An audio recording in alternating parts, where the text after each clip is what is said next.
I've seen your face before. You're a friend of Martha's. Help us, I beg you. Help you with what? Bandits in the Golden Stables. They're waving their swords around. I think they're gonna kill someone. When I saw what was happening, I slipped out the back. I should have stayed, but... Oh, please help them. All right. I'll see to your problem. Thank you. How many were there? I was out of the door too fast to count. They looked a nasty bunch, though. Be careful in there, all right?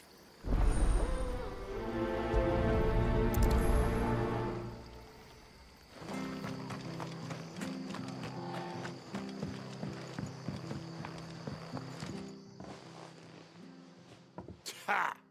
Golden Stables my ass. All Martha's hiding back here is coppers.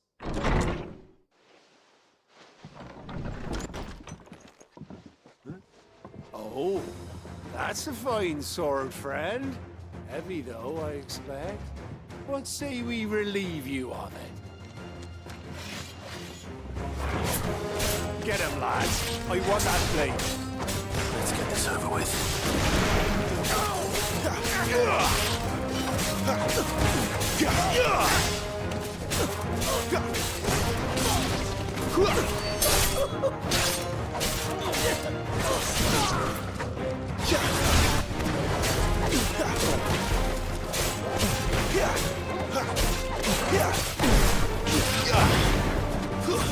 That's enough.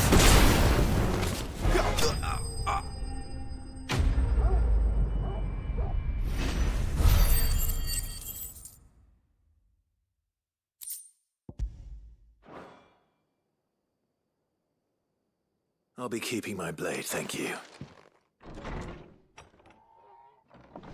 There he is, the hero of the Golden Stables. People will think twice about pushing us around again. No good cowards wouldn't have dared set foot in the place if I'd been here, of course. But you weren't. I thought you told me you had someone watching the place. The Blood Axes keep an eye on the tavern, yeah. When they're not busy keeping the peace, that is. I've spread them as thin as they'll go. The Empire might be in charge, but that don't mean they care to keep us safe. If it weren't for the Blood Axes and me, merchants won't come near these lands for fear of what might happen to them. I see. Then you do Rosaria a great service. Just as you did today. You're a useful man to have around. Here.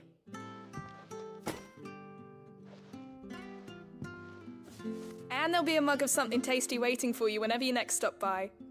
Right.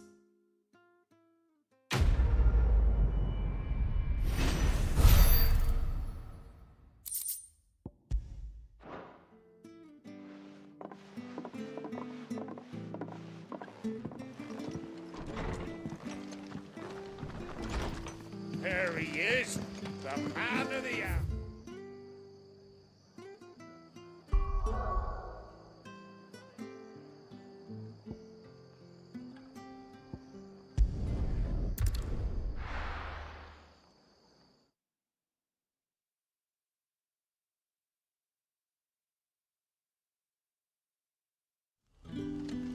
So, we're meeting in Northreach. And will I find Sid and Jill? Ah, you're Sid's man, if I'm not mistaken. Couldn't trouble you for some assistance, could I? That depends. What do you need? Some new bearers from Oriflamme just arrived, and it cost Master Quinton a pretty penny to convince their owner to part with them. Man must have been a bloody tyrant. Can't get a peep out of them, try as I might. They're probably terrified of you. You're probably right. Dare say it'd take a bearer like yourself to open them up. So, will you have a word with them? Help them settle in? I can try. That'll do me. Tell them they're safe, and that if they need anything, they just have to ask. I'll let them know. Appreciate it. They're sitting over there, taking a long overdue breather, looks like.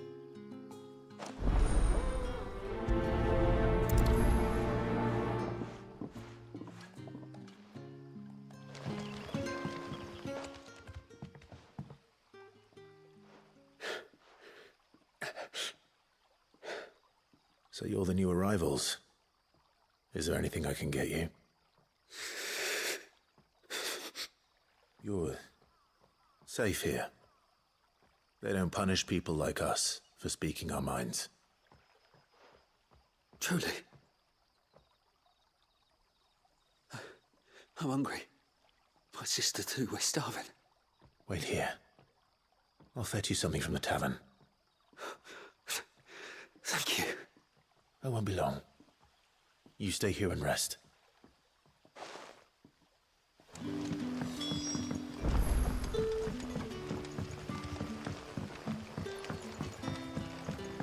But how did the grocer know his daughter?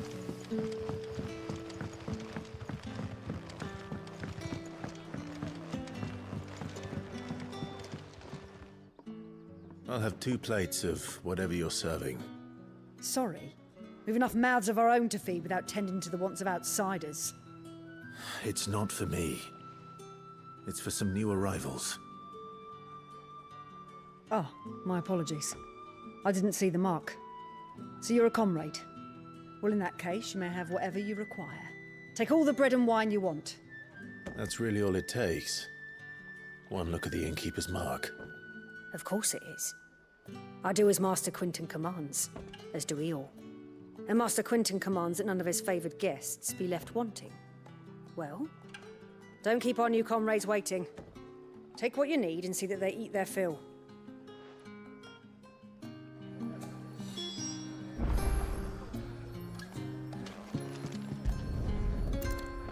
Bread and wine. Hopefully this'll be enough.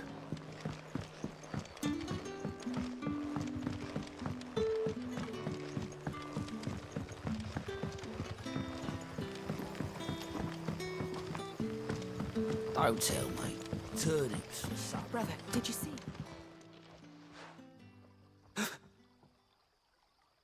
Here. Bread and wine from the tavern.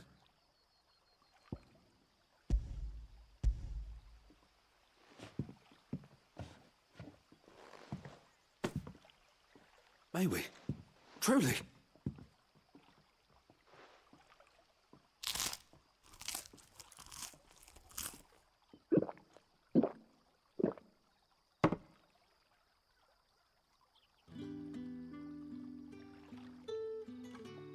Such plenty.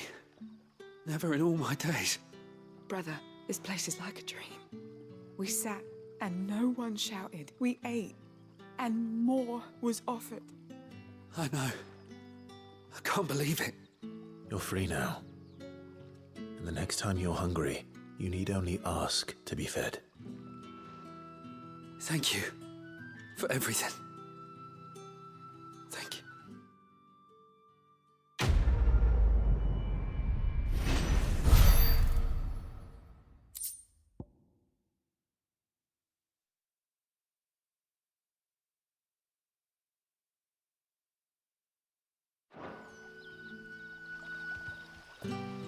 What happens to us now, brother?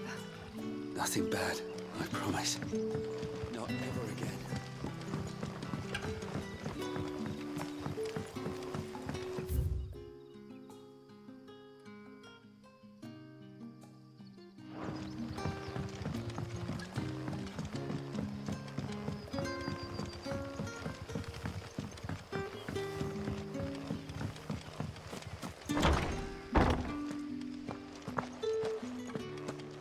Master Quinton will never forgive me.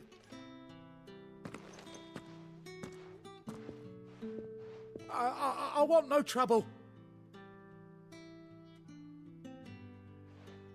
Wait, that's... Oh, glory to Grieger. You were the hanged man. I took you for a rogue. If you're a friend of Master Quinton's, then perhaps you'll help me. His vineyard, Lostwing's pride and joy, has been beset by a plague of giant wasps. And you need someone to solve your pest problem. I do indeed. I've never seen them so far from the forest, nor so mean, for that matter. I suppose the smell's got them worked up. And little wonder. This'll be the finest crop we've ever known if the fiends don't eat it first. I tried chasing them off myself, but they won't flee from the likes of me. And if I don't bring those grapes in for pressing soon, Master Quinton will have my guts for garters. You look like you can handle that blade of yours. Will you put it to use for a comrade in need? Please. Rid us of these wasps so I can be about my business.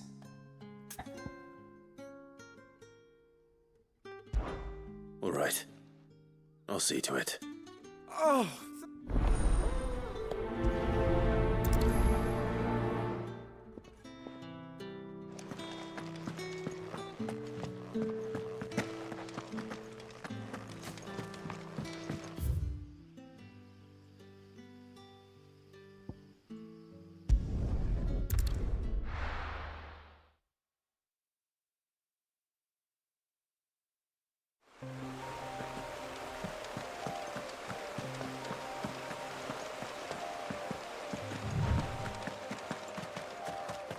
That must be the vineyard. A few wasps shouldn't give me too much trouble.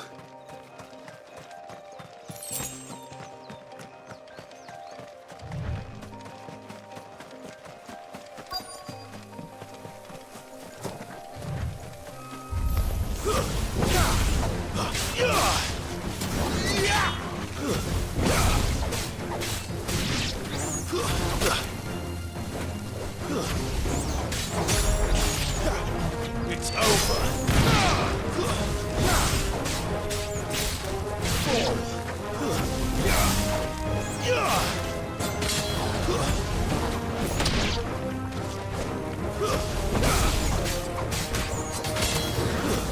It's over.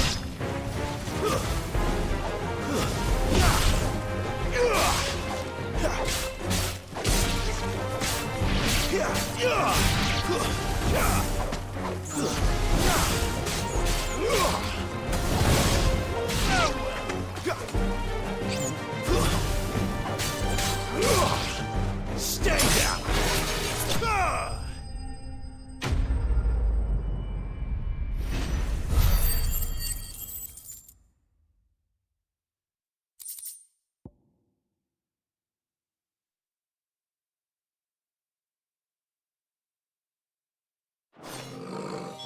Looks like that was the last of them.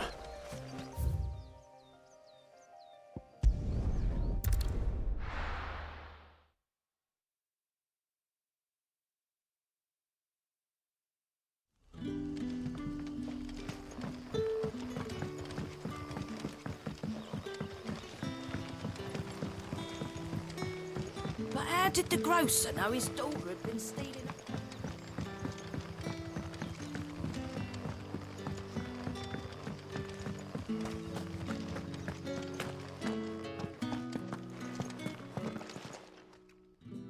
Those wasps won't be oh, thank you. Master Quinton would have had my head if I'd lost the crop. I'd say you've earned a reward. Our Gotand Rouge fetches a handsome price among the rich and powerful of the realm. We use that money to keep our comrades fed and imperial wolves from our door. The vineyards were Master Quinton's idea. He wanted to give bearers a place to work, a place where they'd be safe. Well, he certainly seems to have done that here. I'm glad I could help. I'll see that he hears of your kindness. And once this vintage is ripe for drinking, there'll be a glass or two raised in your honor.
there. Northridge. The soldiers used to speak of a brothel. But that was north of the checkpoint.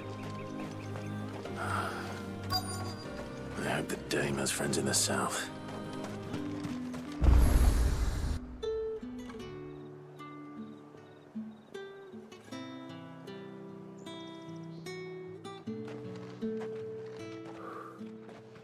A moment, my lady.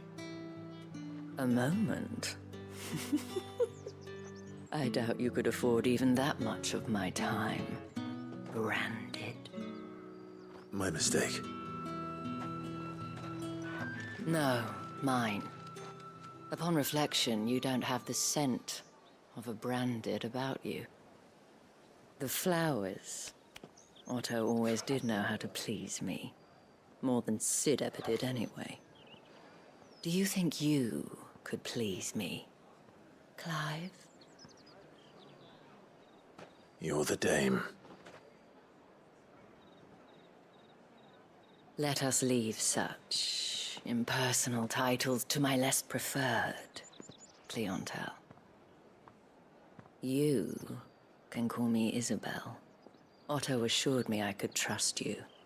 I can trust you, can't I? You can trust me, yes, but... why would you? Help you? Because that's what we do.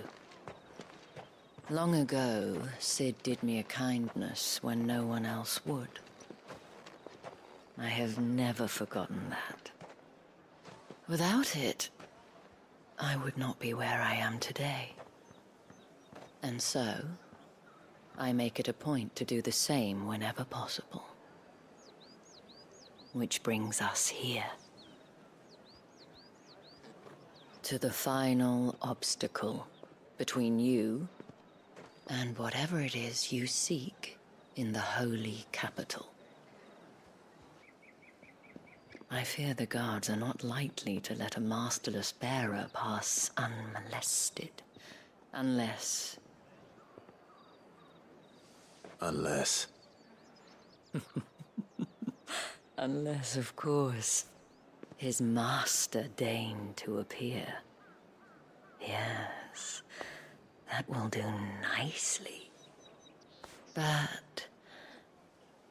I shall expect a favor in return. Wait, what?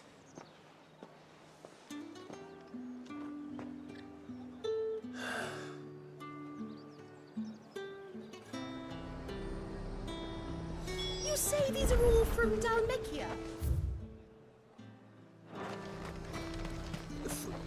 And what can I do for you?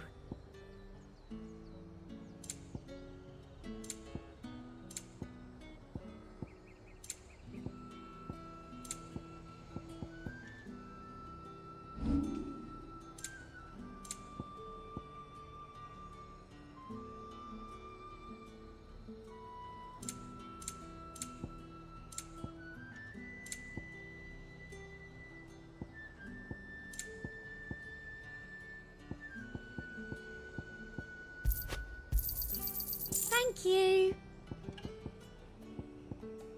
Come back again.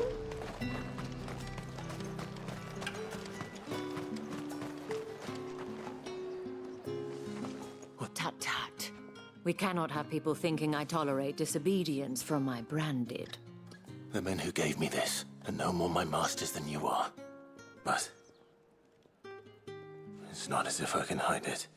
From the moment you acquired it, that brand has done naught but take.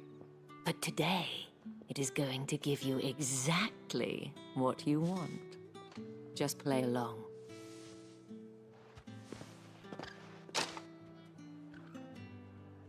Madame, back to the Vale already? But of course, we must make ready to welcome you, my dear. And who might this be? Why, my new escort. The streets aren't safe for a girl, what with all the royalists about. Well, don't work him too hard. Well, that rather depends on you now, doesn't it? I'll see you all at sunset. Oi, hold up.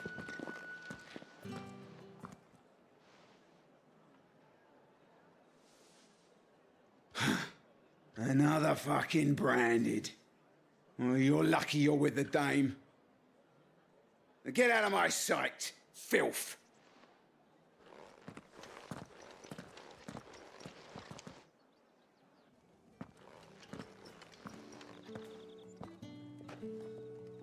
That wasn't so bad. Wasn't so bad. They might have recognized me. But they didn't. And even if they had, they wouldn't have done anything about it. The gentlemen of the garrison are some of my best customers. We have an arrangement, as do you and I. Now, if you'd care to follow me, we can speak more at the Vale. Doesn't seem like I have much of a choice.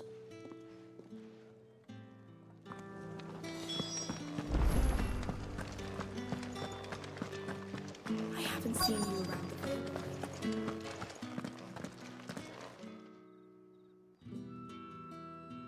And if anyone requests her company, tell them she is feeling unwell. Madame, you look stunning. As do you, my dear.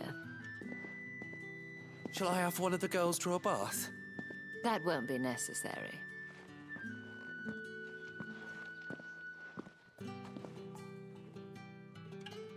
Clive, my darling. Welcome to the Vale.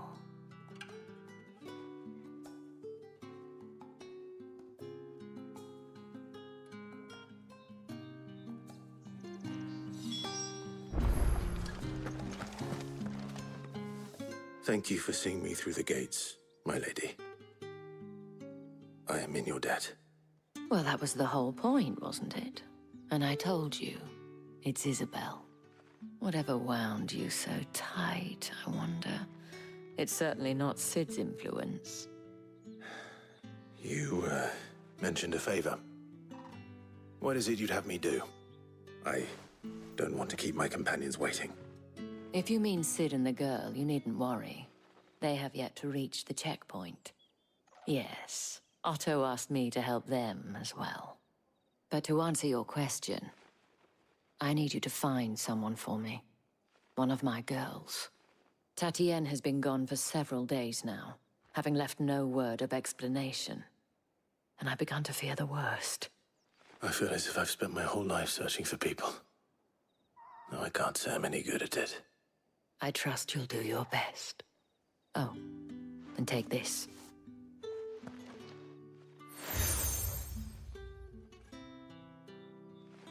Proof of that trust. And hopefully enough to keep prying eyes from looking too closely at that handsome face of yours. Now, I have matters to attend to at the Iron Flagon. If you find anything, ask for me there.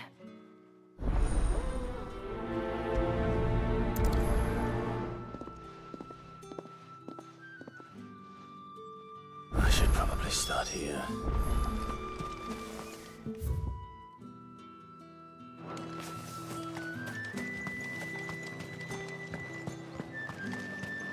Excuse me, you there? I cannot help but notice you. Might I trouble you for some assistance? You'll be rewarded, of course. And who exactly would I be assisting?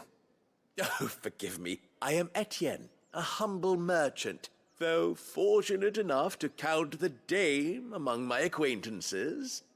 I have business beyond these walls, but the guards have grown somewhat suspicious of my comings and goings of late. I was hoping someone might be kind enough to go in my stead. And who better than someone in the employ of the Vale's proprietress? Would you be willing to help a fellow in his hour of need?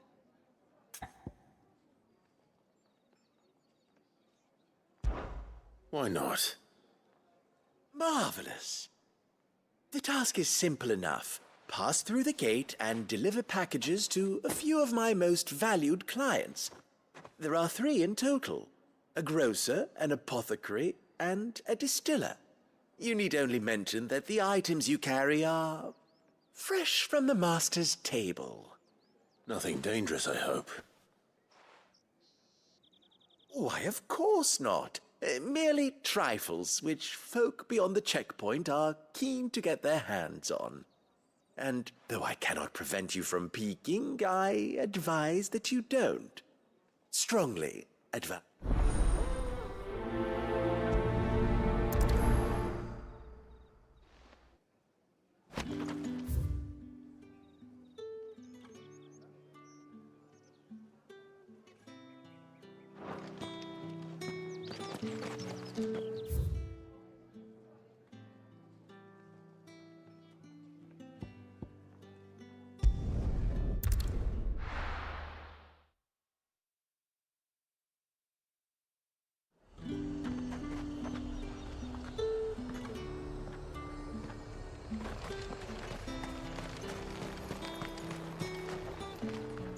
I have no business with Branded. Well, I have business with you. I do not know you. Where is the merchant, Etienne? Somewhere the gate guards won't be paying him or his affairs any mind. Fine. Hand over the goods and be gone.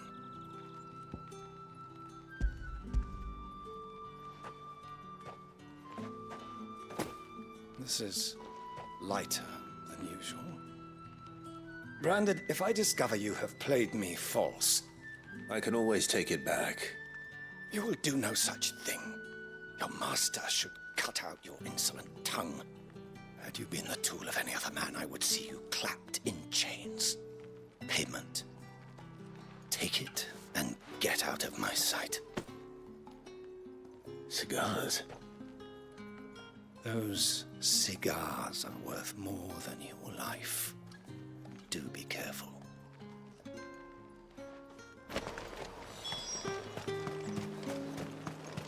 What did you say was in these pies again? I warn you now, I don't sell to your kind, whether you have the coin or not. Where's your master anyway? Etienne sent me. Didn't know he had his own bearer. Business must be booming. All right, quickly now, before the guards notice.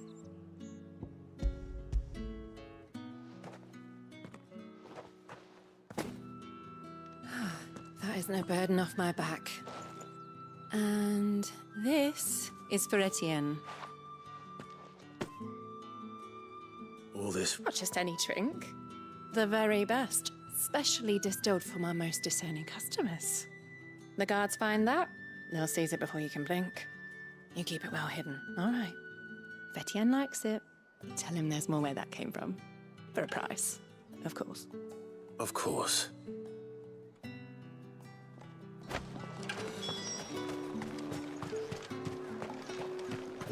I simply can't decide. I'll just have to take them all.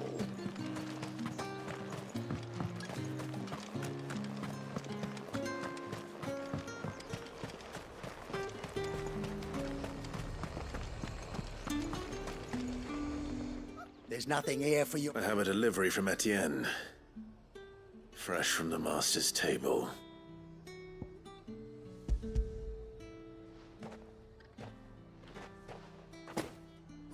Why didn't you say so? Times are hard.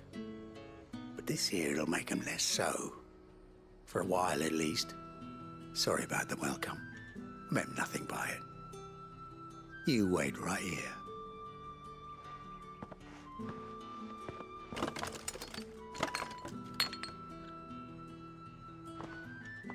Here. You can tell Etienne I'm a man of my word. Perfume. Oriflamme's finest.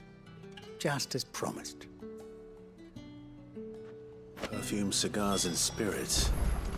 Someone has expensive tastes. The question is, how can they afford to maintain them? I suppose there's only one way to find out.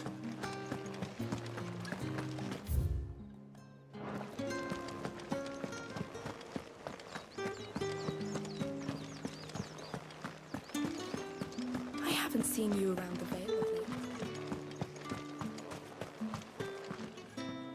Ah, I believe these are yours.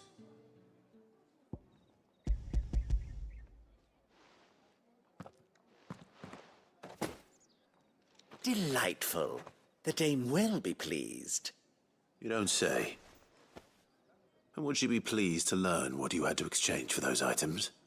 You mean the crystals? No need to be coy, my boy. Why not just tell me in the first place? An honest man wears deception like shackles about his ankles. I couldn't risk you stumbling under the gaze of the guards. After all, we both know the punishment for dealing in unsanctioned crystals, even such morsels as I provide. And if you don't know what this day's work may have cost you, then, well, I dare say you'll sleep all the better for it. Despite the risk, our friends beyond the wall gladly give their finest and most treasured wares for the paltry crumbs I trade in. I didn't realize crystals were so scarce here. As scarce as chocobo teeth, hence the thriving market for even the scantest fragments. Do you think it vulgar that I profit from the hardship of others? I think you're doing what you believe is necessary. Yeah, indeed. And I don't doubt the dame would agree. A reward for a job well done. I have the goods I was commissioned to gather, and the guards are none the wiser. I thank you, as will our mutual friend when she hears of how you have aided me.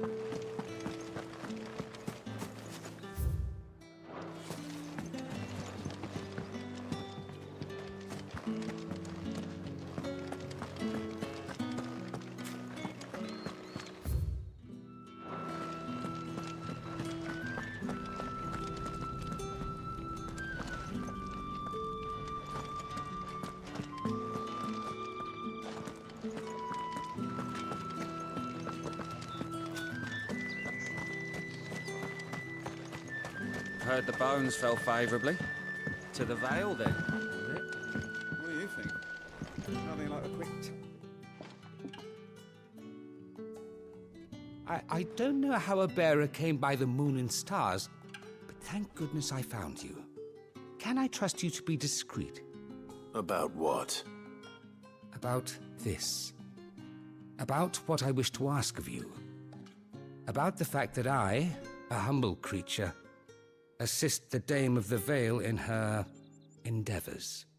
As unlikely as it may seem, there are those within the upper echelons of Samberquois society who find the Empire's treatment of bearers to be barbaric. All right. But what do you want from me? This town is carried upon the backs of its bearers, and yet many would see their servants starve. Not for the want of coin. Simple fare cost little more than a pittance. But to revel in the suffering of others, a simple act of cruelty. Contemptible though it is, my countrymen would sooner cut off their noses to spite their faces than see their bearers fed.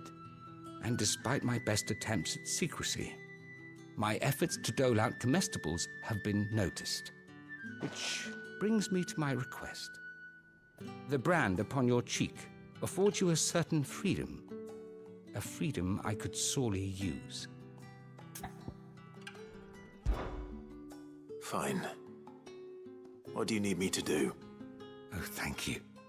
An extra meal may not seem like much, but it will make all the difference. Here, deliver these, but keep them hidden. Quickly now. What food I can provide goes where the need is greatest. And today, that happens to be the barracks. 3 bearers, overworked and underfed, not permitted a moment's rest. It's no wonder so many die before their time. Tragic, true, but do not let anger make you careless.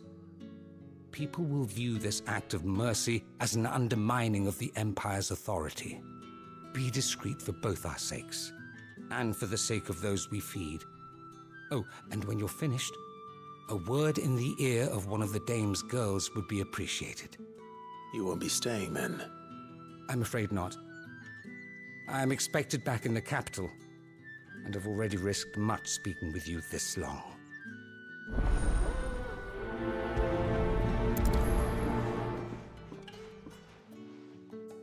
Crystal's curse is bad enough. We can't let people starve as well.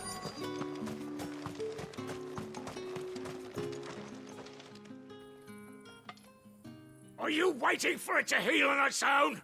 Hurry up! Looks like now's not the time.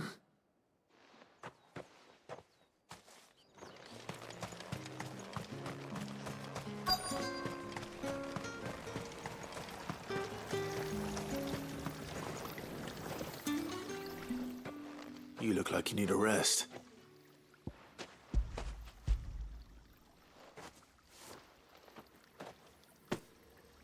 Not half as much as I need this. Thank you. I daren't eat it here, though. Not where anyone might see. Has it always been this bad? Oh, it was worse before the Chamberlain. I'd be dead without him. Me and many others. That's something at least.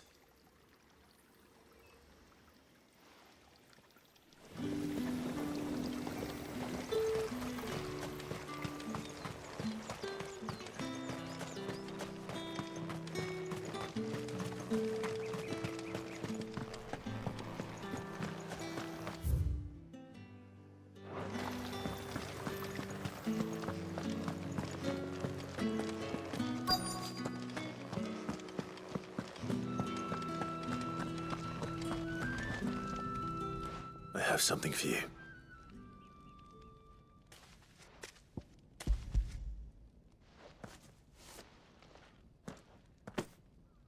From the Chamberlain. Thank you. You need to leave. Now. Please. Branded! Who told you to rest? Stoke those damn flames! And you! If you've got a message for me, out with it. If not, return to your post.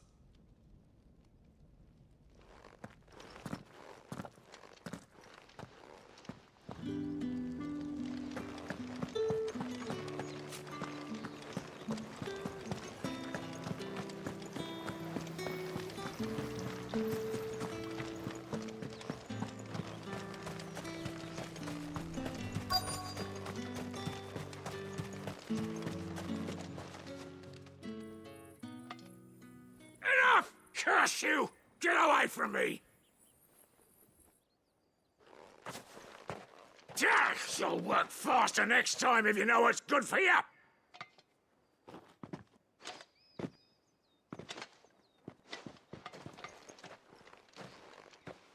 Here. It looks like you need it.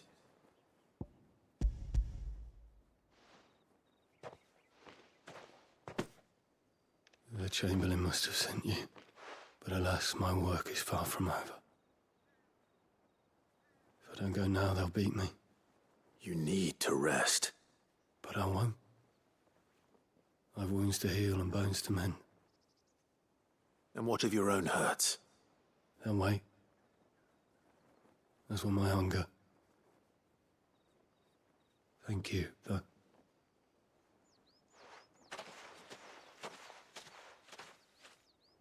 A drover has more regard for his cattle than the Empire does its bearers. Anyway, I'd better head to the Vale. That bastard!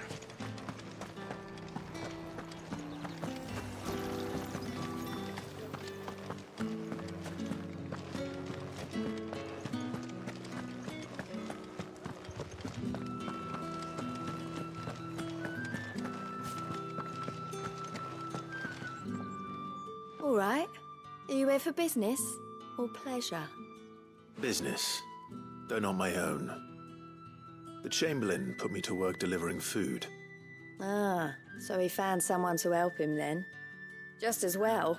I hear his friends back at court have been taking a little too much interest in him of late. So he really is a Chamberlain.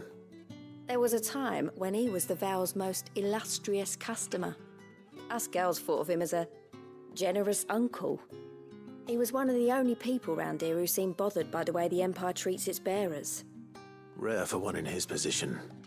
A fact not wasted on the Dame. A little nudge from her is all it took, and he became the patron saint of Northreach's starving masses. My sisters and I may have lost an uncle, but bearers are being fed for a change, so we don't grumble. Much. Glad to hear it. Gives you faith, though, doesn't it? To know there are people out there like him. And you, for that matter. It's no wonder the Dame's got a soft spot for you. I better be going.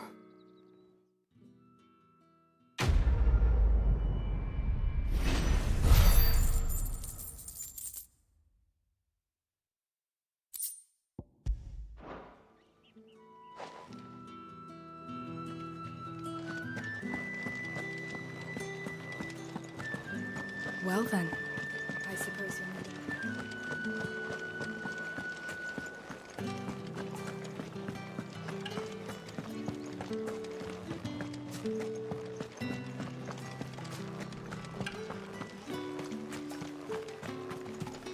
Heard the bones fell favourably. Sergeant's got it in for us two. Where's your commanding officer? Well, you lost or something? Sorry, but the Imperial Guard's got no use for your kind. The infantry always needs more bodies, though. I'm just passing through. But I don't bloody believe it. The bastard's wearing the moon and stars. That'll be why he's strutting about like he owns the place. The Dame laughed when we offered her our protection. You reckon this prick's really worth a couple of the Emperor's finest? I dare say there's ways of finding out. How about it, Branded? Care to show us how you earned that brooch? I'd rather not. Oh, no doubt. Only chivalrous souls that we are, Robin and I need to know the Dame's being properly looked after.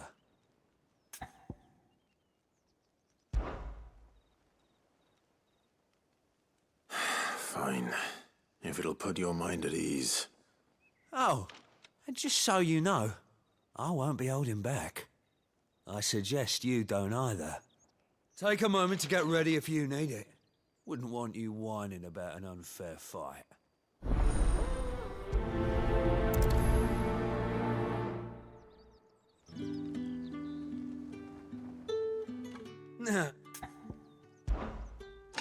If that's what...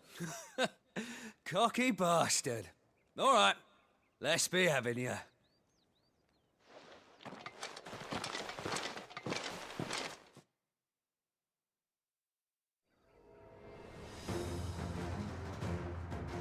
Oh, and when you go crying to your mistress, tell her it was Leon who gave you the pounding. Use all the dirty tricks you want, Brandon.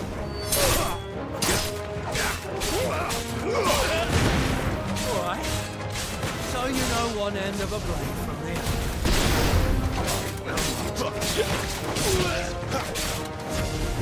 Enough.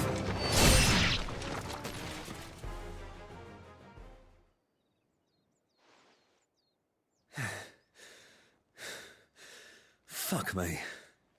What the hell are you playing at, Leon? So it's a real challenge he wants, is it? Fine. Sword up, bearer. Let's have some fun, shall we? I'm not a bearer. Win the Dane's favour anyway. By knowing when to hold my tongue for a start. You got potential. I'll give you that.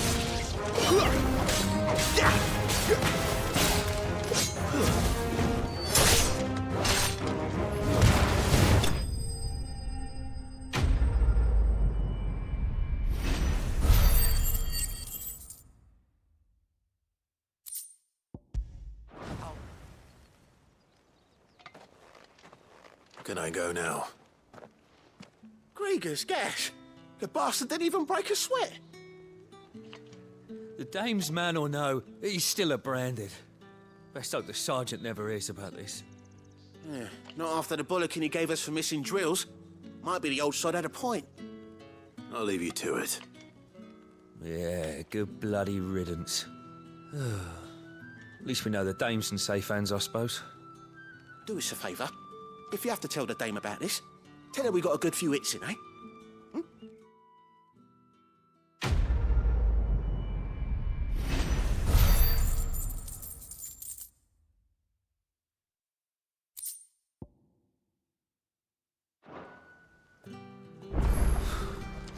The Emperor's finest.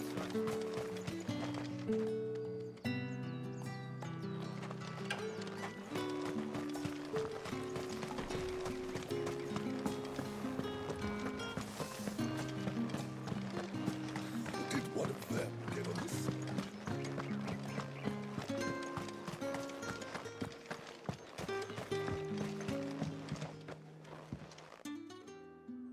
You wear the dame's brooch. She must trust you. Enough to have me look for one of your colleagues. A woman by the name of Tatienne. She's still missing then. Oh, if only I'd comforted her. You saw her before she disappeared. The day before, she was in tears. She'd lost her comb, a gift from the dame.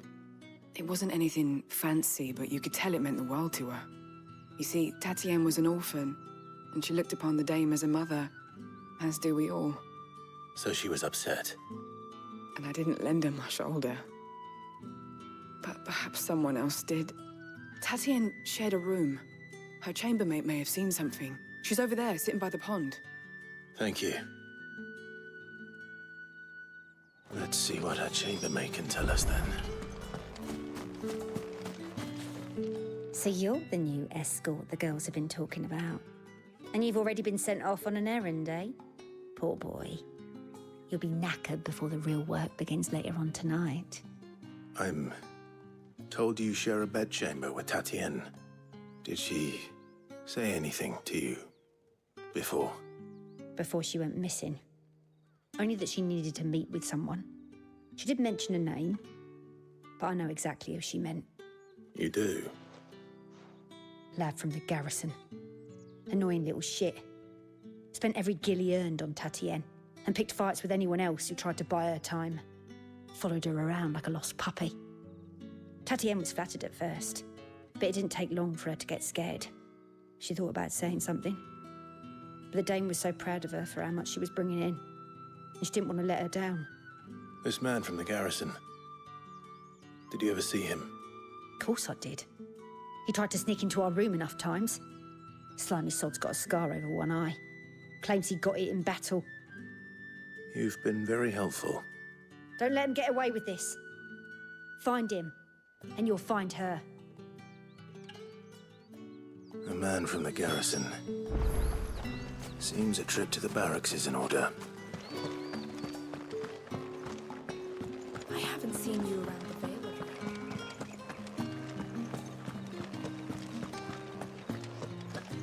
That's the day done then.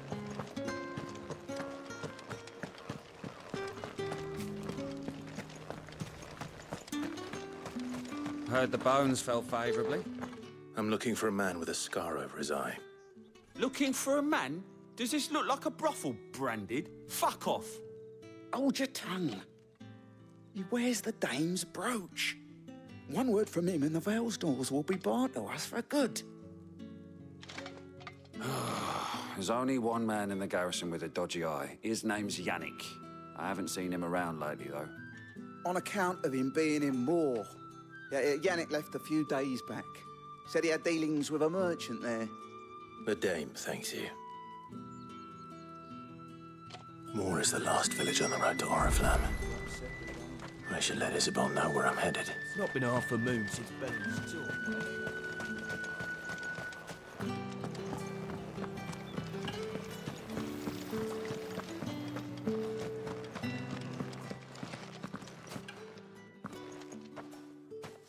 Clive, tell me you bear good tidings. That remains to be seen.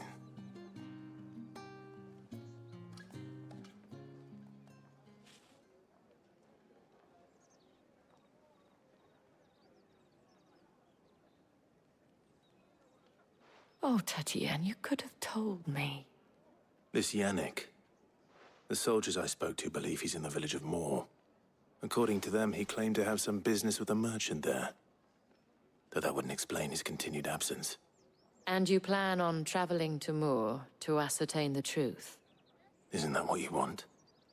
Oh, it is, but I fear sending you there may cause more harm than good. The people of Moor are rather set in their ways. You'll find they have little love for bearers, and they will not hesitate to report one such as you to the constabulary. There is a man in Moor who owes me a favor. More than one, in fact. His name is Bertrand, and he works at the stables. Tell him I sent you. I shall return as soon as I find something.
The markets are all...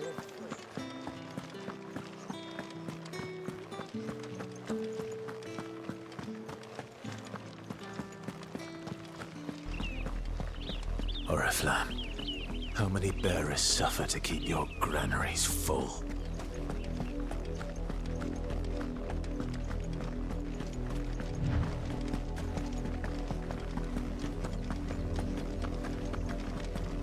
That's enough for today, Branded.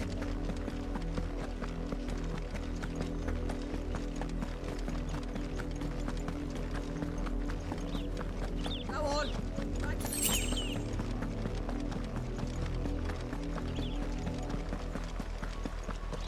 That's enough dallying, you. Up, the lot of you. There's still one.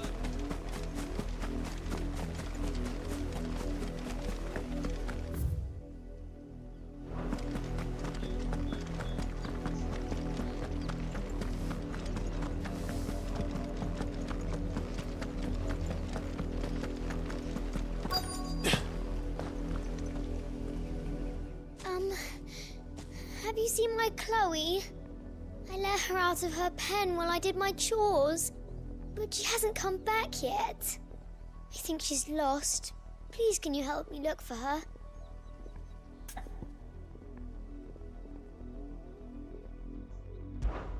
I can't promise I'll find her, but I'll try. Describe her to me. She's beautiful white hair. She lets me stroke her when I'm sad. She's ever such a good girl. So quiet and kind. And she likes walking in the wheat. I know the fields are big, but she's never got lost before. Oh, she must be starving too. She hasn't eaten anything since yesterday. It is my job to feed her. In that case, let's not keep her waiting.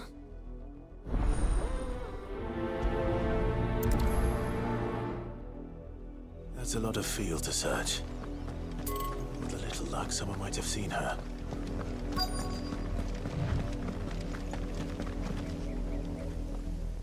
You work these fields? I need to ask you something. A Branded. And an outsider at that, judging by the lack of manners. Why should I help you, eh? You tell me that. Because a girl from the village asked me to find her pet. Chloe. Have you seen her? Chloe, is it? Oh, little Lisette's plaything. Last I saw, the filthy creature was sniffing about the windmill. That girl's old enough to know she should tie her pet up when she's finished playing with it. The windmill. Off with you now. I won't have idle branded underfoot.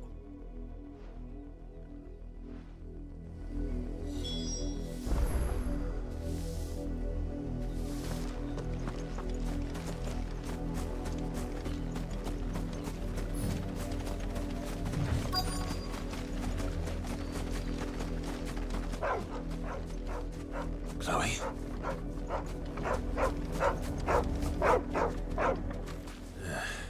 More brown than white. You're not Chloe, are you, girl? Is that someone napping on the job? I hope they don't mind the interruption.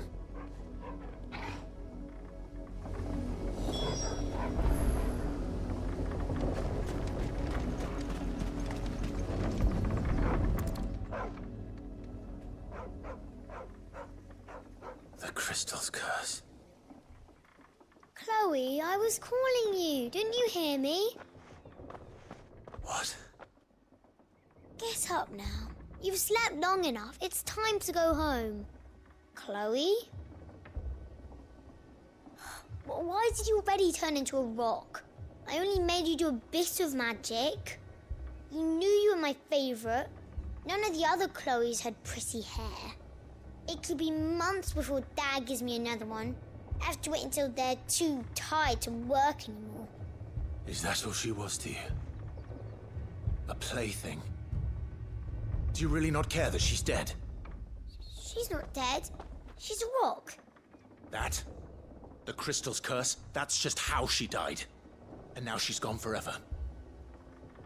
Giving another bearer her name won't change that. No, don't say that. It's true. And without that brand, she would have been just another girl. Somebody's daughter. Just like you. But Dad said bearers don't have parents. They do. Parents that give them away. Families they'll never see again. But you became Chloe's family when you took her in. Remember that. And remember her.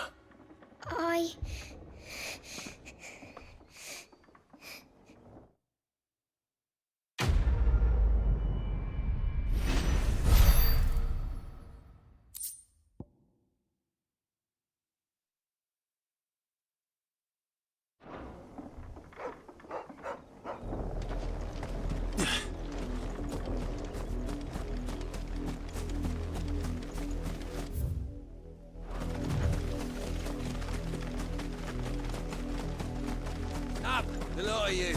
There's still work to be done. You, Brandon! Here!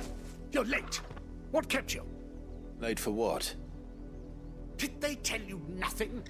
A wild beast is savaging my boy! Well, don't just stand there gawping. Rescue him! All right. Where is he? My. I see they've sent me a branded with a spine for a change. He's over that way, towards the coast. Go, and see that you kill the beast.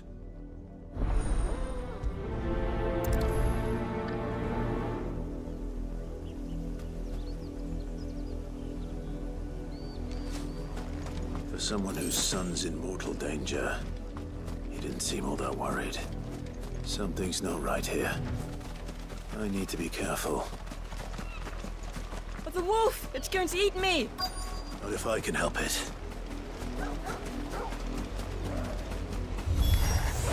Stay back. I'll deal with this.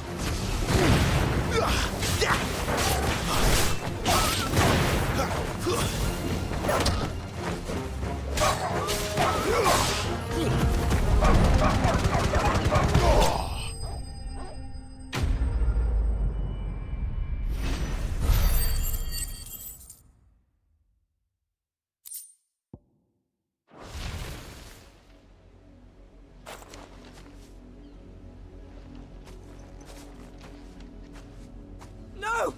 You weren't supposed to kill Wolfie. You were supposed to die. Father will have you whipped for this. Bearers aren't supposed to win. They never win. What is this? Your father said you were being attacked. You're not supposed to talk. Stop looking at me like that. We were only having fun. Having fun? Why are you still speaking? Father will hear of this.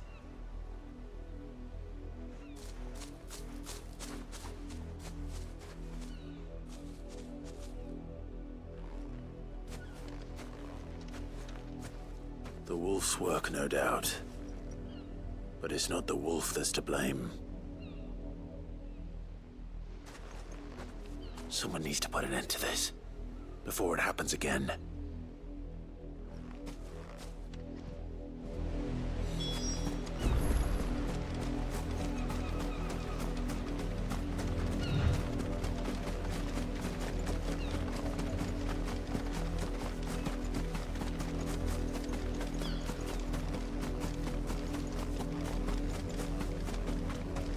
You, Brandy, come in. How dare you frighten my son? You slaughter his poor pet and then have the gall to return, head held high. That wolf was trained. Better trained by far than your worthless kind. You are the entertainment, nothing more. And we are most certainly not entertained. Nor am I. You'll pay for what you've done. See? I told you, he talks too much. It's not right. I don't like him, Father. You're not the Branded I bought, are you? How dare you deceive me? Well, the sins of the slave are the sins of the master. Go! Summon the unlucky wretch you answer to.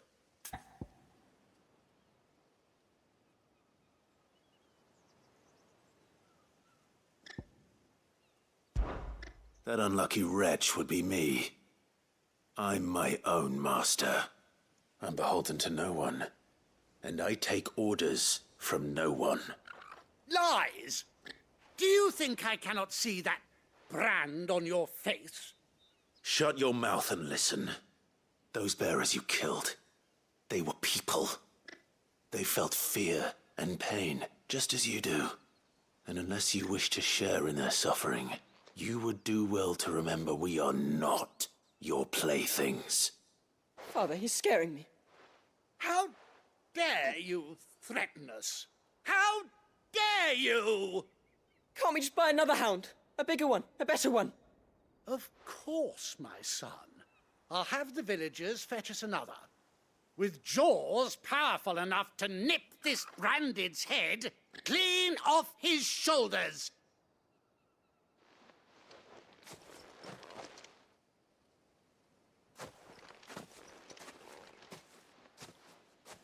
I'm wasting my time. But I can't just leave those bearers lying out there. They deserve a proper burial. That much I can do at least.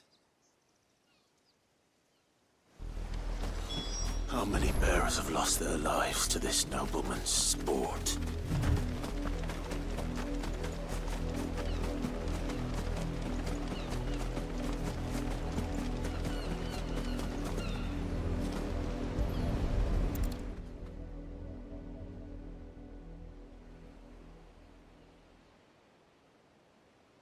More victims of the nobles' games. You must be Clive. How do you know my name? The Dame. I'm in her service, like yourself. Never gets any easier, burying the dead. Is that what you're here to do? The mistress has me see to it that none are left to the crows. Since you're here, can you give me a hand? Gladly. Let's put them to rest.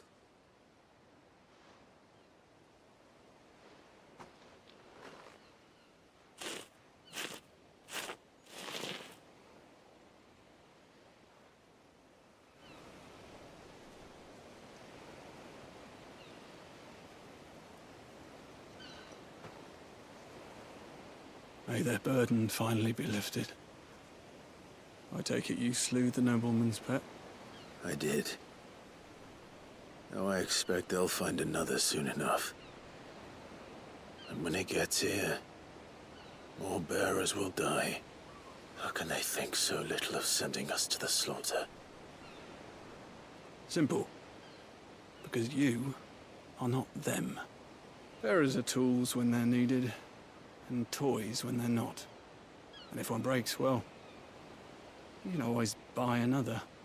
Still, such attitudes don't always go unpunished.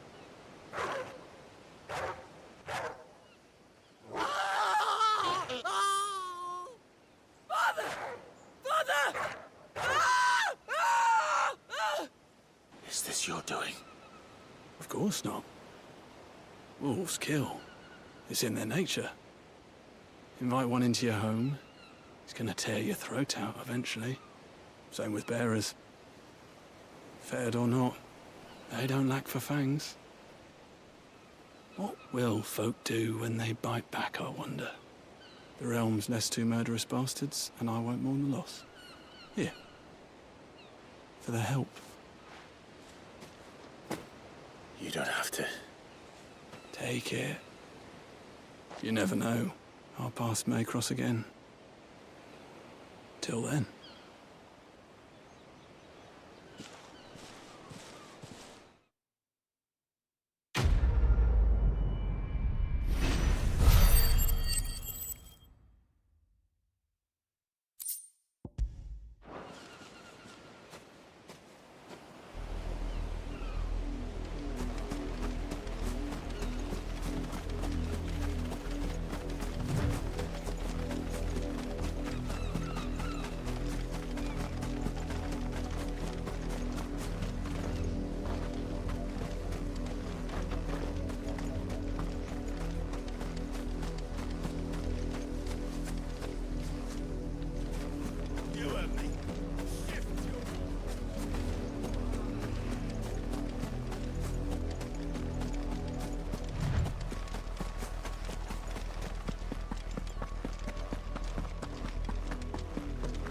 Had another branded drop in the field yet? If the people of Moor are as intolerant as Isabel says, it's no wonder the Empire never sent my unit here.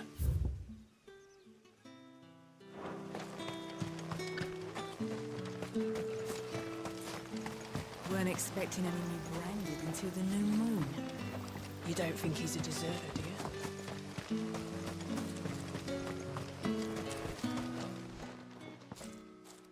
Are you Bertrand? The dame sent me. Sounds about right. Only time I hear from her is when she wants something. Well, go on then. What is it? One of her courtesans has gone missing, and I need to find her. A soldier who may have information on her whereabouts is rumored to have come here to meet with a trader. Many traders stop to peddle their wares on their way to the capital, but only one's been seen quarreling with a soldier. Is he still here? The trader? Oh, yeah. Stubborn sod stood his ground till the soldier got tired of shouting, from what I hear. If you seek him out, keep your head down. Fact is, folks round here would sooner hang a branded than help him. And that's even with the dame's brooch for protection. Understood.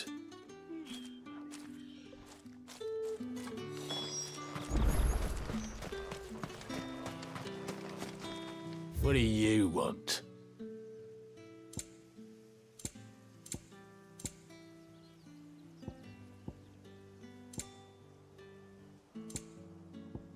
Thanks for nothing.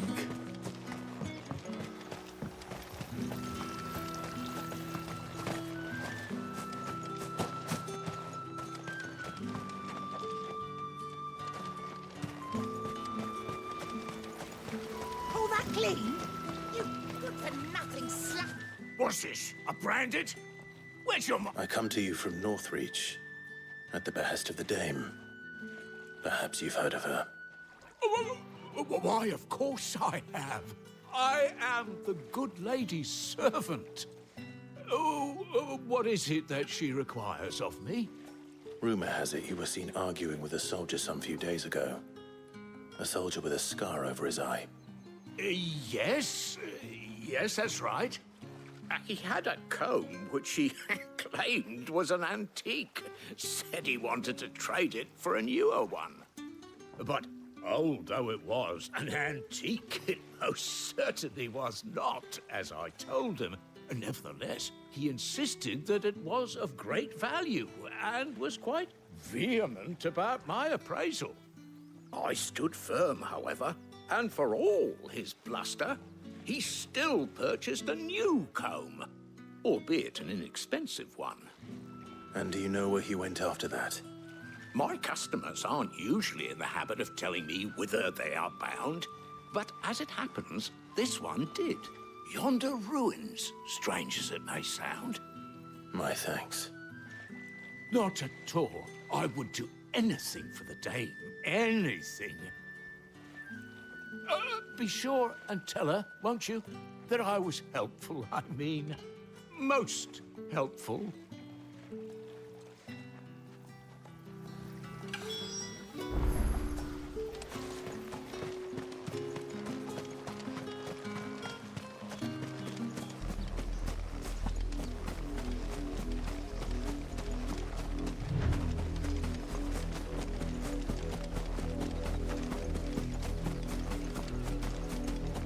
It smells of death here, Torgal. Wolves. We can't let them get any closer to the village.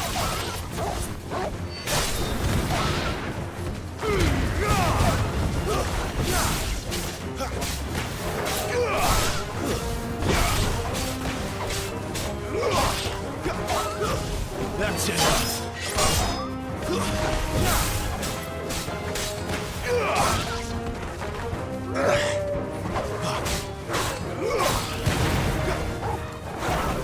You know what to do, boy.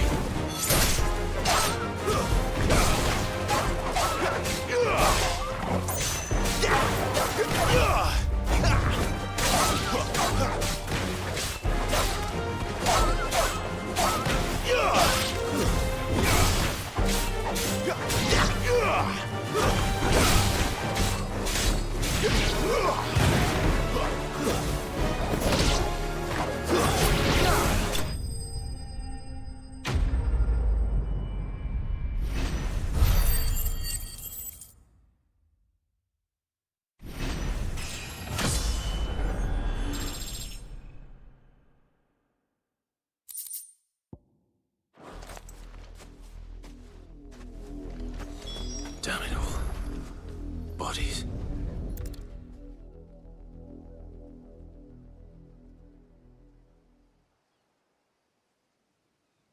Well, the wolves have been busy. But the blood is long dry.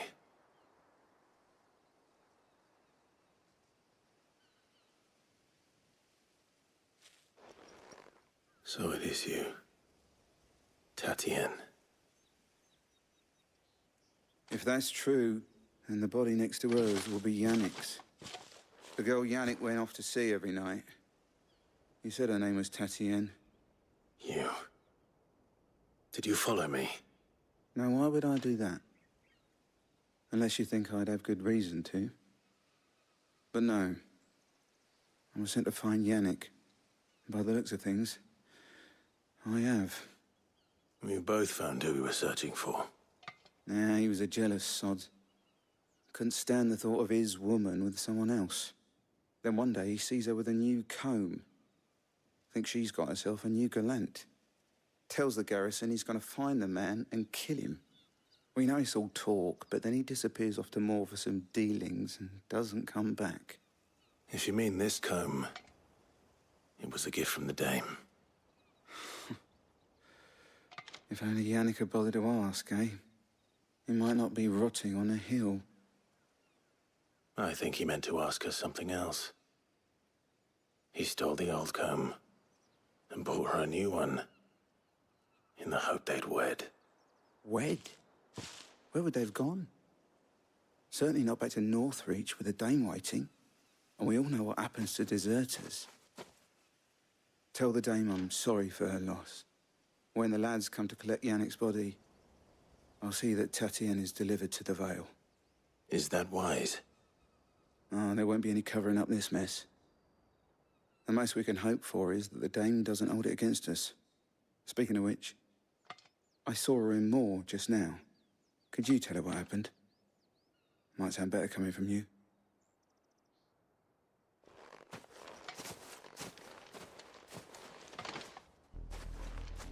I need to tell Isabel. Perhaps the comb will give her something to remember Tatienne by.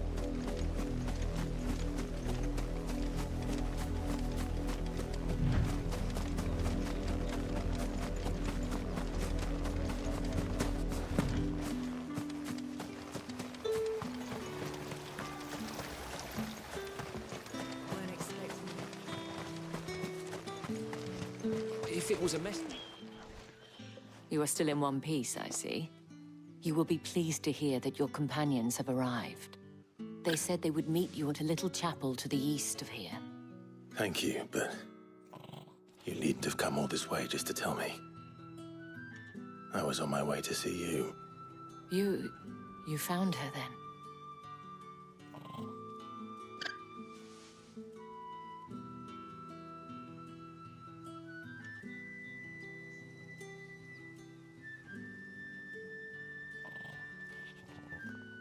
I see. My dear Tatienne. It is by no means uncommon for a client to fall for a courtesan. Especially a client who's young and far from home. But rarely do such tales have happy endings. I found this with Tatienne. I believe it was yours.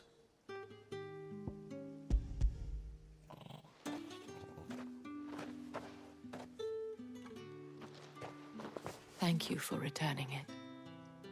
I shall see that it has a place on her pyre.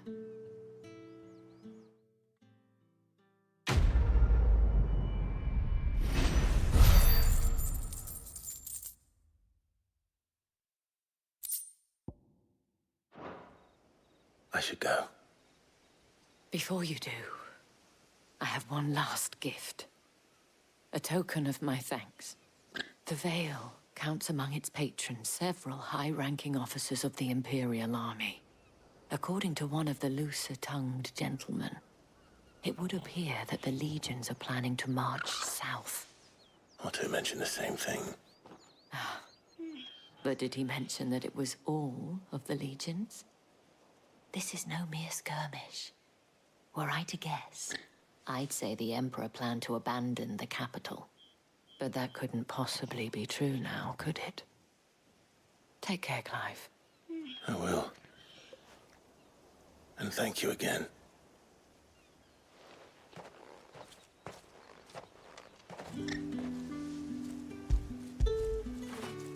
Good boy.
Any trouble on the way?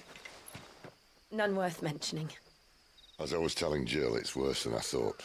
The capital's crawling with soldiers. And here I am, the deserter come home. Which is why we'll be taking the back door.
Cheer up, you two.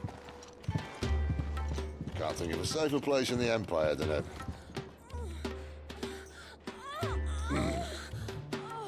Brothel. Really? Doesn't seem very private.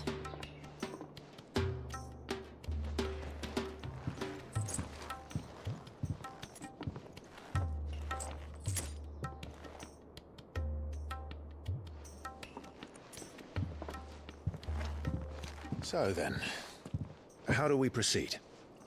We'll be using the glass gate. Tonight, just after sunset. Where the shards are loaded for transport. That is one of the most heavily guarded points in all of Sambrec. But not the most, which is a start. Besides, I know a shortcut straight to the heart. A shortcut? And how exactly did you come to know about this fatal chink in the Empire's armor? Let's just say I may have attempted something similar before. And may have ended up running for dear life after being discovered by Bahamut, but that's not important. Sid, if the Mother Crystals truly are the cause of the Blight... If? You wound me, Jill. What I'm trying to say is, if the powers that be know all of this, why do they sit idle and allow it to continue? In case you haven't noticed, the God-fearing people of this realm and their pious leaders care for but one thing, themselves.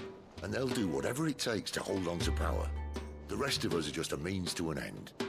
The moment you raise your voice against them, you're decried as an outlaw, clapped in irons and slung in a cell to rot. An outlaw.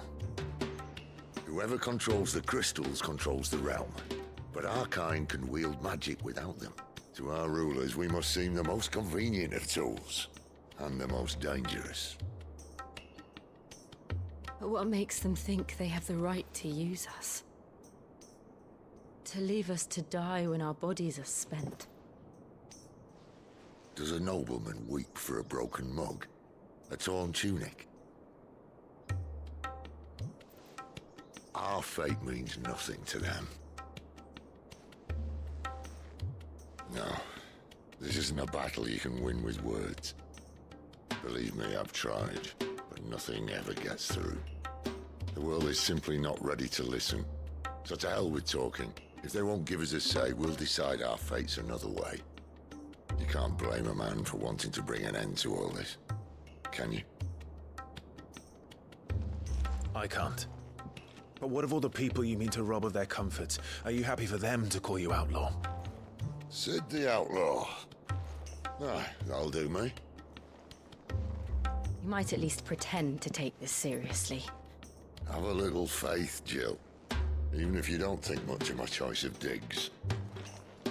If it means my deeds will be remembered, I'll gladly play the role of villain.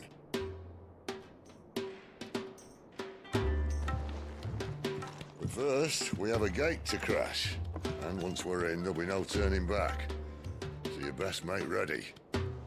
The world won't save itself.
Well?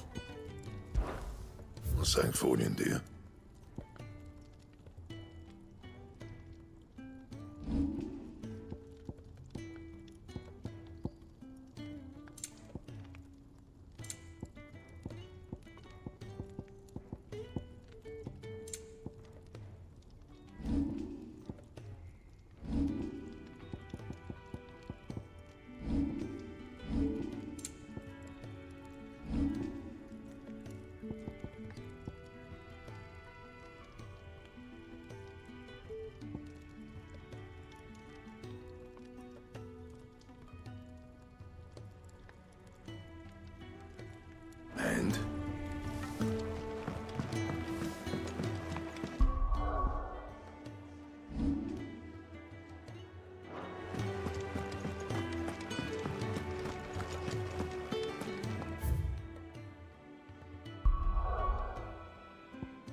are not nearly enough men here.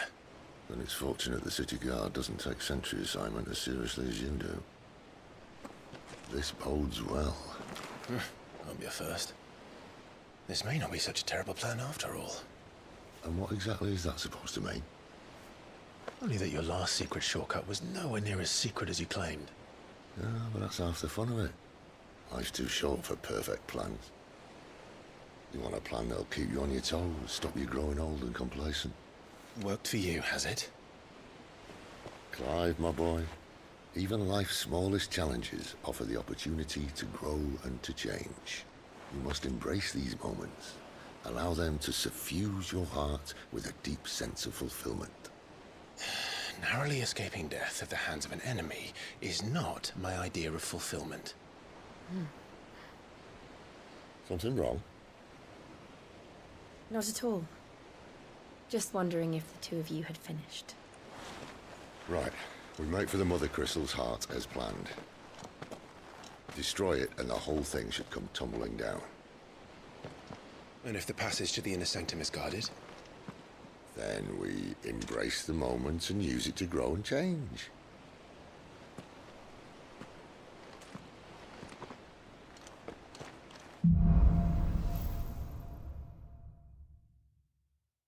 Come on, this way. Trying to stay out of sight. Obviously. Don't worry, the passage is empty.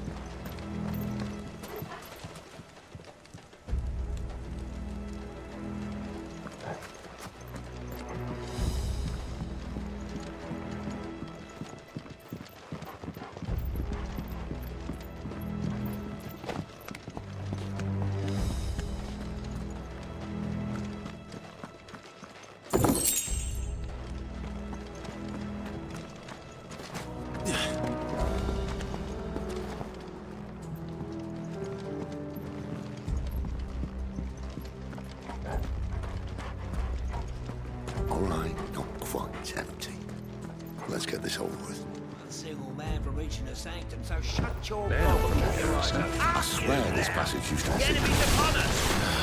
Of course it did. perfect plans, Clive. Perfect plans.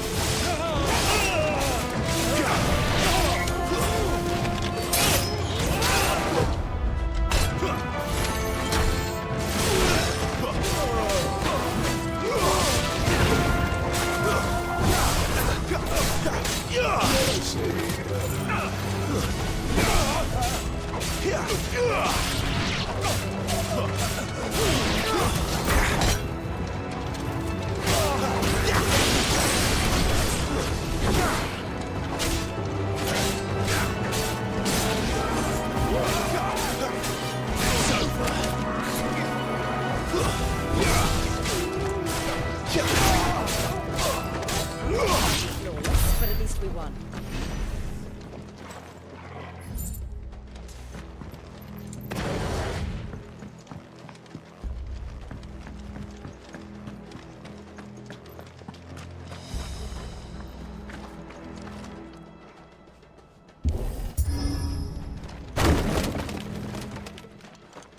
It never stood a chance. You're welcome.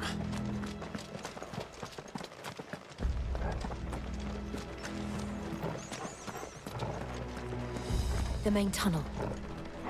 That would be my guess. There are sentries everywhere.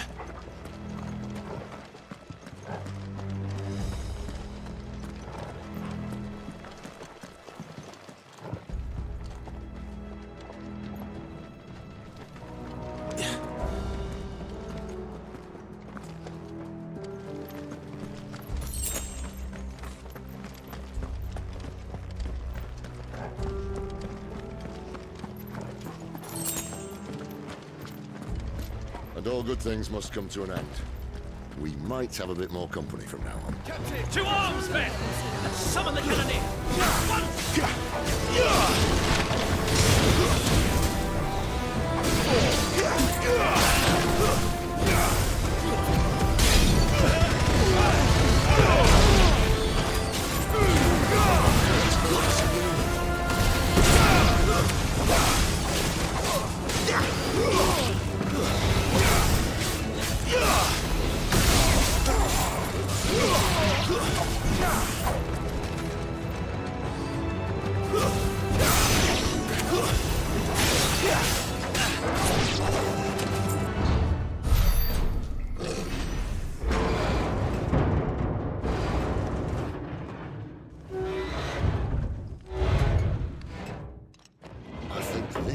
be the moment I was talking about earlier.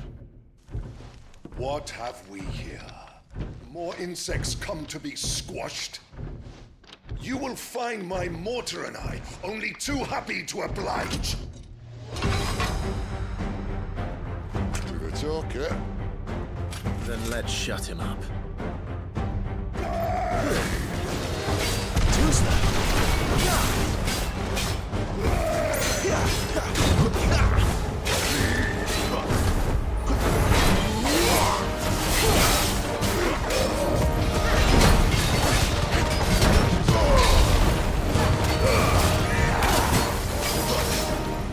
You feel that?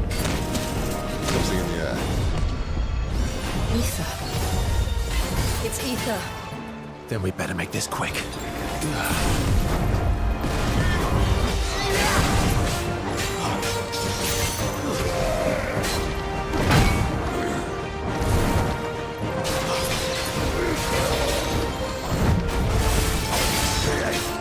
Not this time.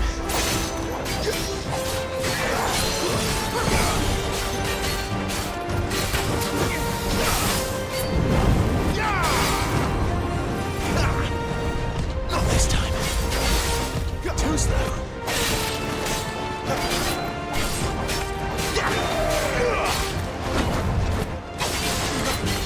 Too slow. Not this time.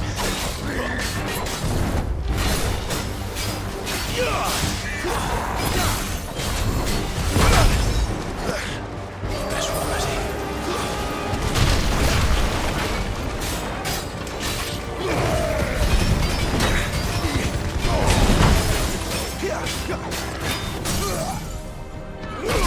Head.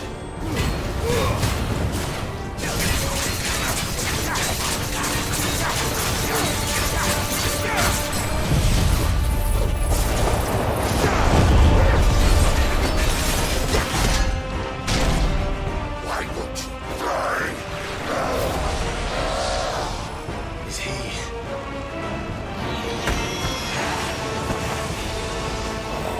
Bollocks. He's got a Kashik. Poor Patch. Save your pity. You get none in return. There's nothing left of him but hatred and rage. Let's end his torment.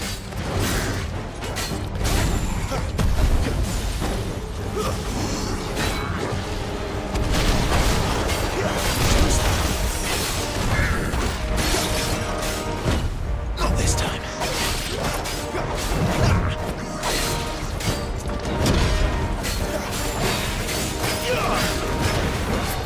Not this time. Too slow.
Magic or no, he was still a man.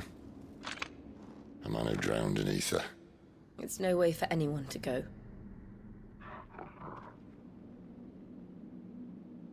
Come on.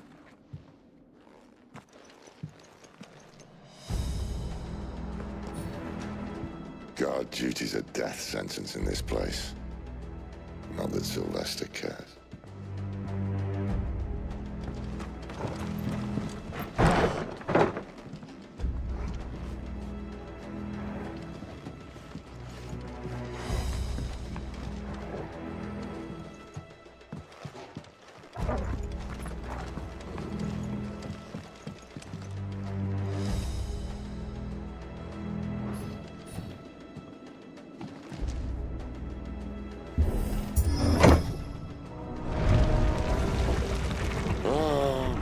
Deep of the blessing, my friends. Who said being a dominant doesn't have its benefits? Sid, this is an ether flood. There shouldn't be one here, should there? The workers couldn't survive this. Well, it wasn't here last time, I can tell you that. Which means we need to be quick. The ether won't hurt us, but I'd rather not find out what it's done to everyone else.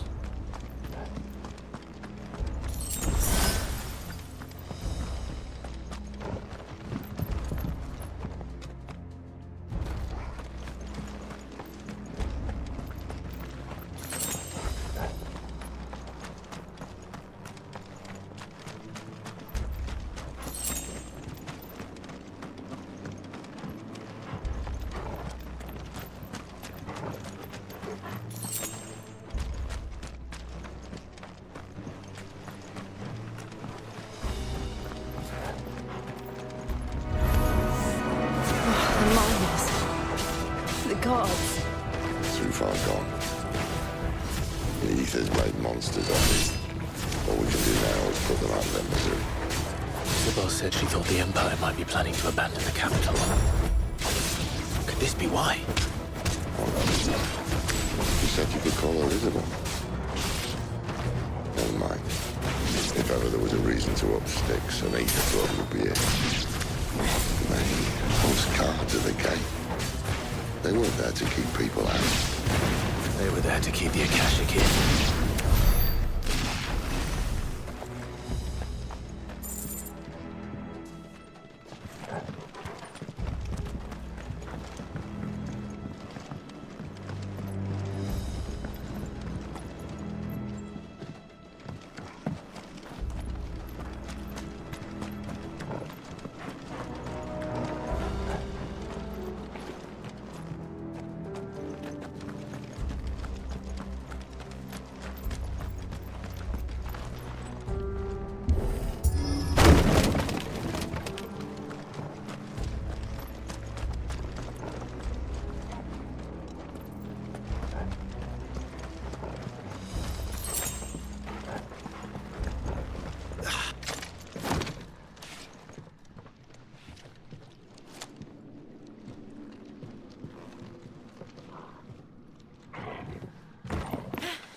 Doesn't look that far.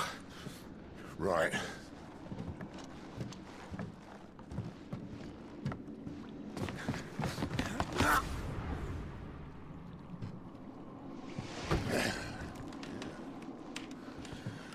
Right-o. Whoa.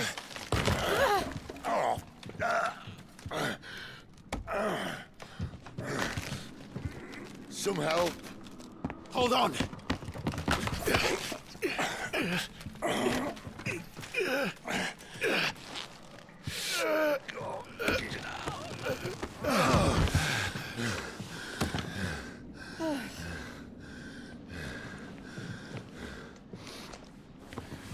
Not quite as spry as I used to be. I'll take that as a thank you. Look on the bright side, eh? At least you won't get lost.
Stay down!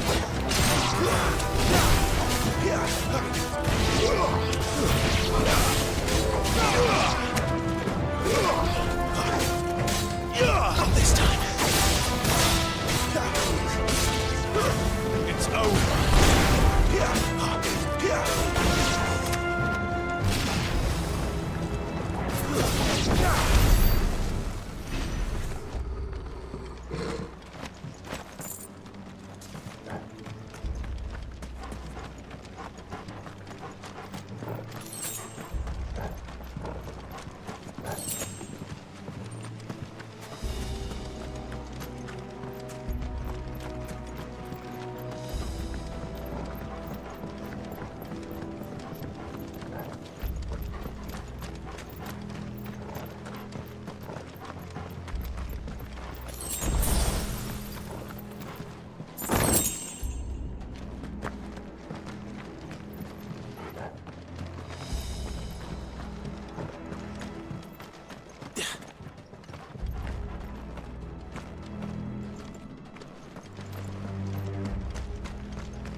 I see they replaced that wooden door with something a little more sturdy.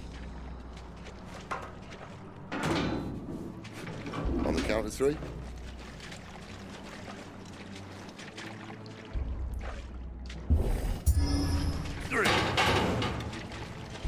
What happened to 2? Ask 1. Once more. Aye, seeing as you're trying now.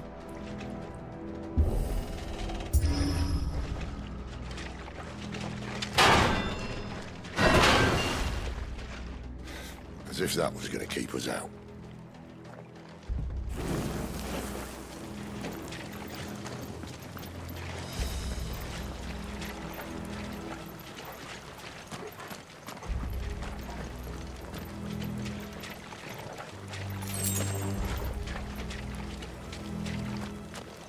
The mother crystal's just up ahead. Is it? I can't see a thing. Well, unless someone's moved it.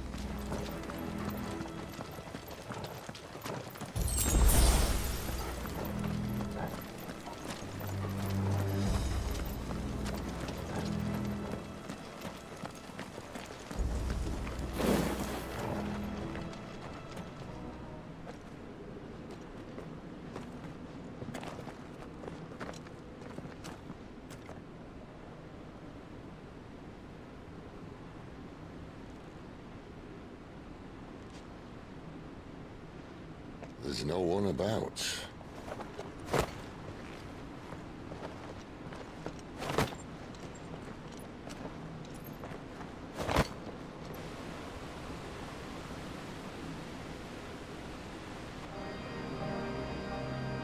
I knew it would be big.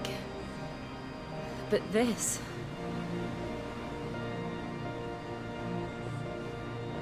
There. That's our way into the inner sanctum.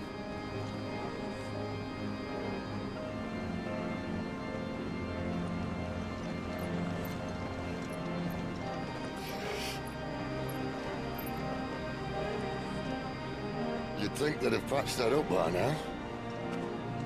Sorry state the Empire's in. Wait. You don't mean... Aye. My little game of hide-and-seek with Bahamut ended here. At tragic cost to this remarkable architecture. Don't blame me, he started it. But how did he make it out alive?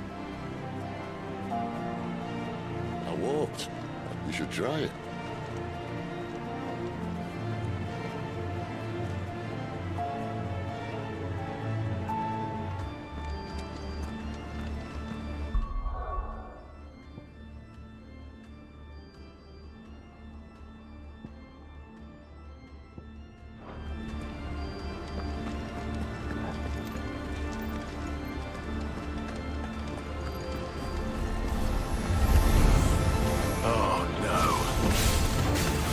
Is there something you two won't tell me? Maybe later.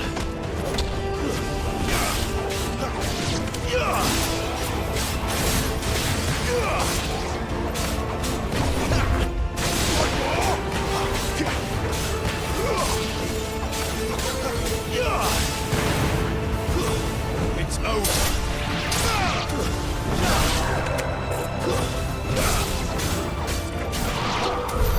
How could those creatures from Phoenix Gate be here in the mines?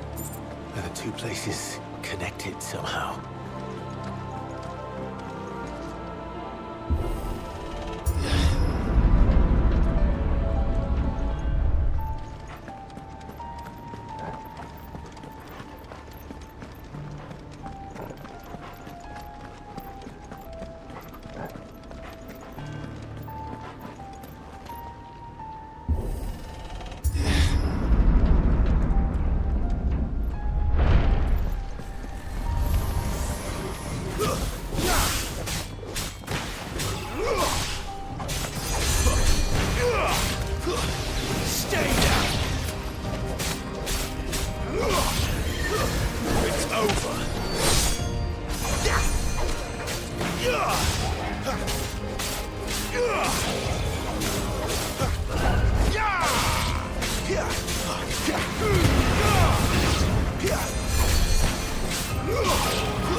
Stay down!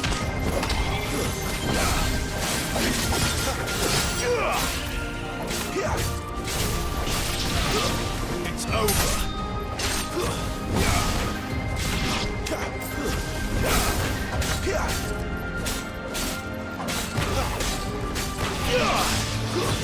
Stay down!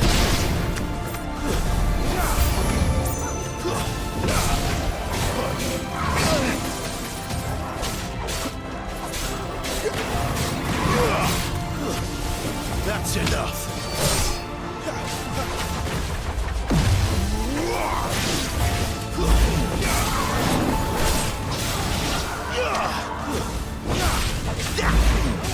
Not this time.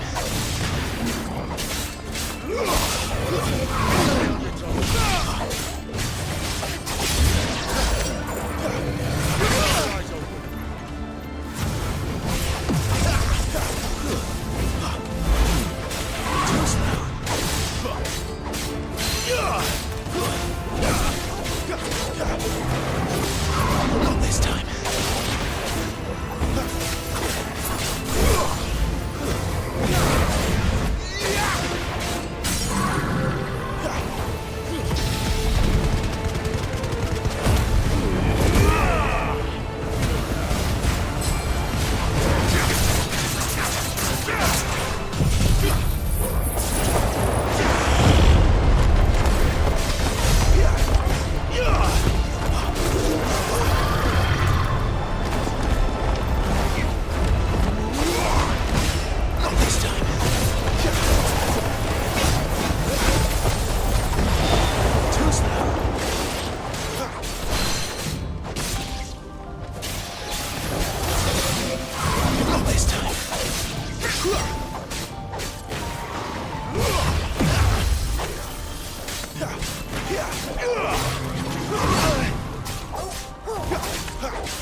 When I was in the Imperial Army, soldiers assigned to the Glass Gate would tell stories about something they called the Guardian. Can't say I saw anything like that when I was last here. Then again, I can't say I made it this far. Let's just be careful then.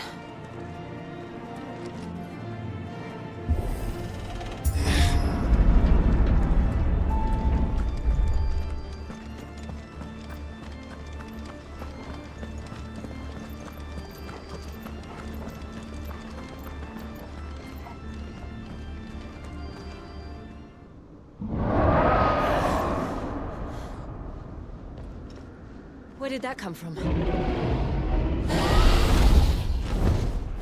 If I had to guess...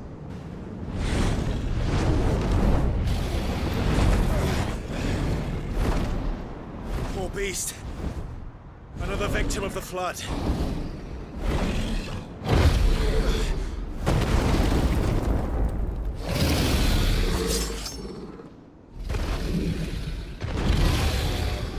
Well, if it's a fight he wants. Ready, Clive? Always.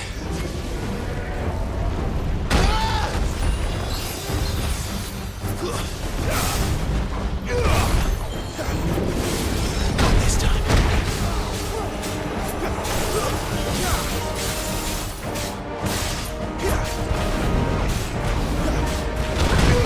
Too slow. Not this time.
Now.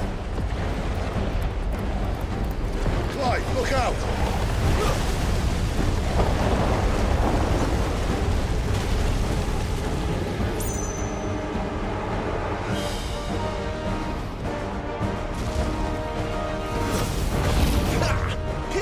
Too slow.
There's a good boy.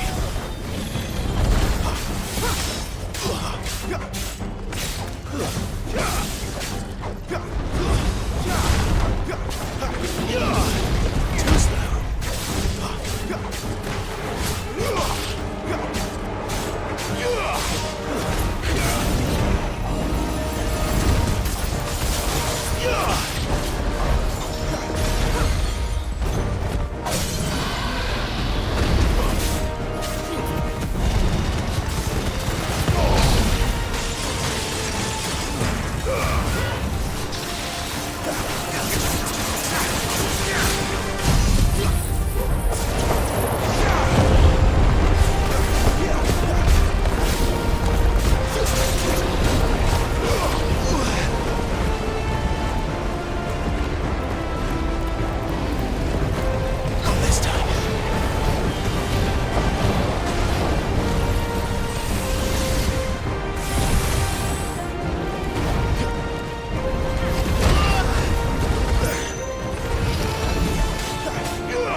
bronze boy.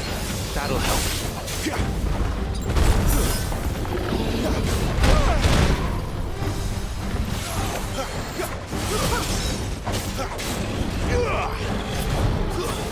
Not this time.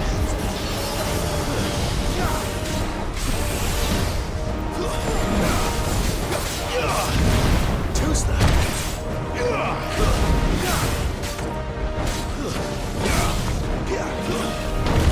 Not this time.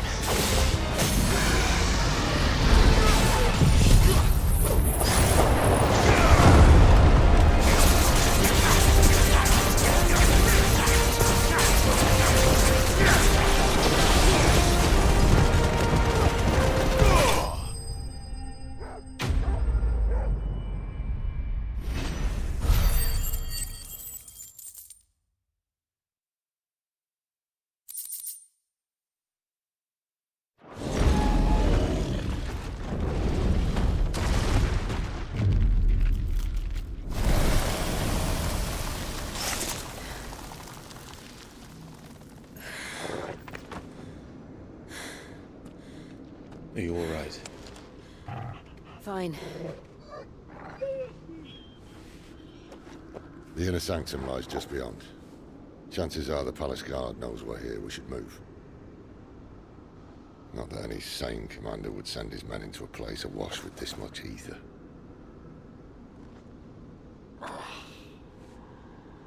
Clive. If this all works, and the blessing fades, things are likely to get worse for our kind before they get better. Being the last to wield ether will make our talents that much more sought after, by which I mean hunted. I just hope, in the end, they'll see that we didn't have any other choice. That it was the only way to get us to a better place. And here I was thinking I was the uncertain one. Luckily, 2 out of 3 of us have faith in you.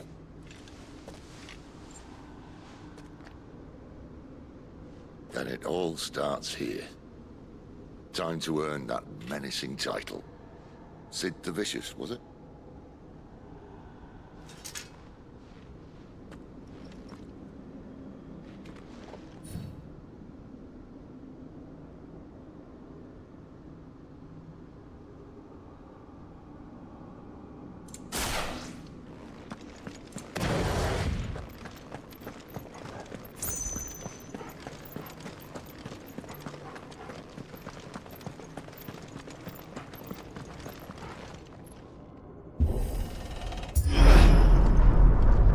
We're almost there.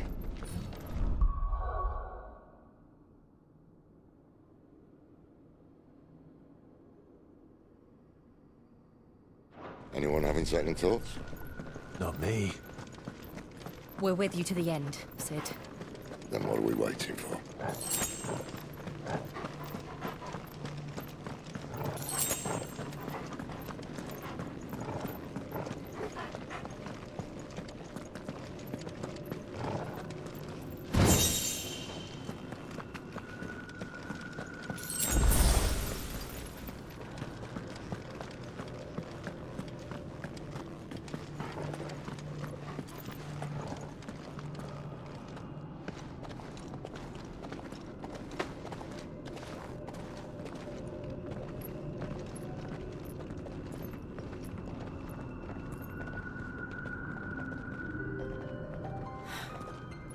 Beautiful. The heart of Zambrak.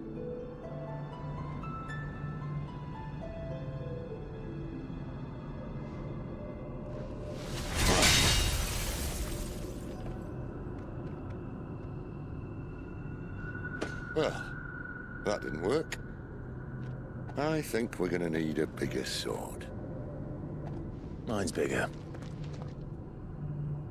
Thank you, Clive, but I meant that figuratively. The core's clearly made of sterner stuff.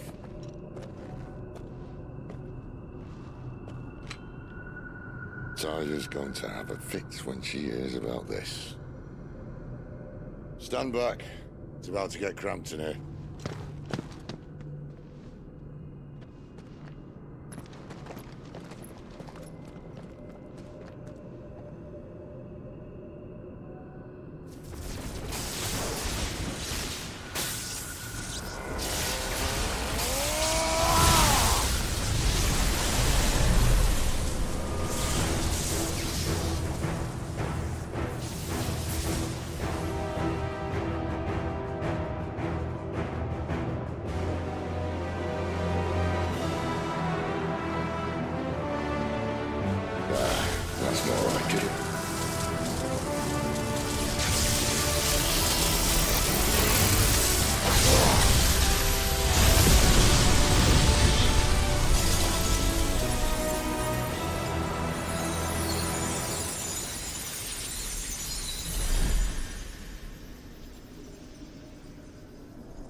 Clive, look.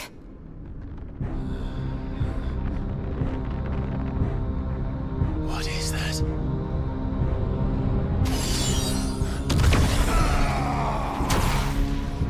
Sid!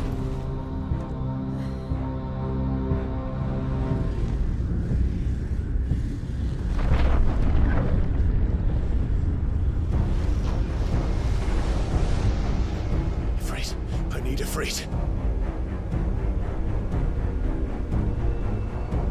Come to me.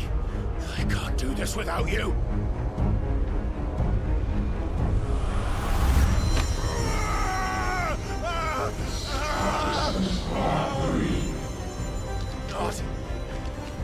Not again.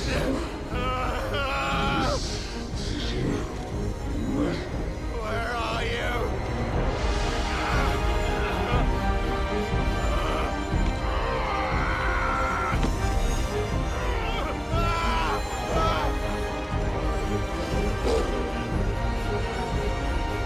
Hold on.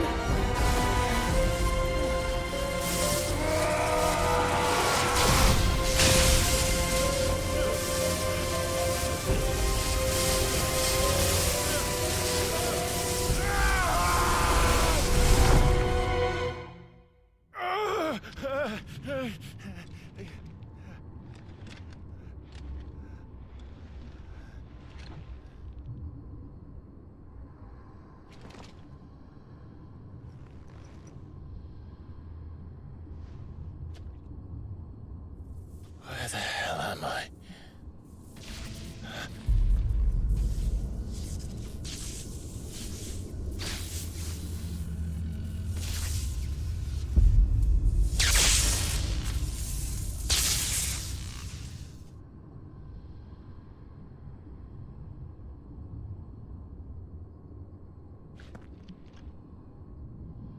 I've been here before.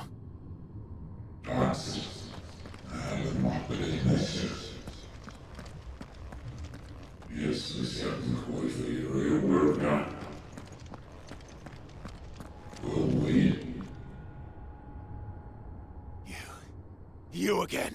Where are you? What do you want?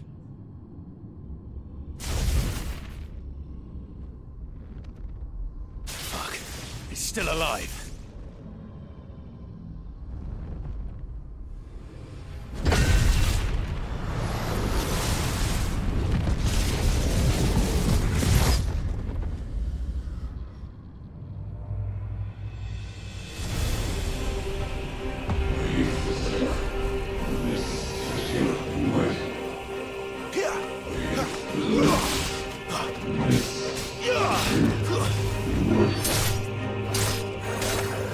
Get out of my head!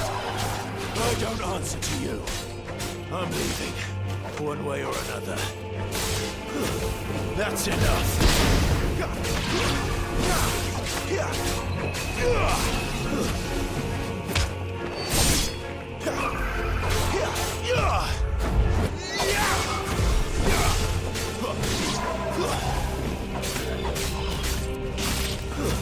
It's over.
isn't yours.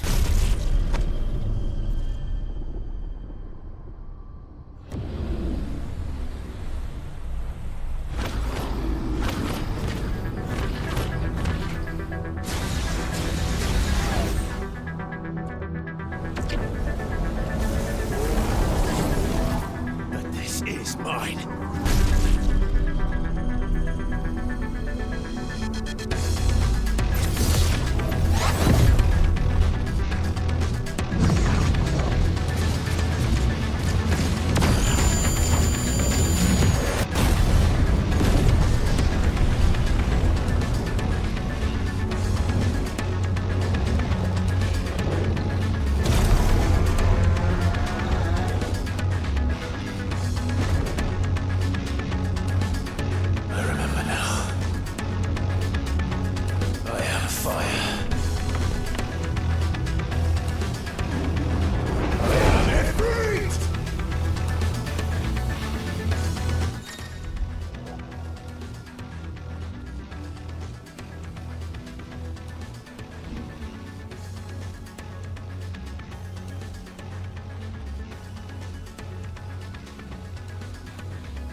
alive.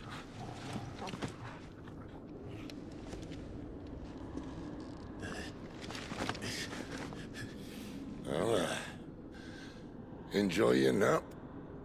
You're wounded. This? It's only a scratch. All right, the hole. We'll find you a healer. Here? No, you won't.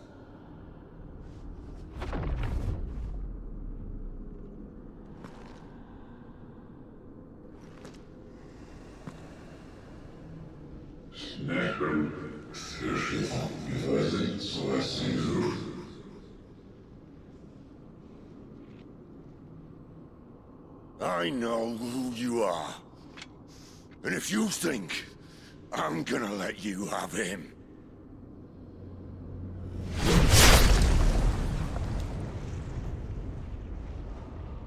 think again.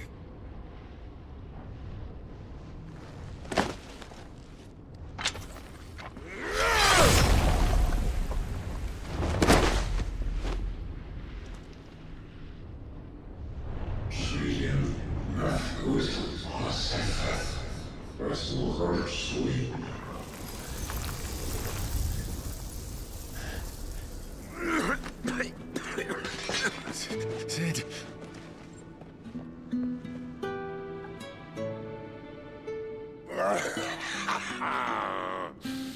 One left. That'll do me.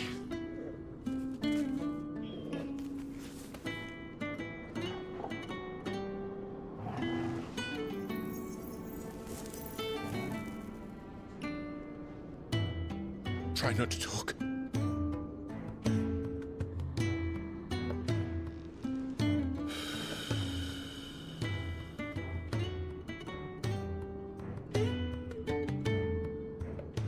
Clive. For so long, I thought I had all the answers. But then I met you. And I learned it wasn't a good death we should be fighting for, but a better life. It's all very well, a man reclaiming his fate. But if he can't choose how he meets it, what's the point?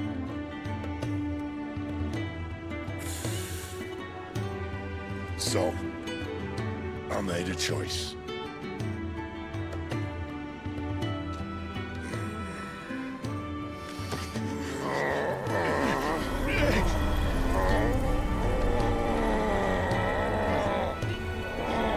Don't do this!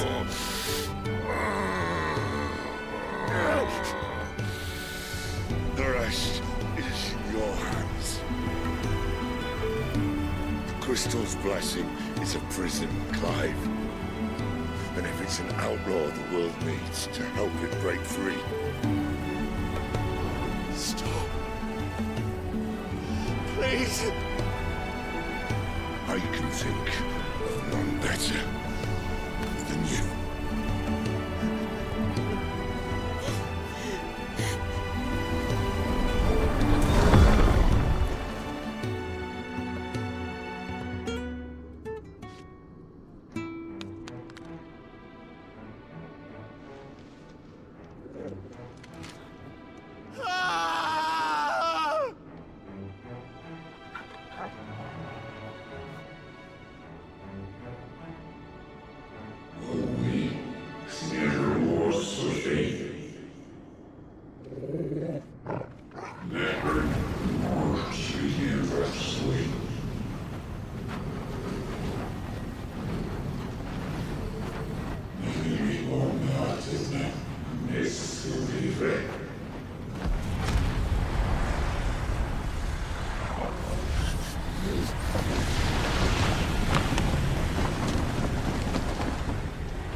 In ashen grip, let ember glow, to kindle flames anew.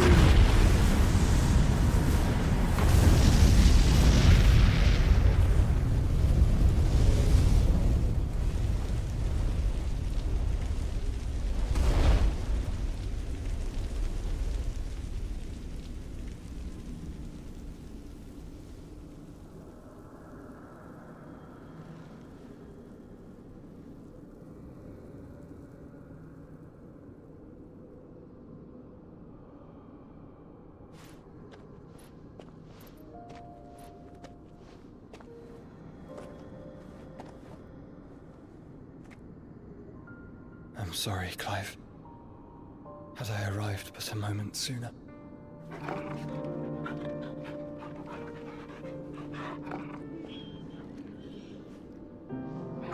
Do you remember me, boy? I saw you protect them. That was very brave.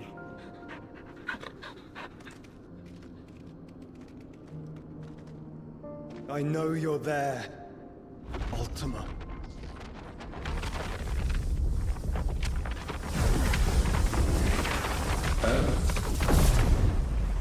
You have learned our name. What else have you learned, Phoenix?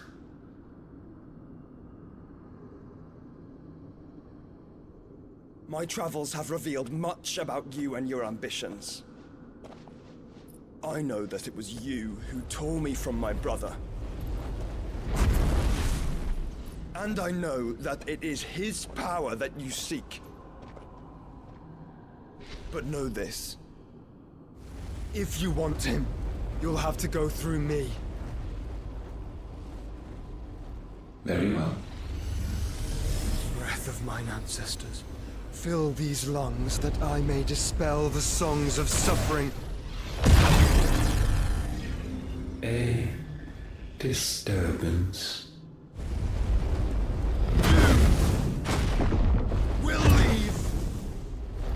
My brother! Alone!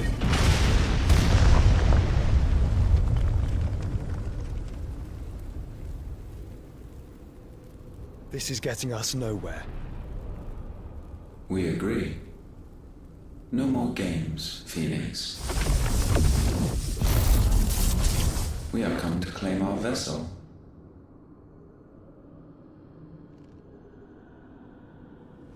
And I said no.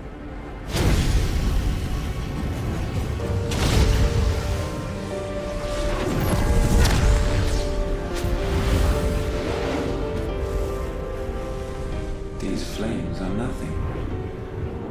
You will know what it is to burn. Yours is a fleeting form. I'm not fool enough to think I can harm you. But to protect my brother, I don't have to.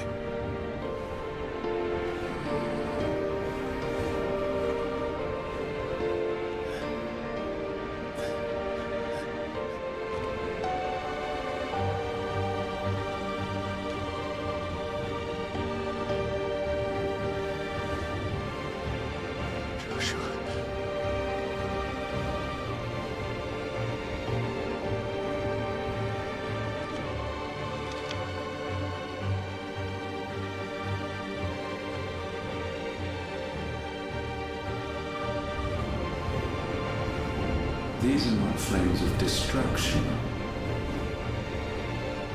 Have you forgotten already who I am?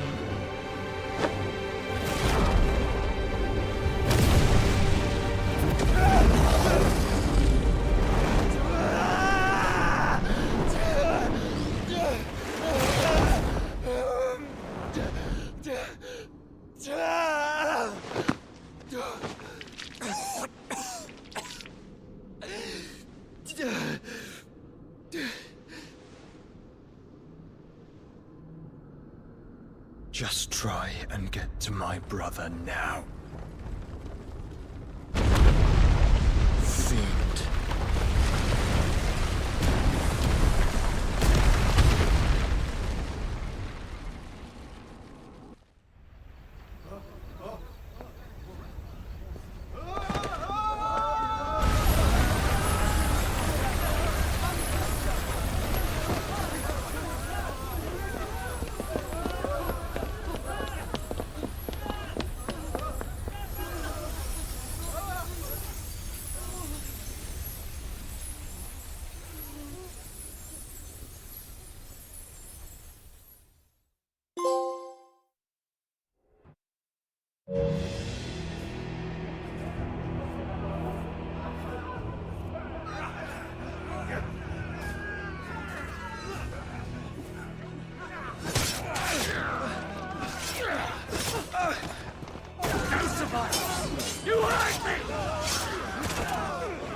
fail, you'll cook again!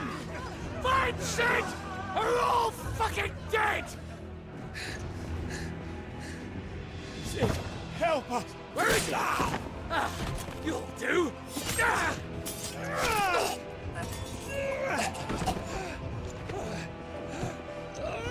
Bastard!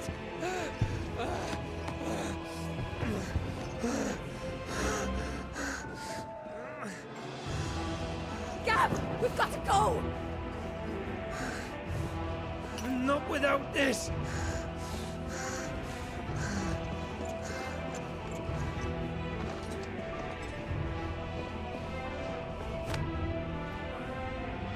Sid is not among the dead. Shall I send a Stolas?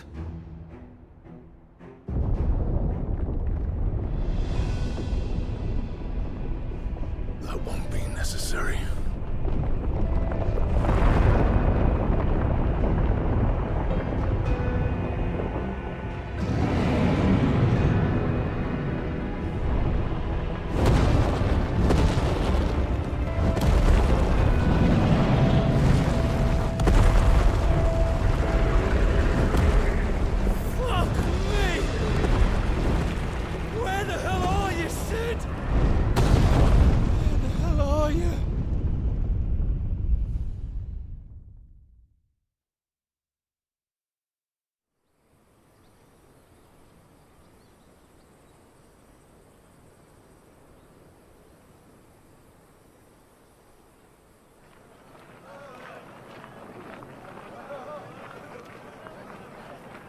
The finest silks from the master weavers of Randalar. Come, feel its softness. Chocobo steaks, chocobo sausage, all from greens-fed farm birds. None of the old courses you'll find elsewhere. Here, take a bite. I've got peppers and peas, beans and beets. If it goes in a pot, I've got the lot. Curatives, restoratives, Look all you like, sir. It's all fresh. Picked this very morning. Restoratives, unguents, ointments, poultices, harmatives, curatives, restoratives. Unguents, ointments, poultices. Might I interest you in a potion, milady? Perhaps a soothing salve to ease the aches of the road?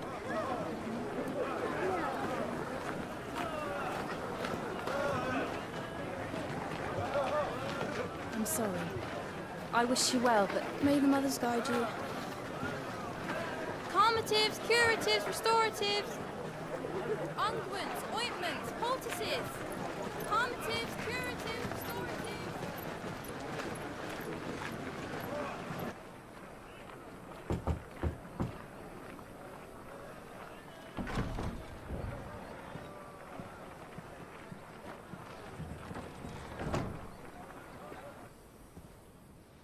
It's good to see you, Sid. What have we learned?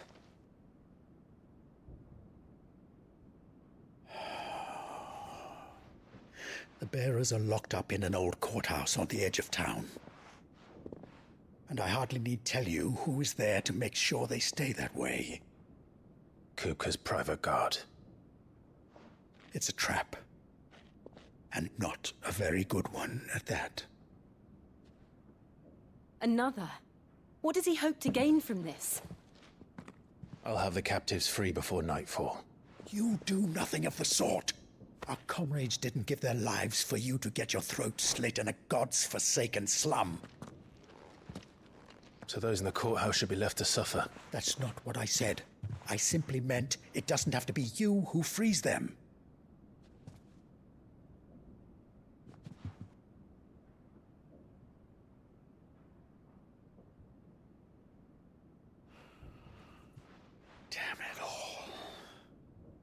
You're as stubborn as the old Sid was.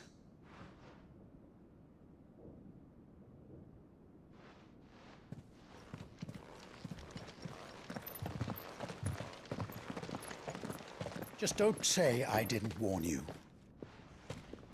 You're Sid now, and if anything happens to him, we're finished.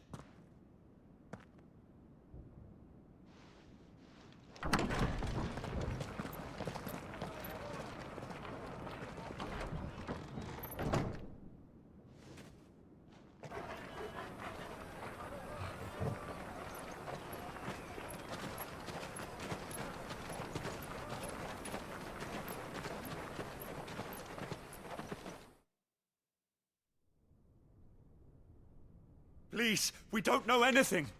You have to believe us. We'd help you if we could. But you're helping us already.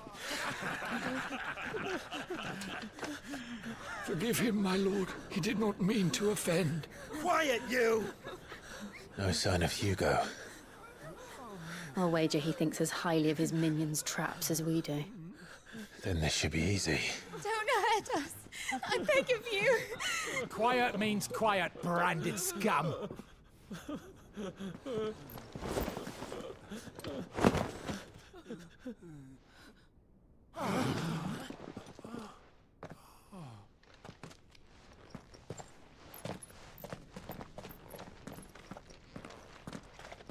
It's going to be all right.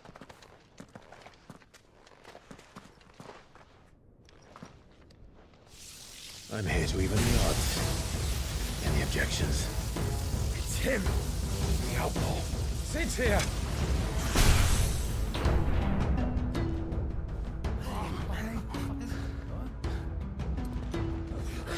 Should we? Come on!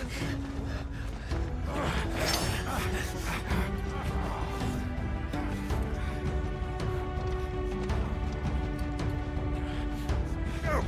Summon the others!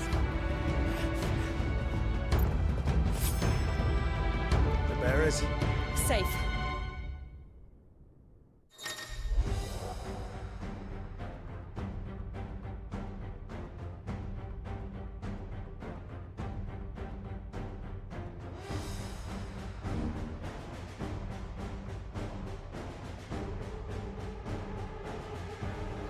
Sid dies here!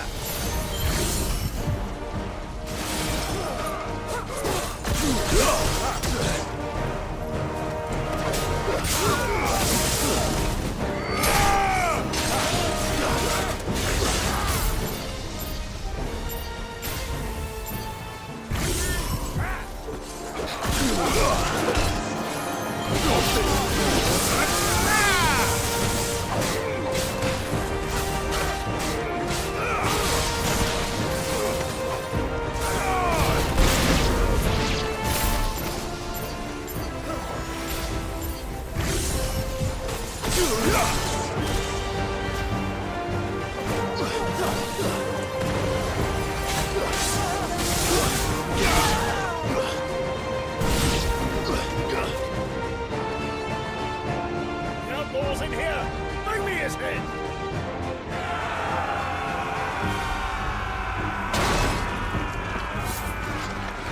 How many are there? Titan sends his regards.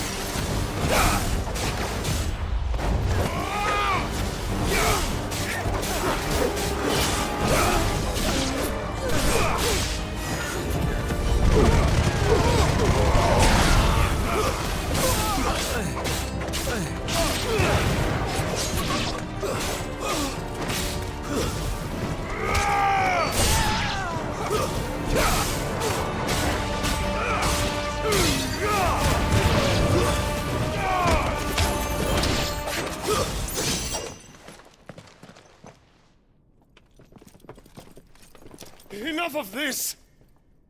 Let him play with the kitten! They brought a pet.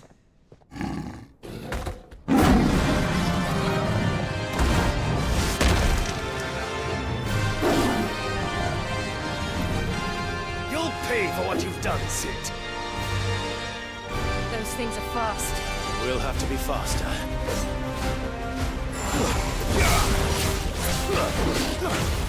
Nice try.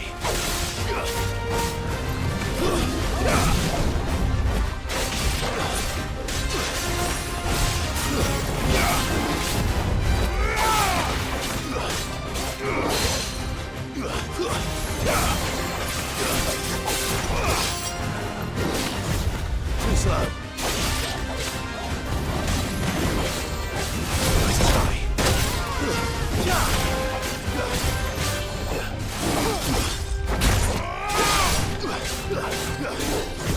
Nice try.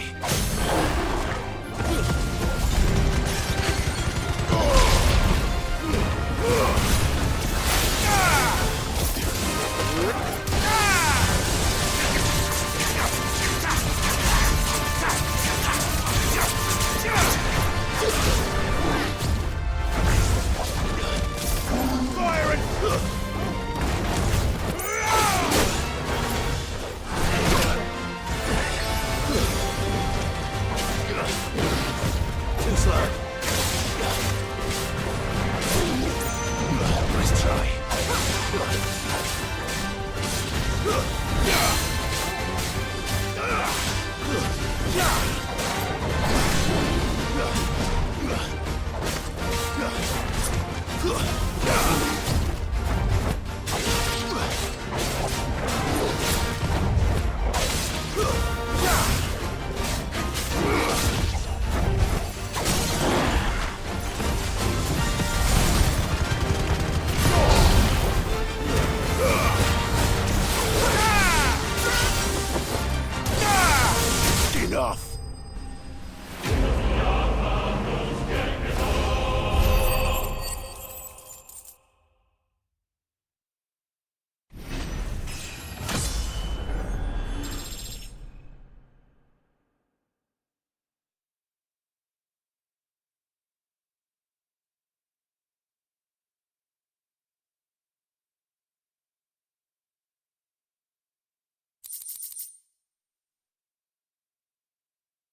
To hell with this!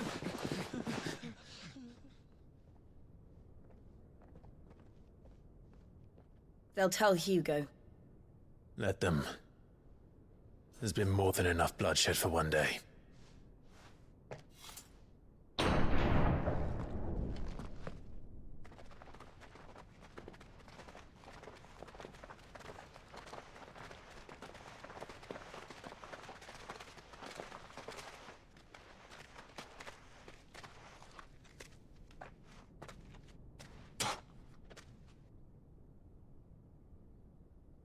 Murderer. All of our friends are dead because of you. Do you hear me? They used us as bait. Bait to lure you out of your stinking hole, all because you couldn't just let things be. What are you even doing here? We never asked to be saved. Did you think we'd thank you? They'll never forgive us. We're all marked now.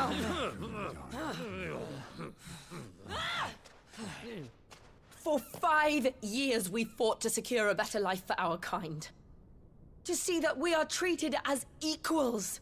Do you not want that? What we want is to be left alone. Every time you show your faces, it is we who suffer. It's all right. I'm sorry.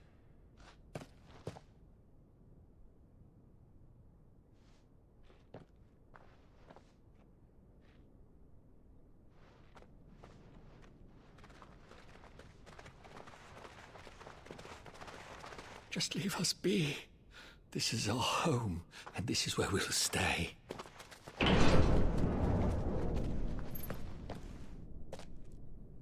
Sid told us this wouldn't be easy. They'll come round. If you say so. We should go.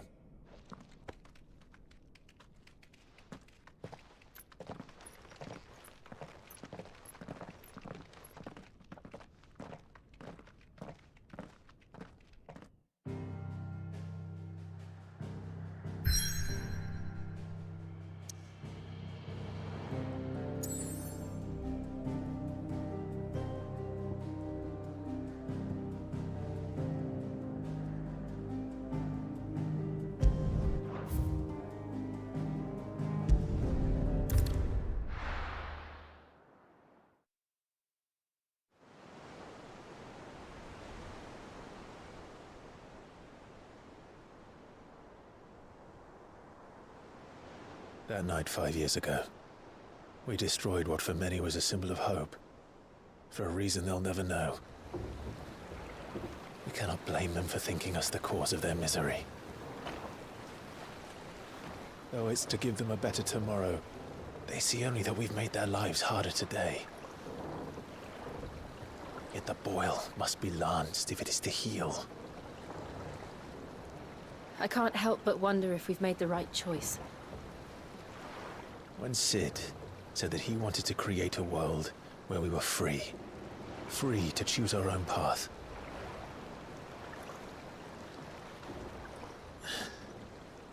I honestly don't think it mattered to him if that choice was right or wrong. Only that it was our own. I miss him. A world where we can live and die as equals. That's what he wanted. What we want. And that's why I bear his name. It's why we've all chosen to bear his legacy. And I'm not going to let anything stand in our way. Rides over, lovebirds, home sweet home.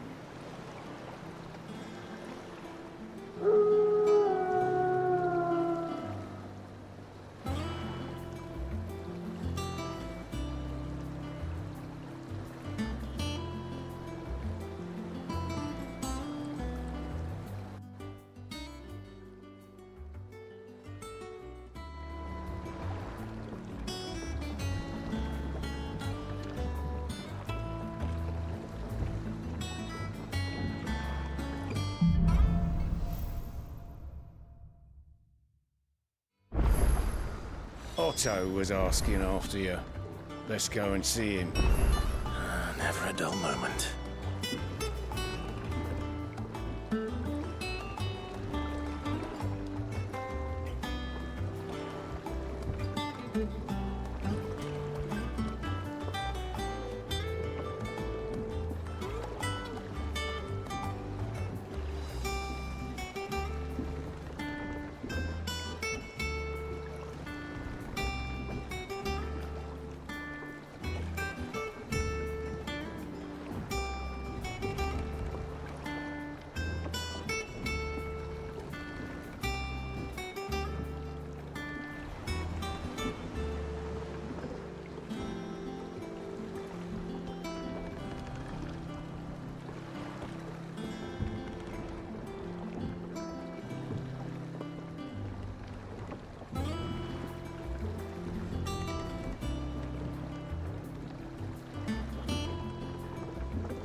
Welcome back, Sid.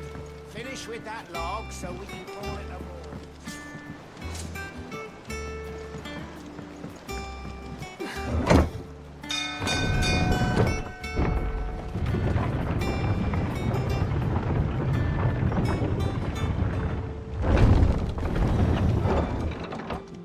Look, it's Sid. Staying long this time?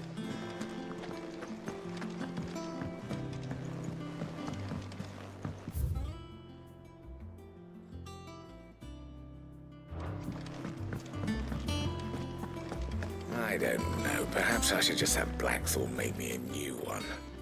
Well, don't just stand there gawping. I remember it like it was yesterday.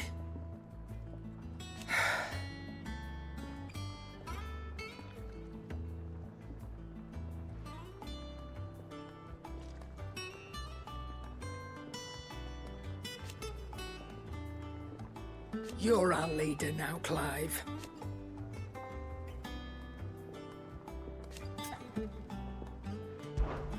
If you're gonna buy something, be quick about it.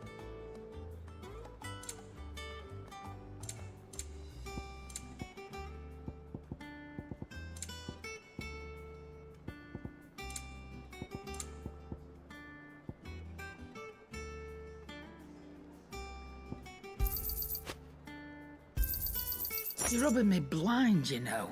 Is that all?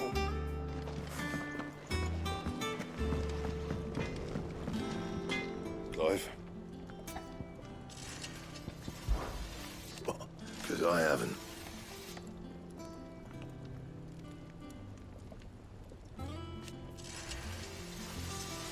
Still.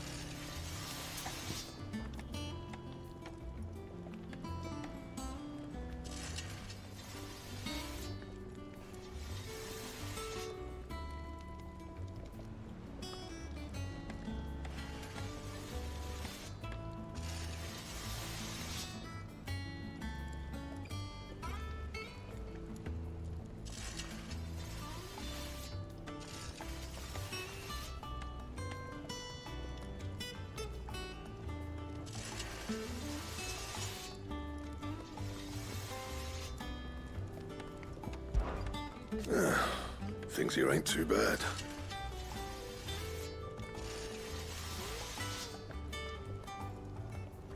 Nah.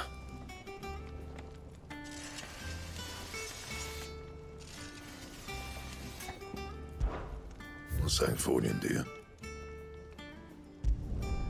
Not bad, if I do say so myself.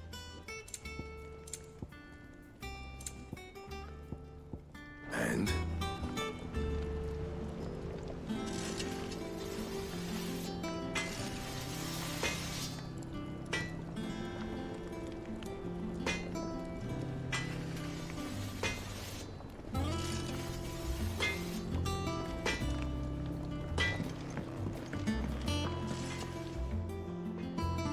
Constable. All swept. It's over to the tavern.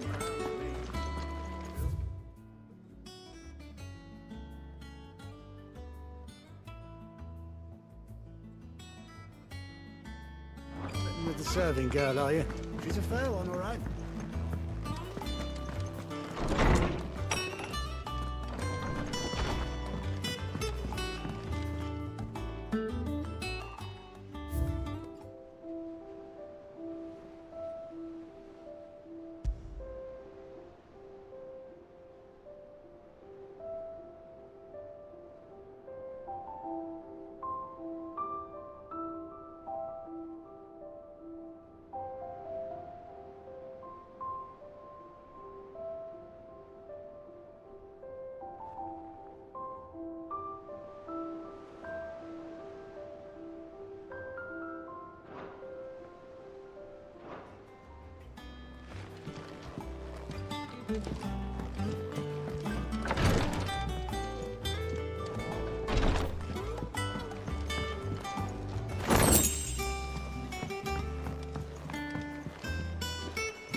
Ah, there you are, Clive. Word of your adventures arrived this morning. Victor sends his thanks. I doubt Kupka will miss the fools he sent to catch me. Not a single one of the bearers we saved showed any interest in coming with us. No one seems keen to join hands with an outlaw. Any news while we were away? None worth mentioning. Gav's still off keeping an eye on the Republican army. Should be back any day now. Understood. If anyone needs me, I'll be in the map room.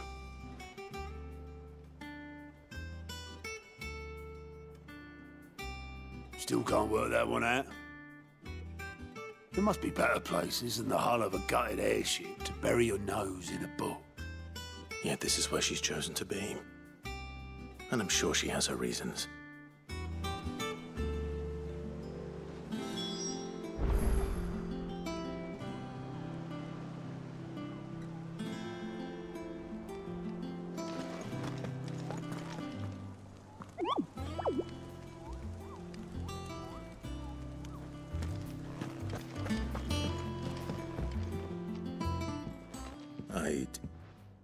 Trust I'm not intruding. Back from your mission? I'm beginning to think your habit of surviving cannot be attributed to luck alone. One might say the same of you, Vivian Ninetails. I'll have you know that only 4 attempts have been made on my life, and none was especially memorable. So, to what do I owe the honor? Could it be that you've come for one of my lessons? Is that so hard to believe? Very well then. Shall we start with the state of the realm? To absolutely no one's surprise, she finds herself at the mercy of armies and outlaws. Well, mostly armies. Though that's not for want of trying, is it, Clive? But the real question is, how did we get here?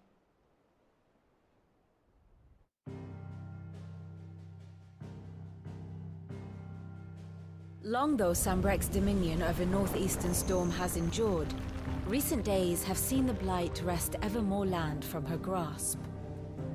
For which reason, she has continued to wage war on her rival across the strait, hoping to claim less blackened pastures. But Odin would sooner pawn his sword than Waloed relinquish Ash. And the Empire pays dearly for every blade of grass bent beneath Sambrequois boots. Little wonder then that Sylvester set his sights on the crystalline dominion, an altogether easier target, possessed of no less ether.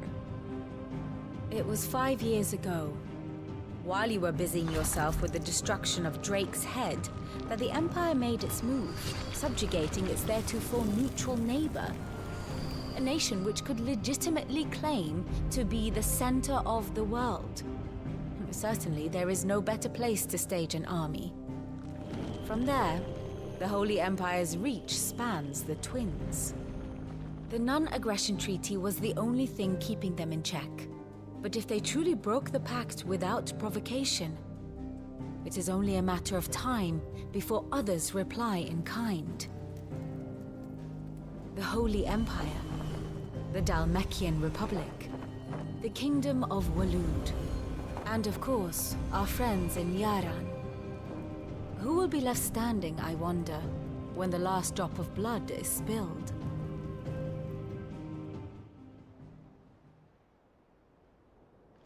You were born in Twinside. Do you not fear for your home? Oh, dark clouds are wont to gather over the Dominion. Yet in spite of it all, she has ever endured. And when the storm has passed, I am confident she will remain. Now, as to the matter of payment for today's lesson, complete a simple errand for me and we shall consider ourselves even. Even?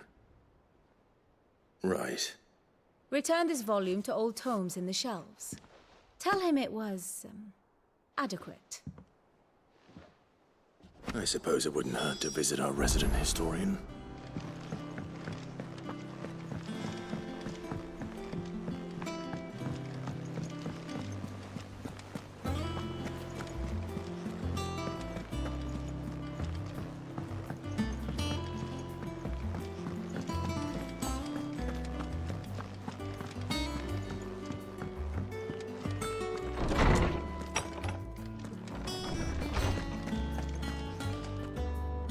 Holmes said the hideaway is built inside an airship. Said it was called the Invincible.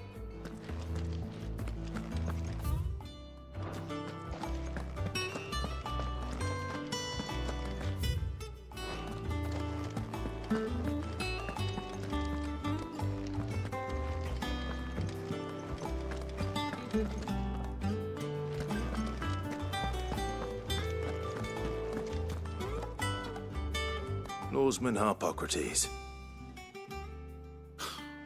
Now that is a name I have not heard for a long time. So long, in fact, I had half forgotten it was mine. Welcome home, Clive. You were missed, as always. I believe this belongs to you.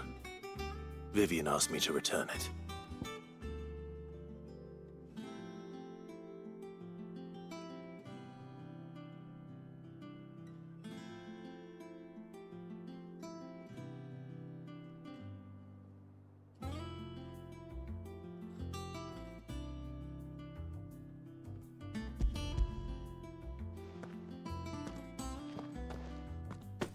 Already?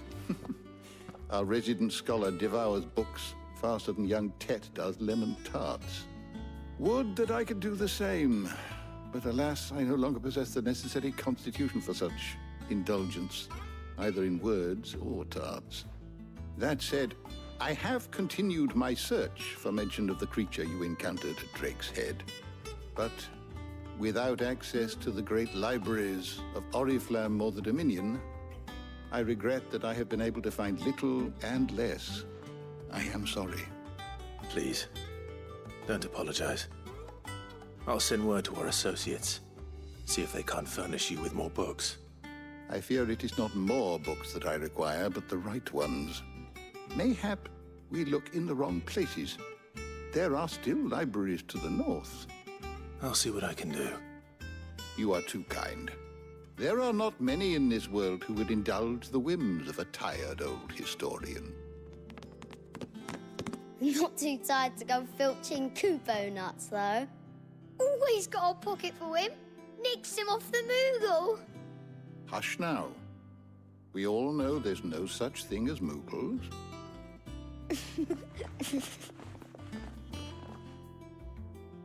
The twins seem well. Aye. Yet they laugh far too little for one so young. The loss of their parents weighs heavy on them, however well they hide it. Titan took much from us that night, from some more than others, and the wounds that remain, they are not quick to heal. Which is why we must give them all the time they need. That we must. Just as I must give you the time you need to recuperate. Good day, Clive. Good day. Gav will be back soon. I should get some rest while I can.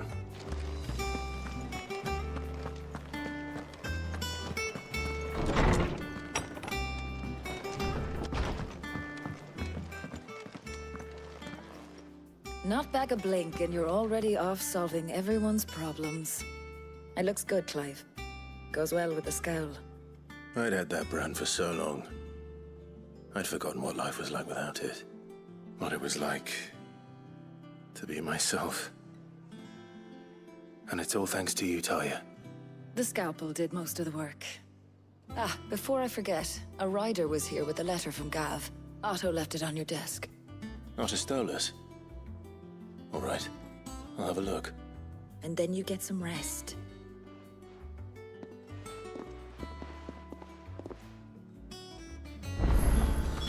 What could Gav have thought worthy of a letter? Have you been to the toll? I hear a new ship.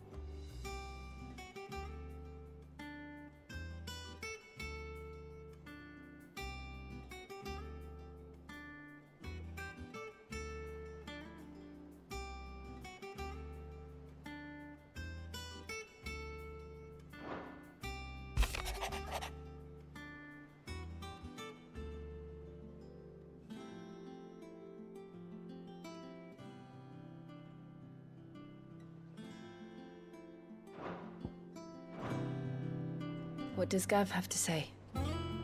The Republican army is on the march, leaving Randalar in Hugo Kuka's charge. With him and his men occupied with the defense of the capital, they're less likely to trouble us. Good news, then. It's more than that. This is our chance. The one we've been waiting for.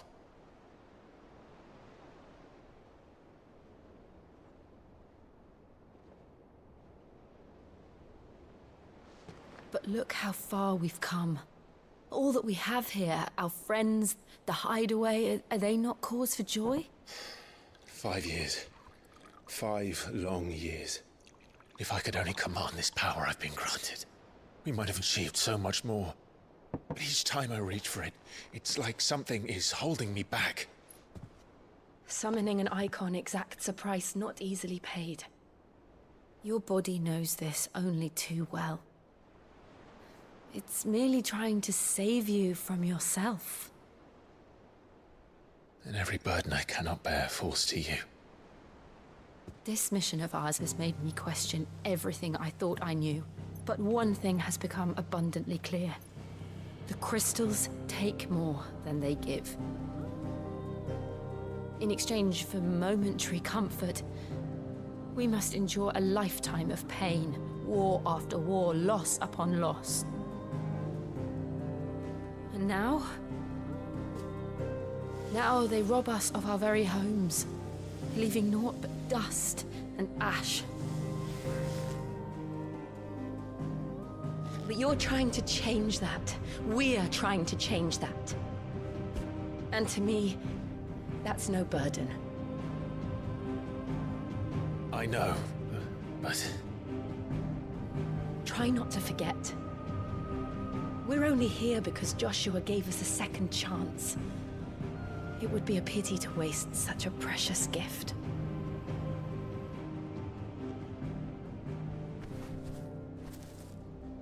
He did. He was there. It wasn't an illusion. I heard him call out to Ultima.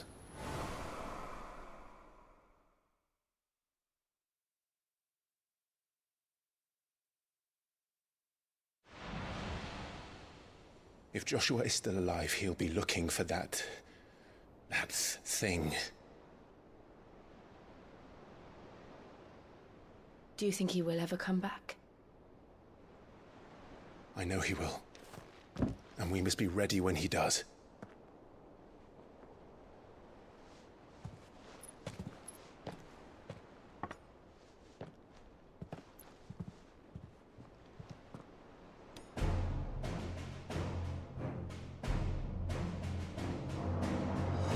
To a world without mother crystals. To Sid.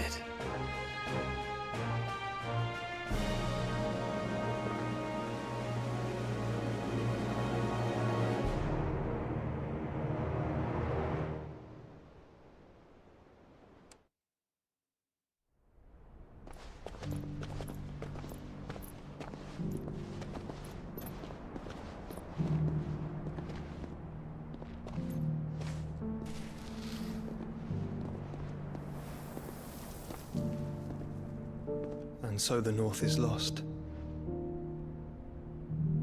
I knew that the Blight spread ever more swiftly, Your Grace.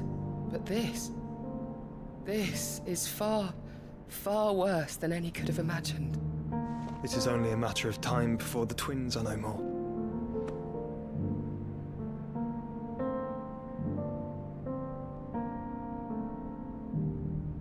The world marches ever closer to its end, and here we chase shadows. Tell me, brother, are our efforts in vain?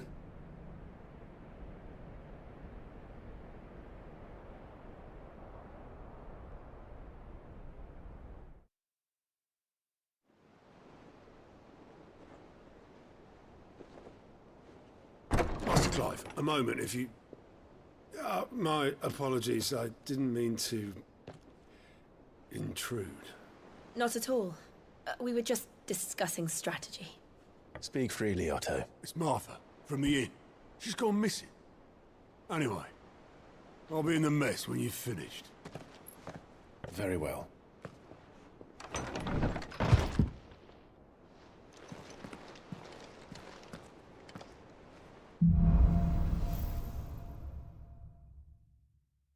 What would make Martha leave the rest?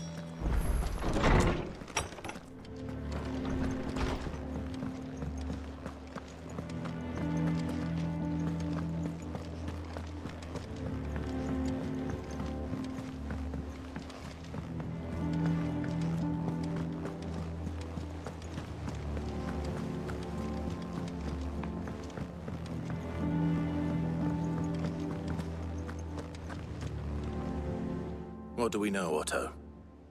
Some lads from the Imperial garrison in Rosaria started a fight over at Martha's Rest. Blood was spilled, bones were broken. The usual. But somewhere in the middle of it all, Martha vanished without a word to anyone. And that ain't like her, Clive. Something's not right. You think this was planned? Course it bloody was. Ever since Eastpool, the Empire's been tightening its grip round the Duchy's balls. They've strung up everyone who's ever set eyes on a runaway, claiming they're traitors to the Holy Throne, conspiring to restore the House of Rosfield to power. And now it sounds like the bastards have turned their attentions to the pallbearers meek enough to stay put. Naturally, old Martha could see the way the wind was blowing, complained that it was getting harder and harder to take bearers in. And now she's missing. If she's fallen into the hands of the Empire, we could be next. Couple of curse breakers are already on their way to the inn. They should help speed up the search. But if this is as bad as I think it is, you might end up having to save their asses and all. Don't worry, Otto. I'll make sure everyone gets home safe.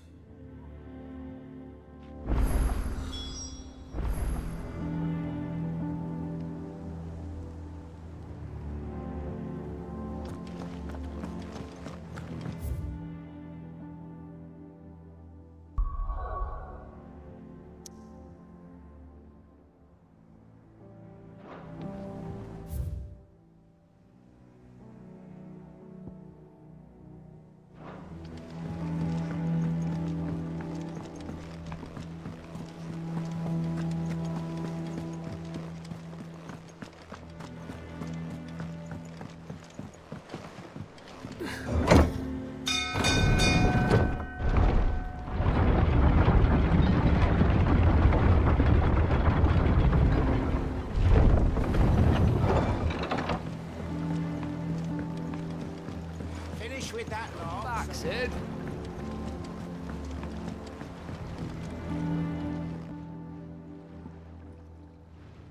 Damn blighted bilge. Is everything all right?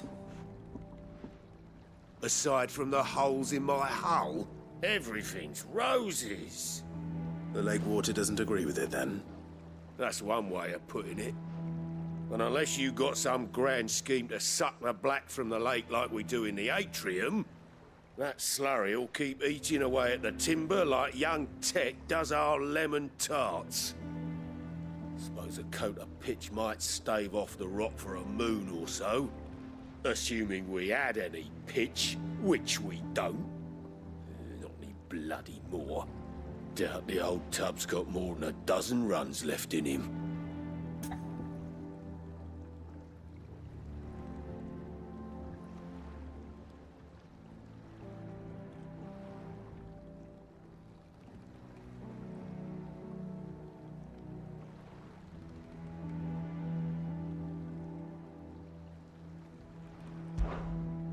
Of course, Obolus. Your skiff is our only means of reaching the mainland. Without it, we'd be lost. Well, I'm glad someone round here sees it that way. To make pitch, you need pitch trees. But in case you haven't noticed, live trees are one of the 1,000 things sorely lacking in the Deadlands. Now, I'm not so unkind as to ask you to fell a faraway forest and lug the logs back here to the mere, which is why we'll be needing a suitable alternative. And it just so happens I once heard the thorny pitchers of Curltail Falls cover themselves in a sticky wax to trap birds and beetles and whatnot. Might be enough to tide me over. Sounds easier than felling a faraway forest. That's for certain.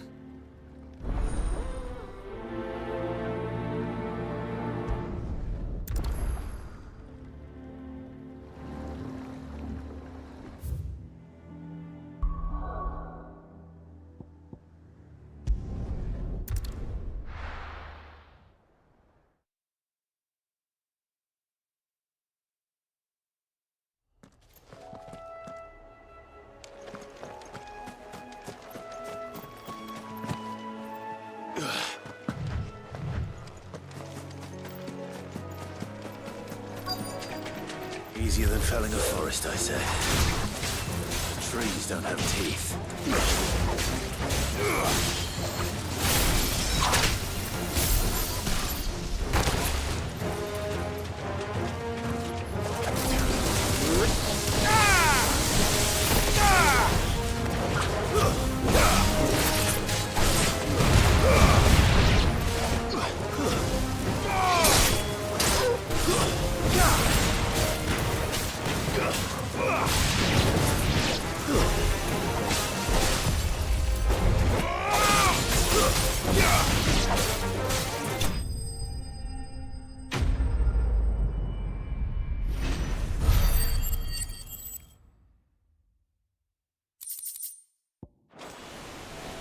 I can't imagine Obelisk needing any more than this. Time to head home.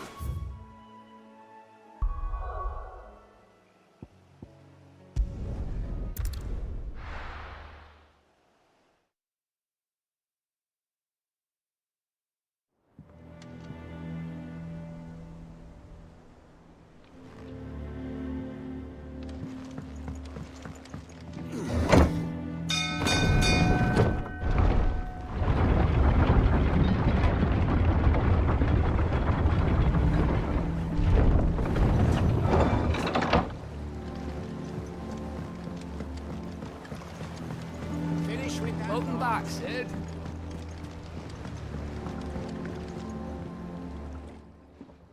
Well, did you find me some wax? Find is one way of putting it.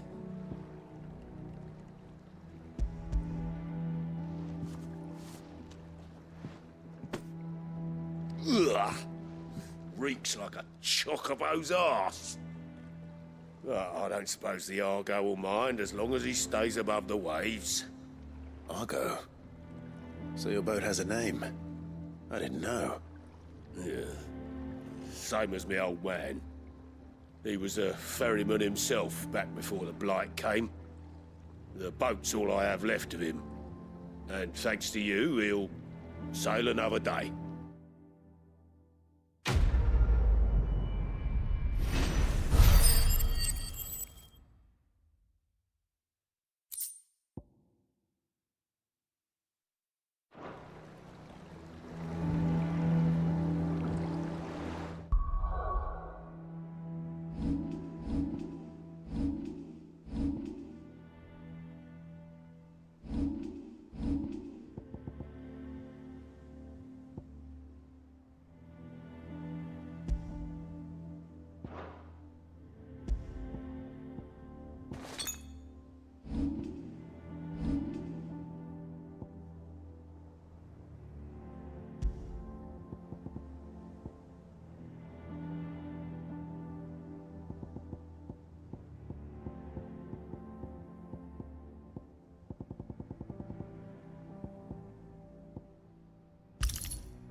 What happened here?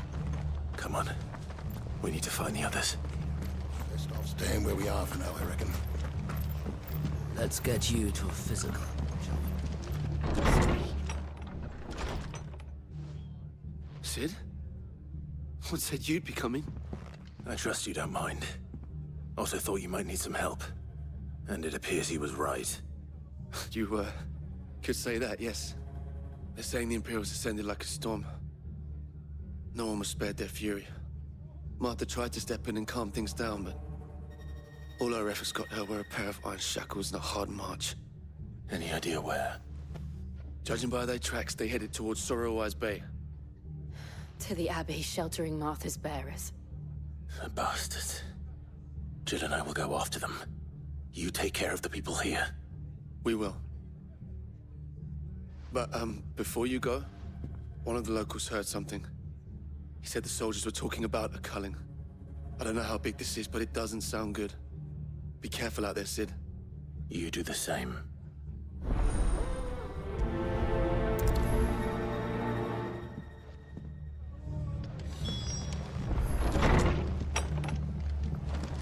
Cole is right.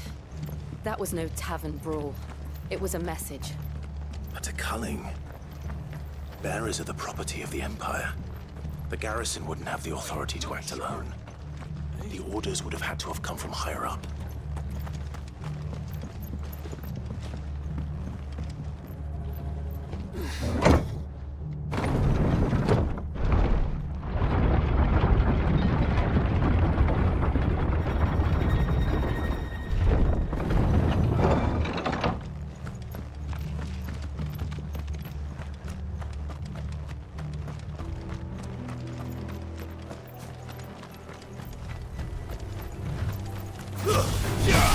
Don't get surrounded.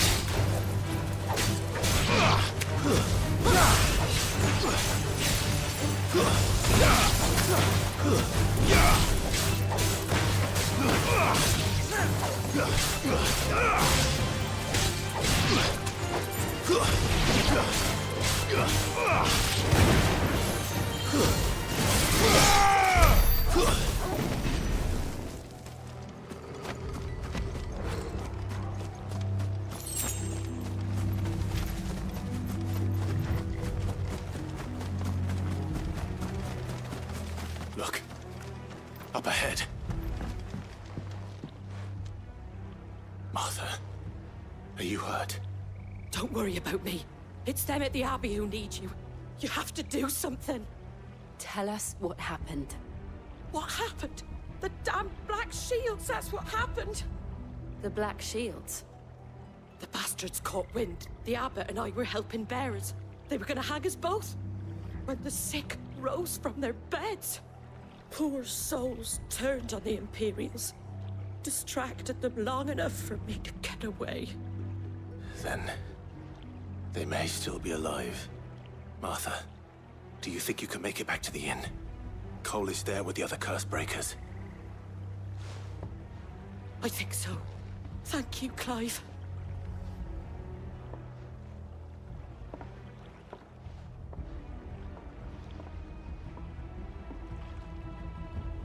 Black Shields.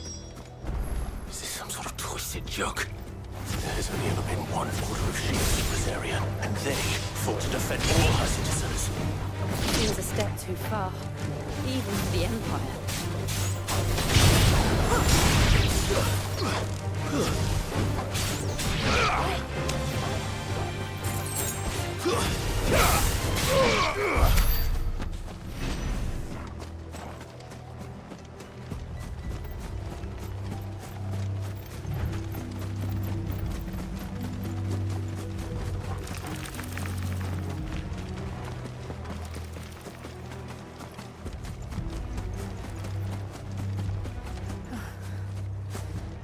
Are we too late? There might still be someone inside.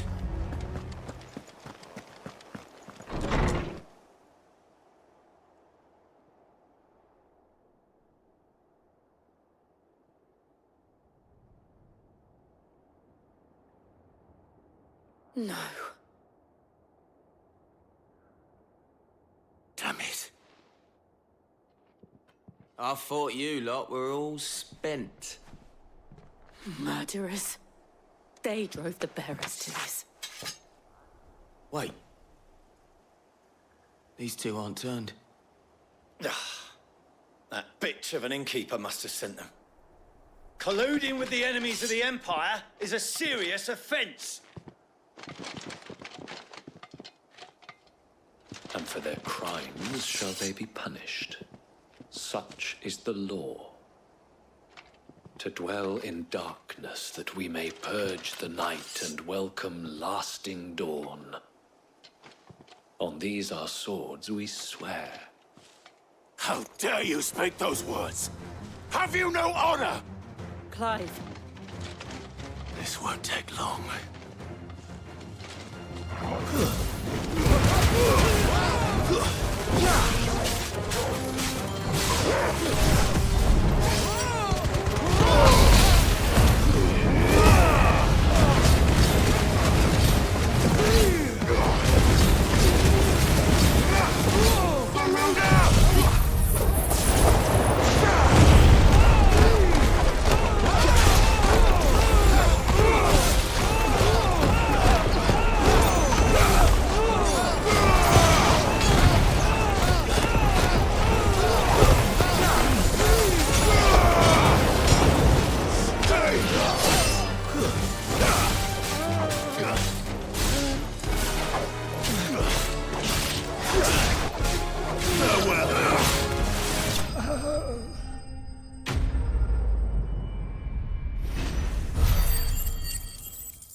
Is that all of them?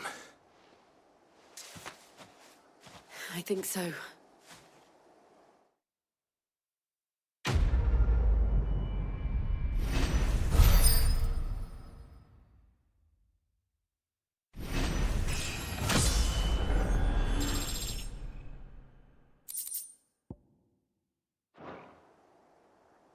I didn't see the abbot.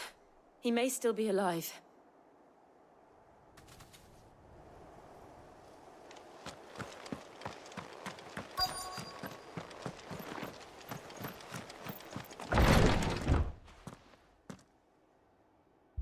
Found her.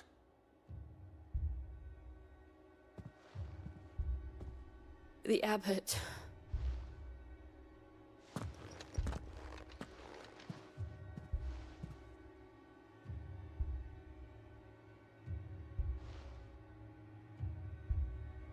The bearers died protecting him.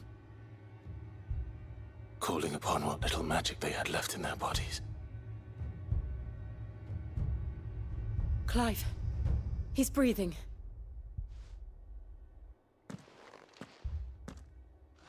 We're friends of Martha.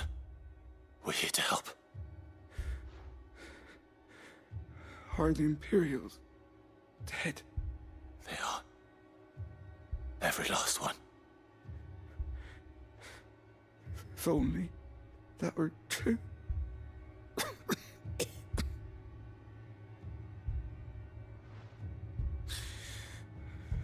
Black Shields will return. The cullings will continue.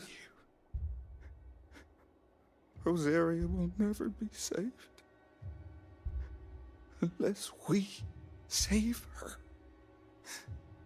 Tell Mother to beg Cid's aid and tell her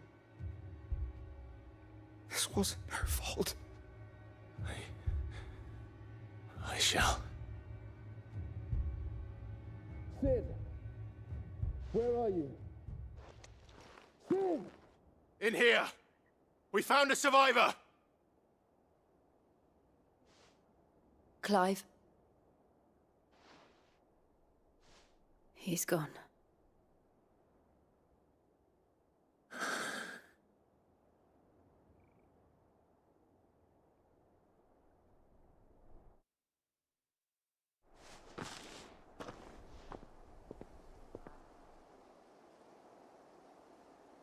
We've laid the abbot to rest, but the bearers, they didn't need to die like this.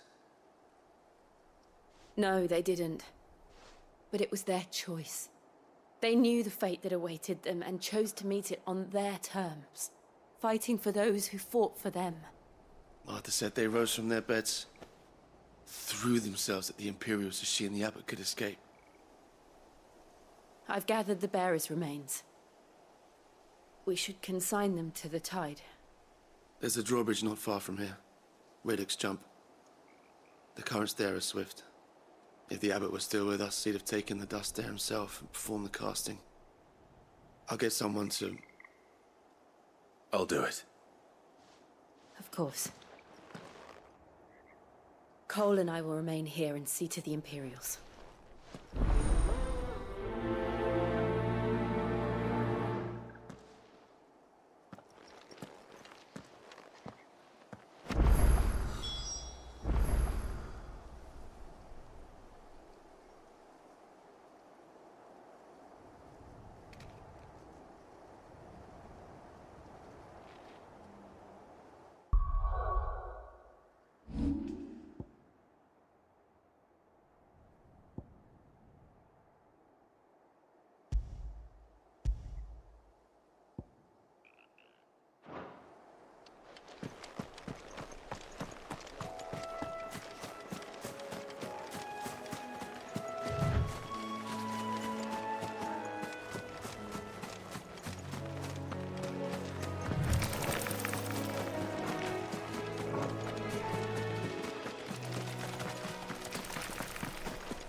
Spotted us, Torgal? What am I saying?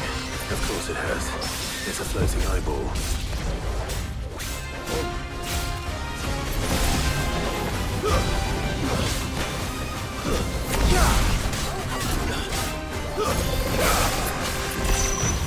Too slow.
Nice try.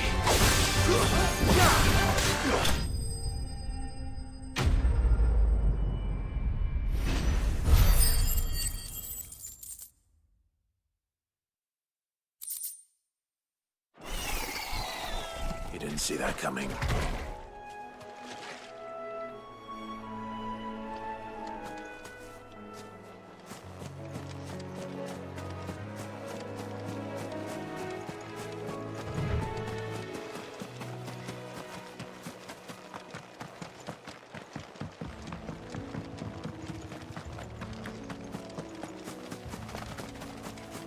That must be the bridge.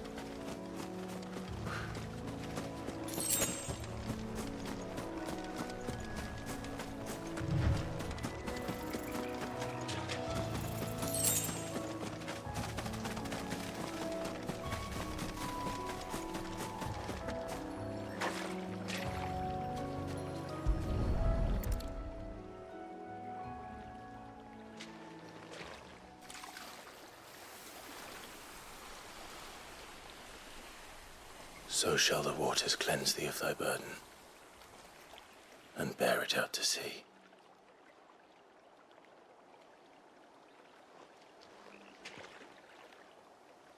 And now they are truly free. I hope so. What of the Imperials?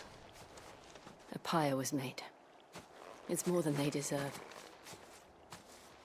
We should go back. Cole is worried about Martha. All right.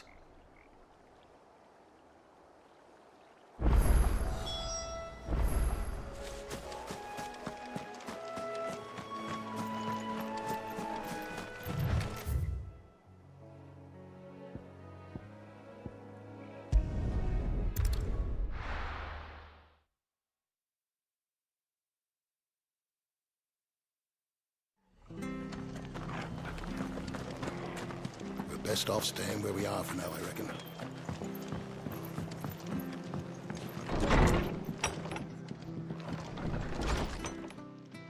No one survived then? I'm sorry. Before he passed, one of them bade me tell you not to blame yourself. Doesn't mean I won't. Doesn't mean their blood's not on my hands. Cole said you cast their remains. That was good of you. But it should have been me. This was all my fault. How? You couldn't have known. But I did.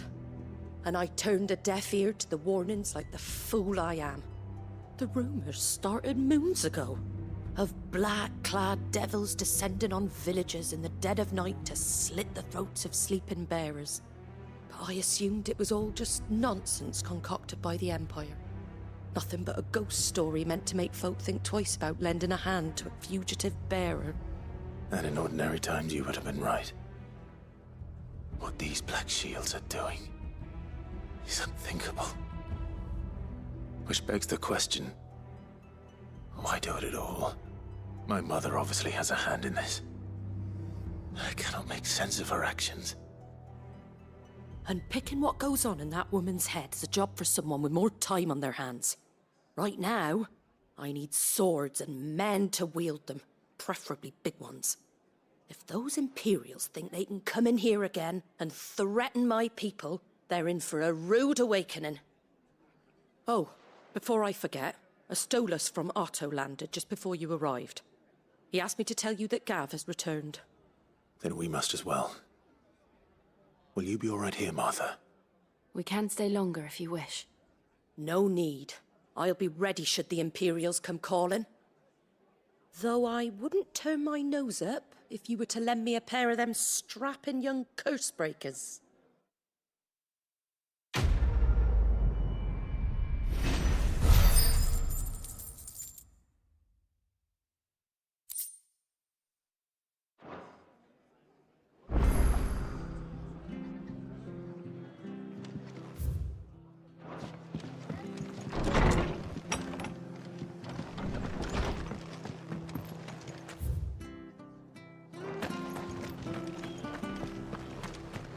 Try not to move.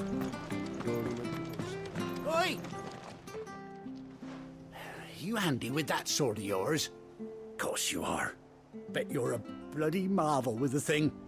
Now, question is, are you willing to use it or not? 'Cause a flock of noble chocobos are at... Chocobos? You heard me right. Wild birds? Hmm? The big ones? And not just any chocobos at that.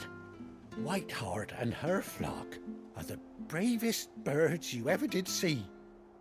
They protect travellers round these parts from bandits and the like. Chocobos.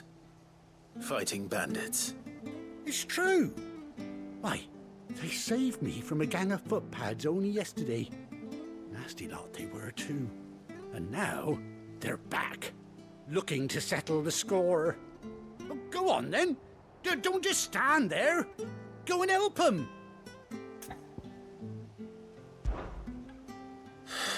All right. There's a good lad. Where can I find these chocobos? I saw him cut across the way over yonder.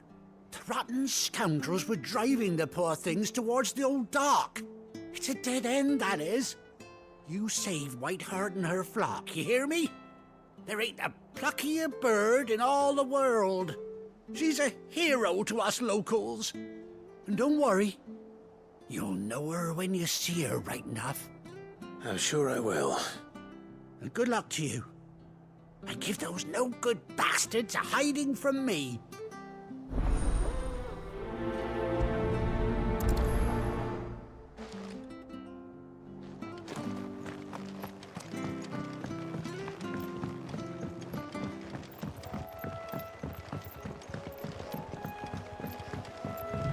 Whiteheart.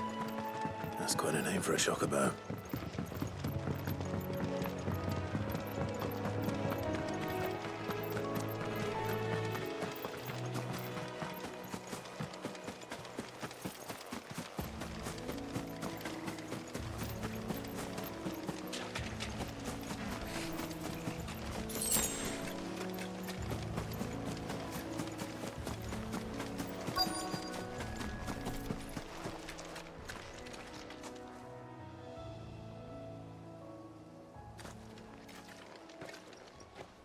A white feather.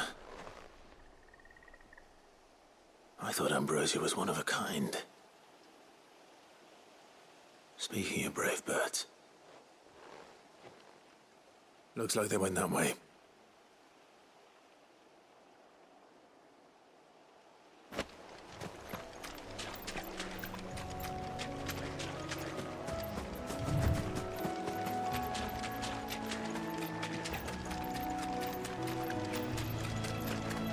These chocobos aren't going down without a fight.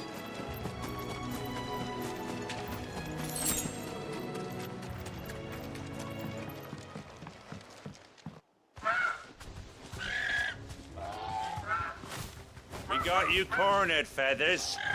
You didn't think you'd seen the last of us, did you? You've been bad for business.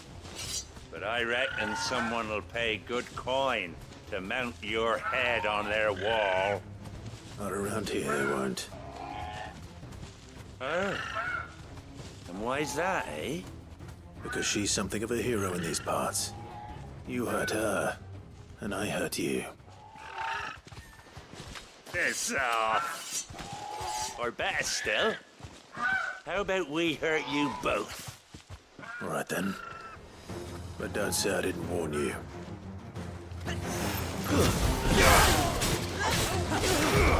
Too slow.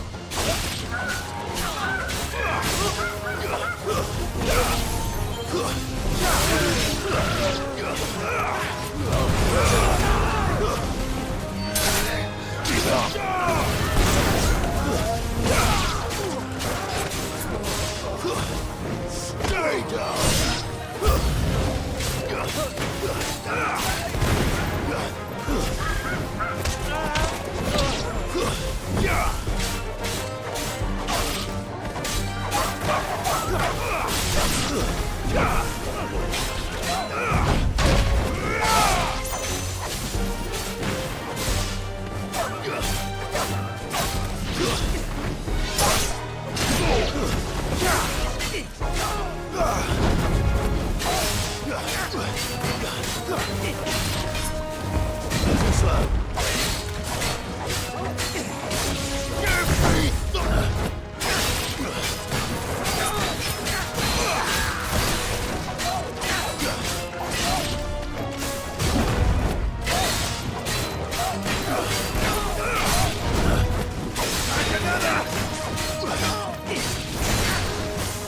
Nice try.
You're safe now. White Heart, I presume. Do you know her, boy?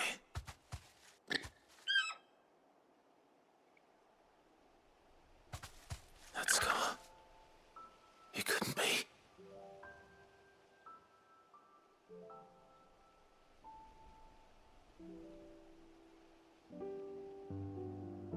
Ambrosia.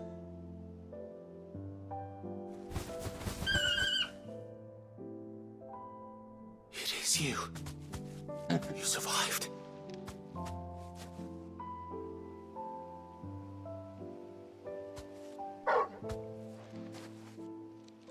And you found yourself a flock.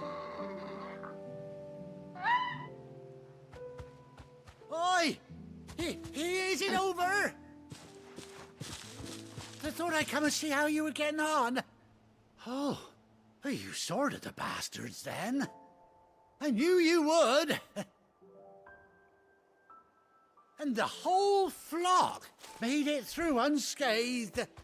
Thankfully, they did. And not only that.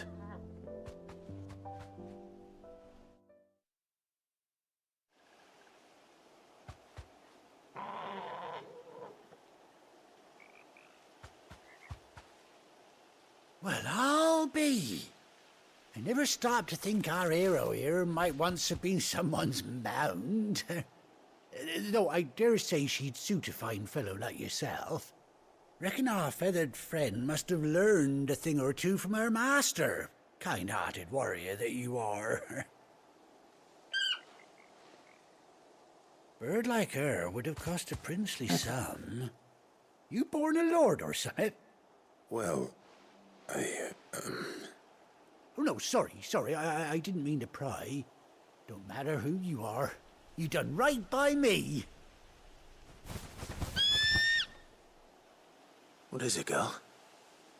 She wants her master back, I reckon.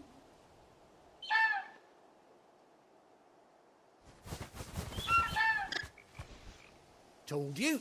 And it seems her pals agree. Is that it? You want to come with me? Well, bugger me if this ain't a heartwarming sight. The lads down the stables will be hearing about this tonight. Oh, stay right where you are.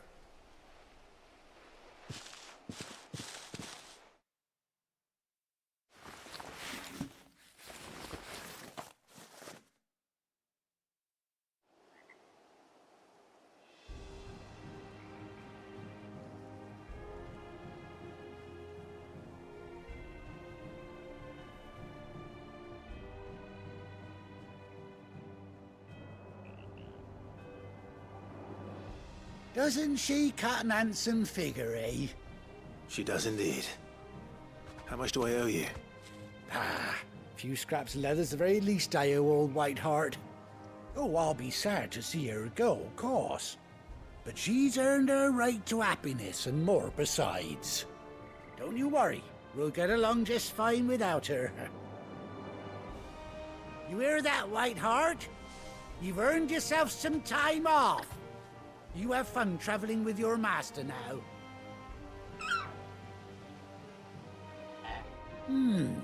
You seem awful familiar now I get a proper look at you. That's it. When those chocobos swarmed my cart on the road, didn't you? No, that can't be right. That fellow was a bearer. Must have been my double. Oh, must have been, eh? Oh, that'll be the excitement getting to me. Silly sod that I am. Pay me no mind. Anyhow, best be on my way. Good luck to the both of you.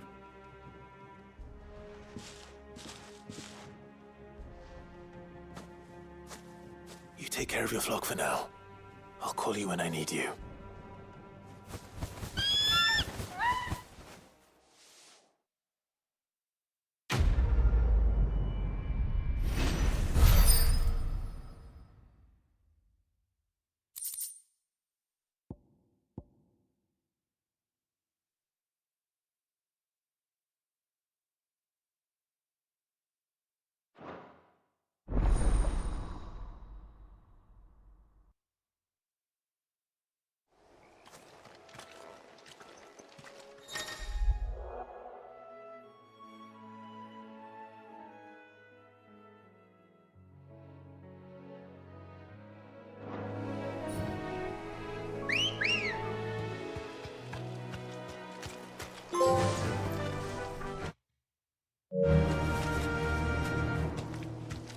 Fly, Ambrosia.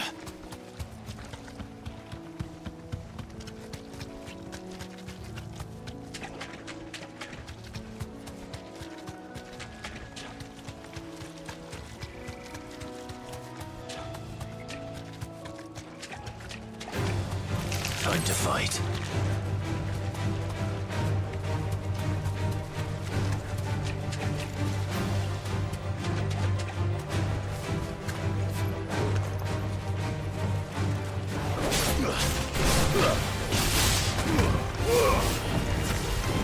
Stay down!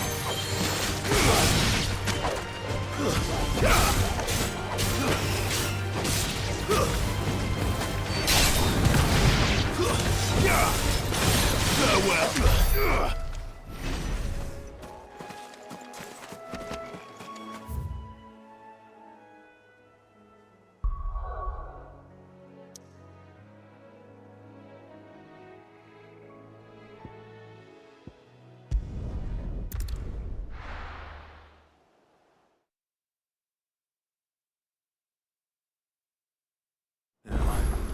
Where's Gav?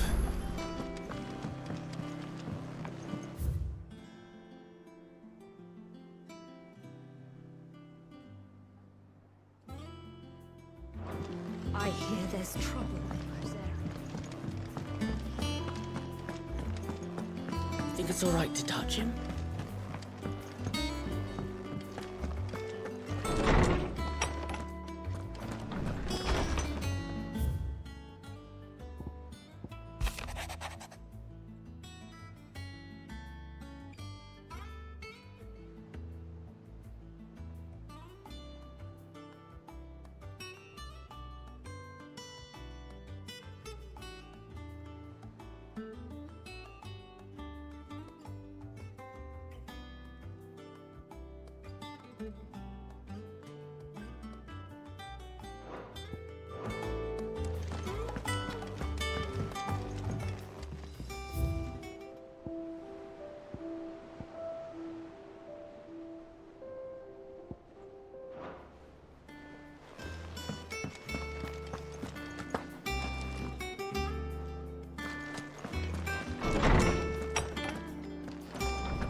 Clive! Oh, I've missed that scowl. Where's my report? What, no kind words for your old pal Gav? If it's kind words you're after, you're fishing in the wrong barrel. Now sit down, you fool.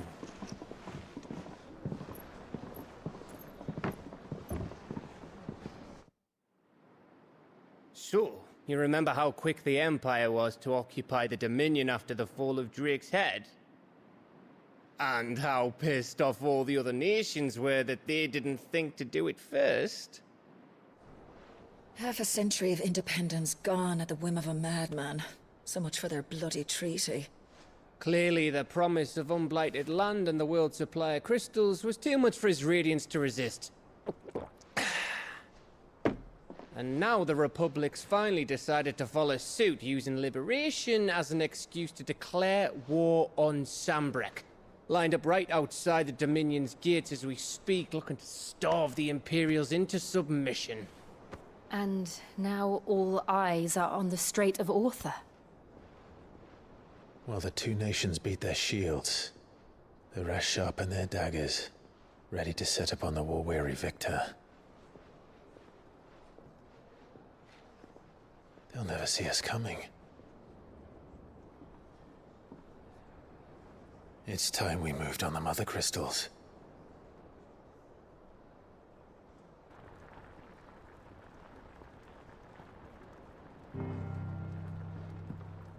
Four Mother Crystals remain in Storm and Ash. Drake's Breath, near Ironhome. Drake's Fang, in Dhalmekia. Drake's Spine, in Waloed. And Drake's Tail, here in the Crystalline Dominion. With the bulk of the Republican army marching to Twinside, Drake's Fang will be left exposed. That is exactly the move Kupka would anticipate. And if there is anything these past 5 years have taught us, is that he loves his traps. There is one place, however, where nobody will be expecting us to go. Drake's Breath. There's a shitload of sea between us and it, and I've never been much of a swimmer. I have an acquaintance in Port Isolde who may be able to help. Who's that then?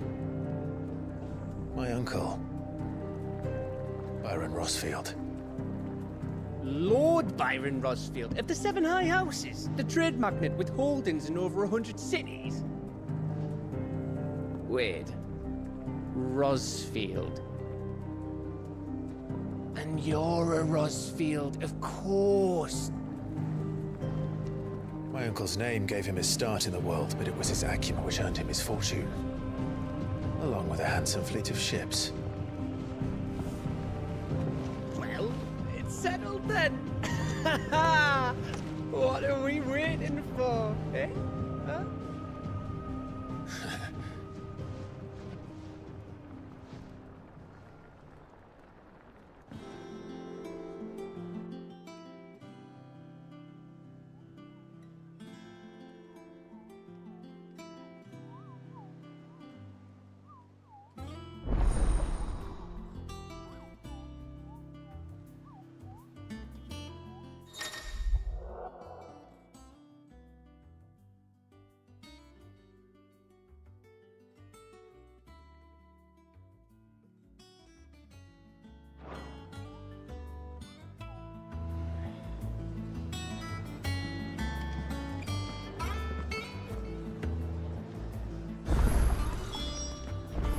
What are we waiting for, indeed?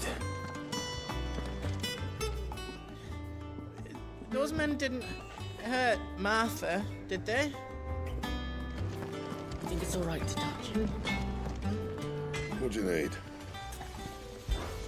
So, what'll it be?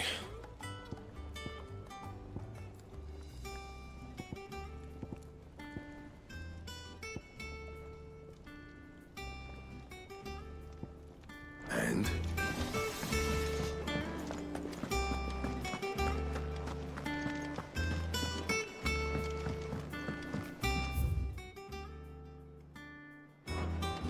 I hear there's trouble.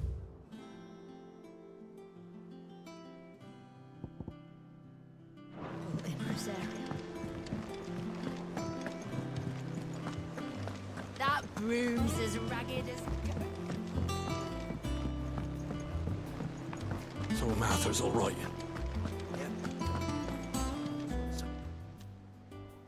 Oh, Clive! Welcome to the Patron's Whisper. The Patron's Whisper? Does that mean someone else is taking care of our friend's donations? Oh no, that's still me. It's just Karen has her toll, Blackthorn has his hammer. I thought a new name might liven things up. I still catalogue every item that arrives, in addition to setting aside those tokens of appreciation the sender has specified are to be presented to you personally. Would you like to see if we have any? Come to claim your just desserts?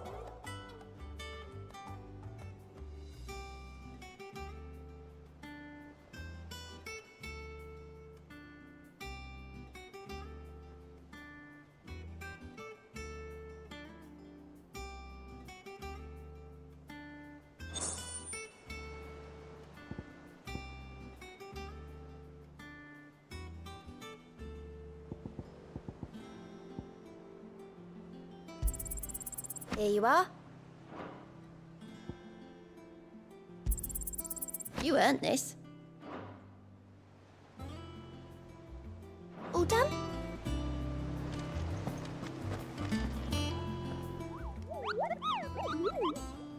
What's the matter, Nectar?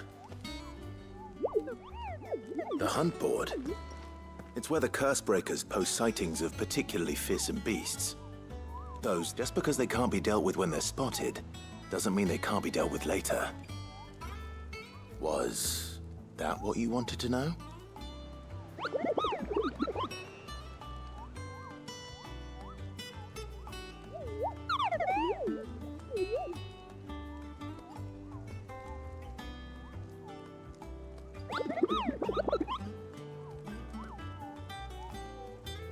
Right.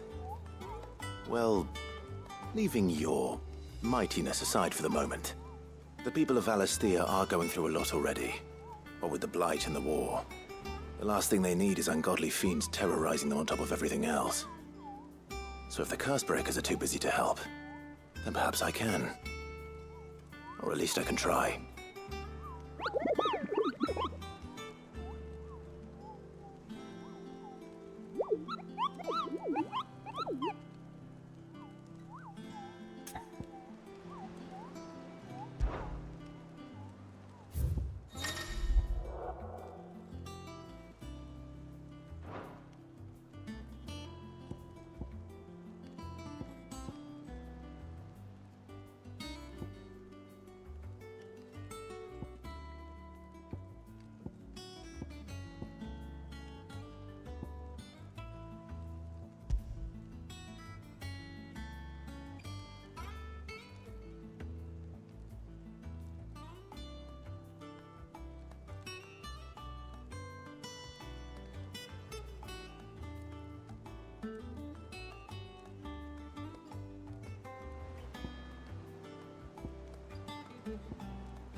now, Martel. Try. Sid, I was hoping to speak to you. Is everything all right? Oh, yeah, it's just, well, as you know, we've been trying to grow fruit down here. It's good to know that something of the old hideaway still lives on. Martel's pride and joy. It was a sapling when she rescued it from the rubble, but look at it now. All our hard work's finally paying off. I took it on, you see, after she died, and now the fruit's finally ready to eat. And not only is it ready, it's actually tasty. Sweet as you like, in fact. She bred the bitter right out of it. Impressive. And welcome news to more than a few, I'd say. I thought this first harvest could go to the curse breakers, on account of all they do for the hideaway. You couldn't take them some, could you? Seems better them coming from you.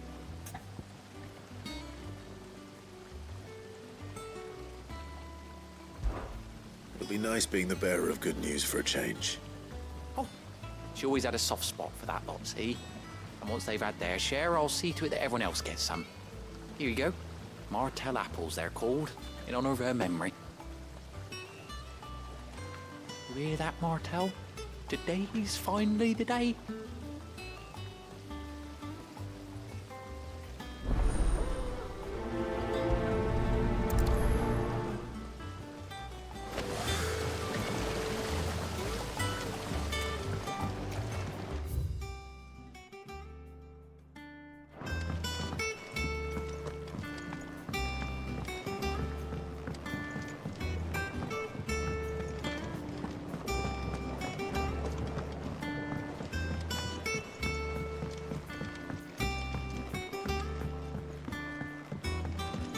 Did you come through the forge today?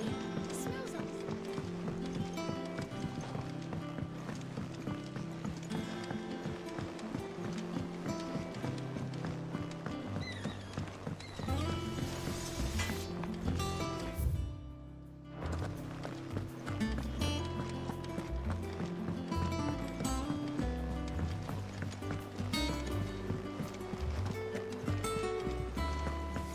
That broom's as ragged as...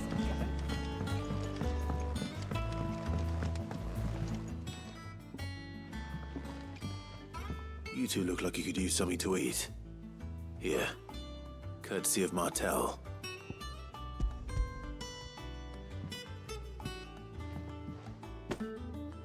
Martel. Now, where have I heard that name before? Weren't she the girl from the Furrows? Course she was. An odd sort, that one. Loved plants more than people. Aye, and brave as a bane mite. Remember when she ran back into the hideaway to collect them trees when Titan attacked? Wait, These aren't those apples, are they? Well, I'll be. She'd have been proud, and rightly so. Thank you, Sid.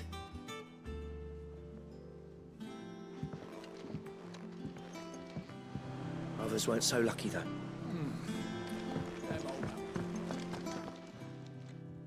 A gift from the backyard. For your service.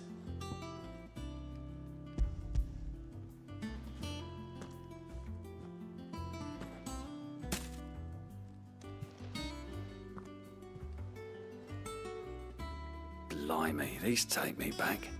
I haven't seen a hideaway apple since. Old Sid was the only one who could stomach the things. He'd nab them right from the branch, made Martel livid. Not that anyone could stay mad at the man for long. That sounds like the Sid I knew, all right. Planning on keeping that lot to yourselves, were you? Hang on. These aren't Martels, are they? I'm glad to see someone carried on what she started. Can't have been easy, not in the Deadlands. Reckon she'd be happy knowing all her hard work didn't go to waste. Clive, tell the lad down in the backyard to run some over for me, will you? Not so much as a thank you. Well, I've got some manners at least. Thanks, Sid. You can leave the basket with me. I'll see that the others get their share. Oh, and give our compliments to the gardener, won't you? That was the last of the apples. I should head to the backyard and pass along everyone's regards.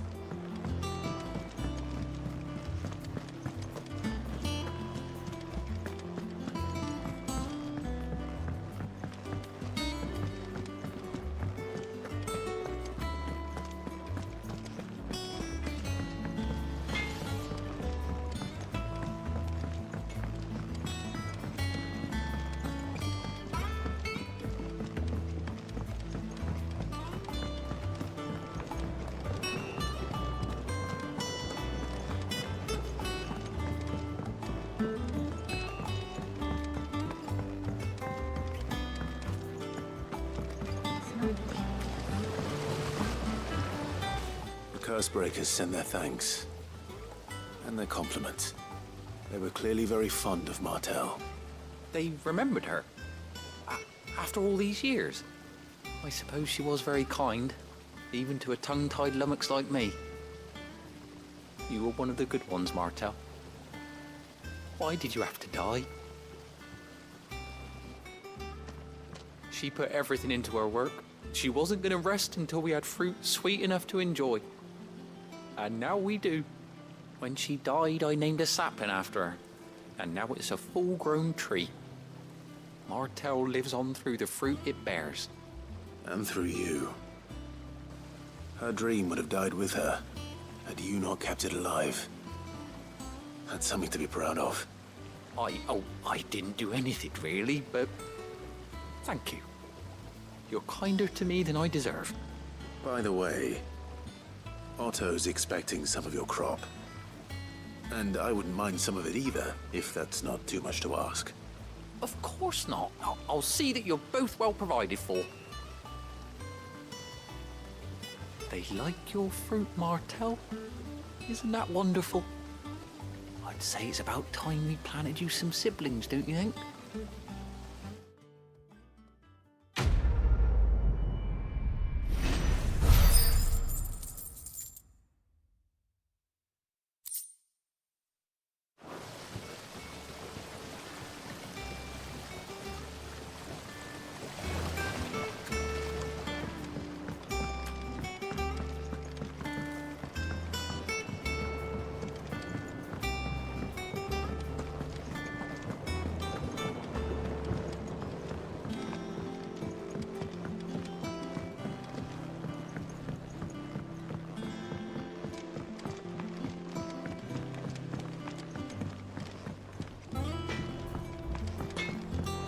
Think it's all right to touch him? I hear there's trouble in Rosaria. That broom's as ragged as...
Do you think it was wise to leave, Gav? He didn't seem pleased. I needed his eyes and nose in Dhalmekia. I'm not about to let Kupka take us unawares. Besides, He has a knack for that sort of thing. That he does. And wasn't it Sid who said that matters such as these are best left to dominance? Especially should one of his beloved opportunities to grow and change present itself.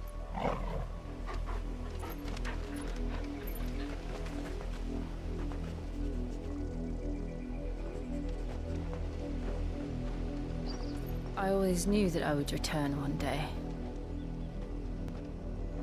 Return to Ironhome. For what? After learning the truth, you were given the chance to face your past. If I am to continue at your side, I must do the same.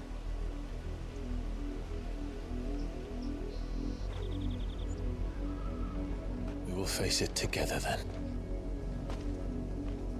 To the end.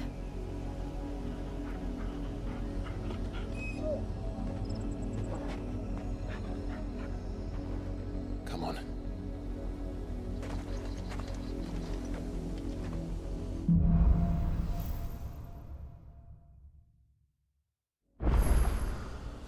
How far do you think your mother's reach extends? Will...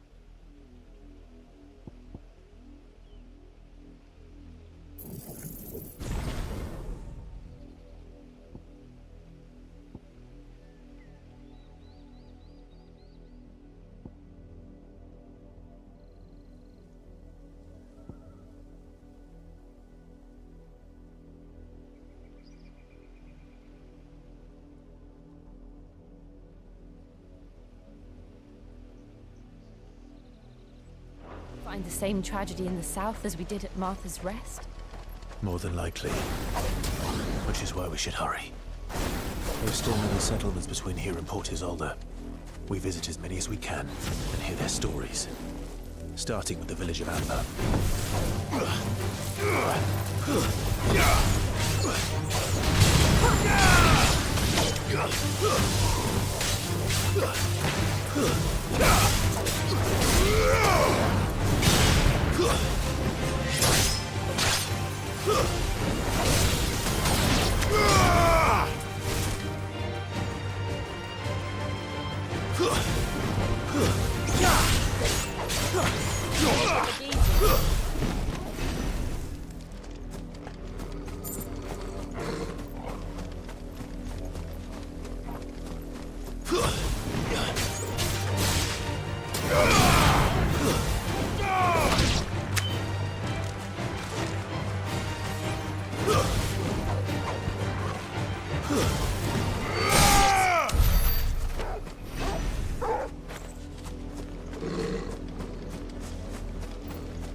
Mockery of justice is what it is.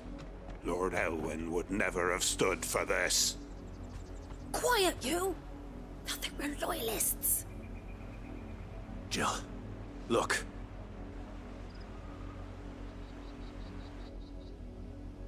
Rosaria must be cleansed of the stain which befouls her, that she might rise once again from the ashes to welcome a new dawn. 'Twould be a pity to make examples of you all, for the transgressions of but a handful. Of course, your lordship. You shall have our full cooperation.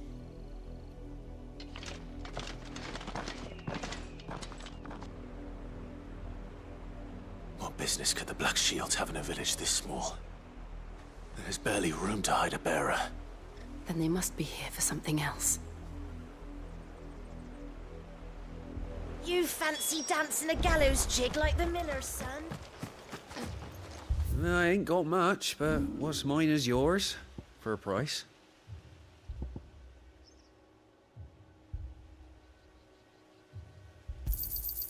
I'd pay more if I could.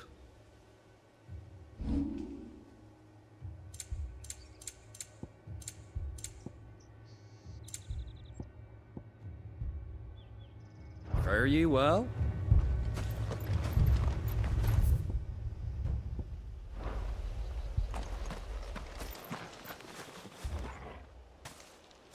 Excuse me, but what was all that about earlier? You haven't heard? Someone's been stirring up trouble. There have been attacks on the garrison, supplies stolen. They even say a Black Shield was murdered. The Empire wants answers, and what the Empire wants, Empire gets. Don't they just? Keep your ears open, eh? The Black Shields will pay good coin for information on the culprits. You'd have to be dull as a sack of stones to think you could take on the Empire. What with their 100...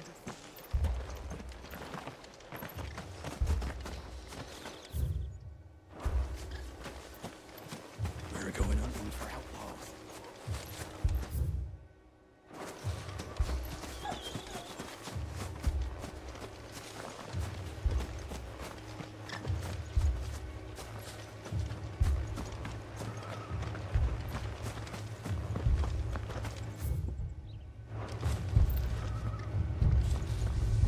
I ain't got much, but what's mine is yours, for a price.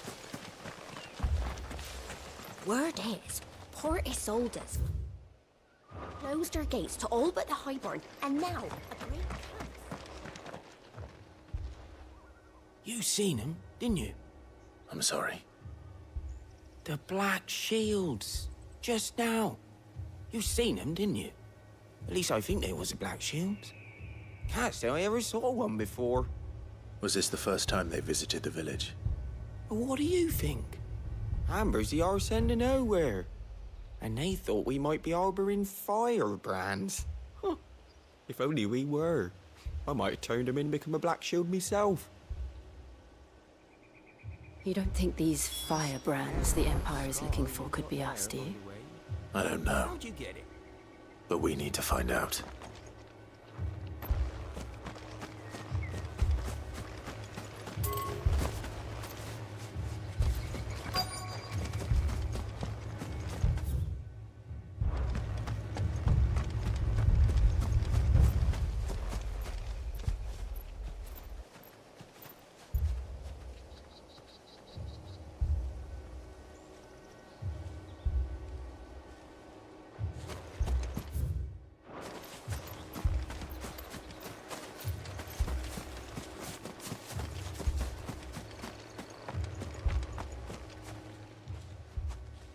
Greetings, friend.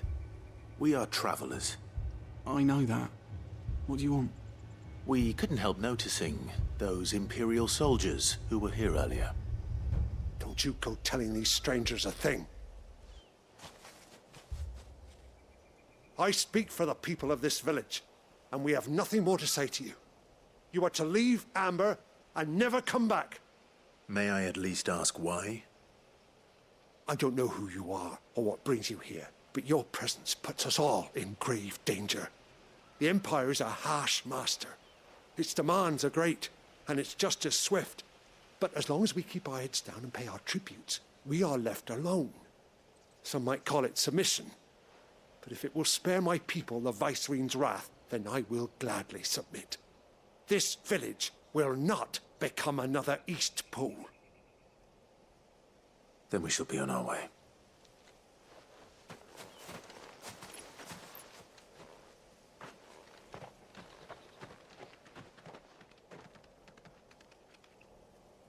These people live with a knife to their throats. In the mistaken belief that if they cooperate, my mother will show them mercy. Obedience bought with fear. Are you all right? Sorry, It's nothing. We still don't know who the Black Shields are looking for. Well, whoever they are, The Imperials deem them worth pursuing to the back of beyond. But other than Martha, who else in Rosari would have the courage to stand against the Empire? A new ally would certainly be welcome. Can we find them before the Imperials do? Perhaps the next village will yield more answers. Perhaps.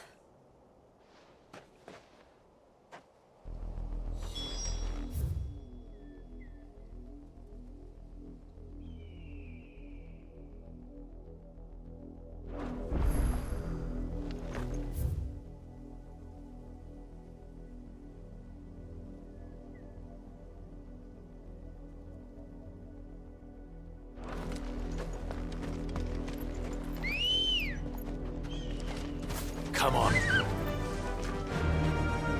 Faster! This pass will take us through the mountains. And directly into the path of whoever or whatever lurks here.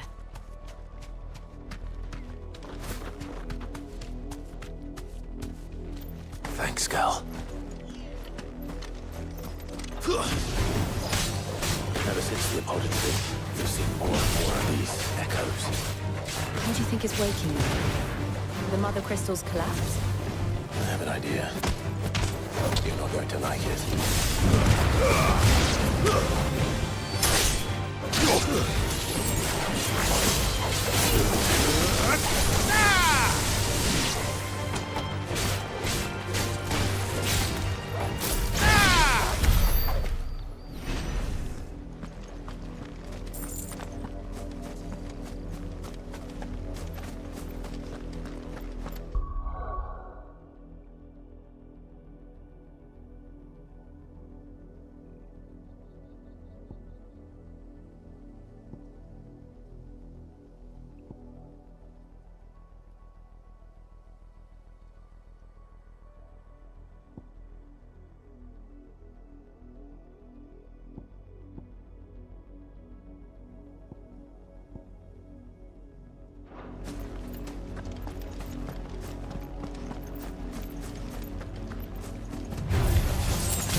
More of my mother's men.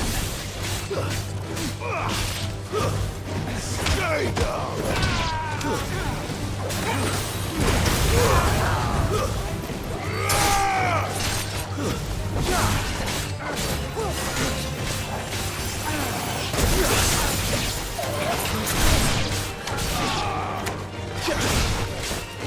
It's over!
Fetch!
Blood, Clive. And still wet.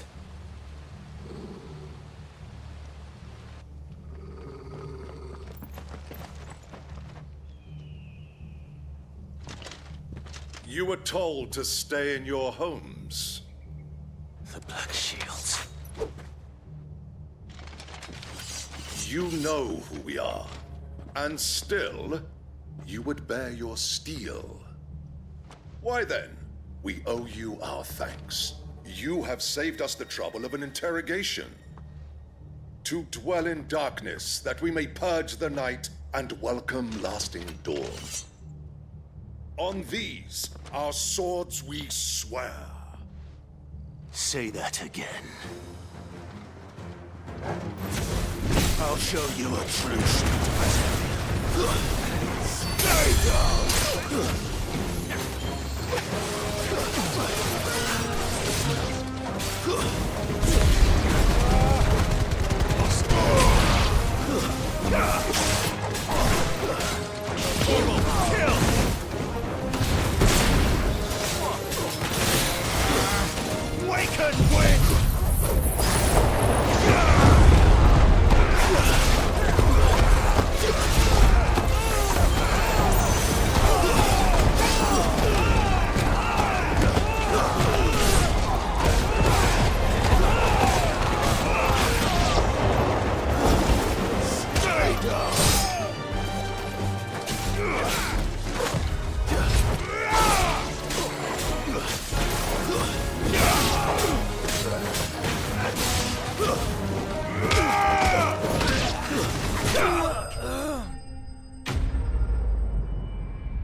tell me what I want and the end will be swift.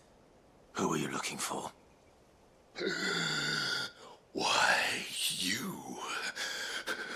We come bearing a message. Your friends have been found. The branded you freed from our camps. They await you in Odil. Guardians of the Flame.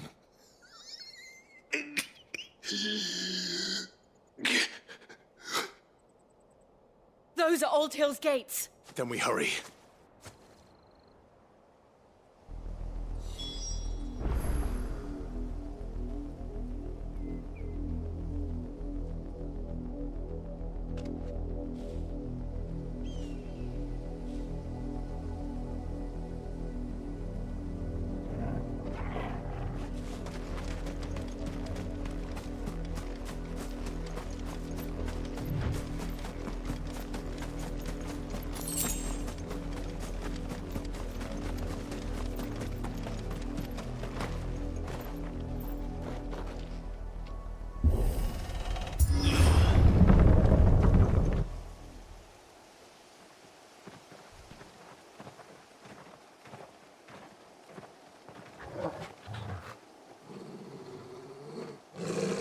Find something, boy.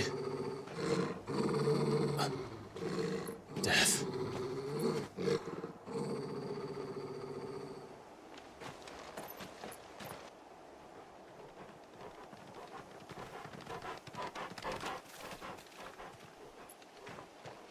Oh, found her.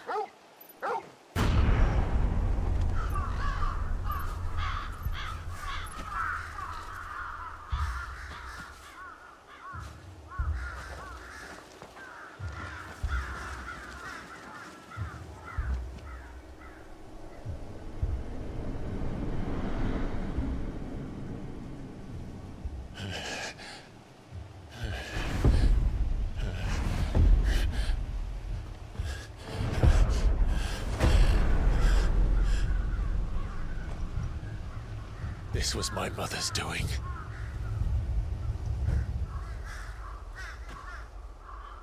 But why? Why would anyone...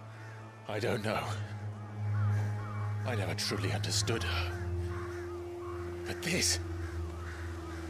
Oh, Clive.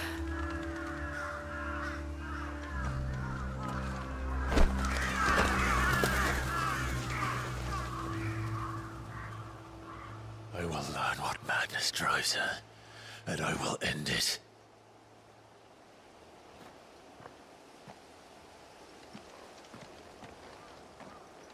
We should go. Yes.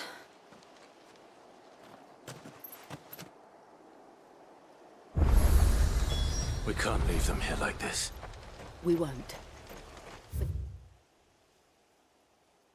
If the Black Shields have made it this far south,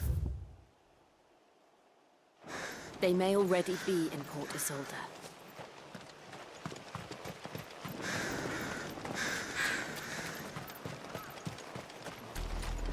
We're approaching Buick Bridge. Though I doubt the Empire would let us cross over to Rosalith. Run like the wind.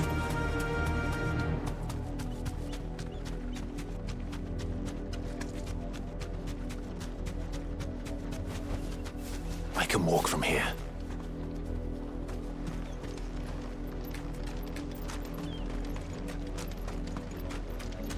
I did, Mummy. I could hear him shouting from down the road. Hush, no. You didn't hear nothing.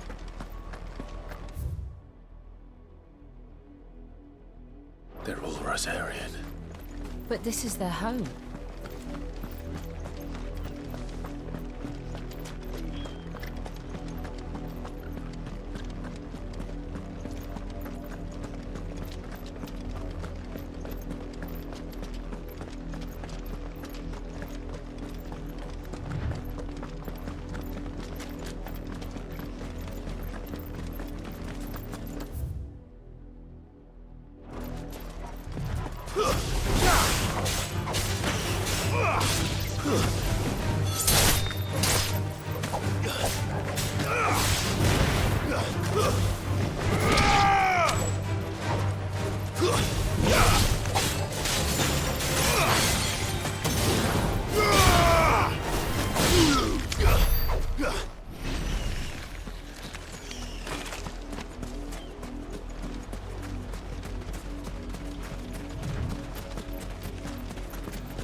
Too slow.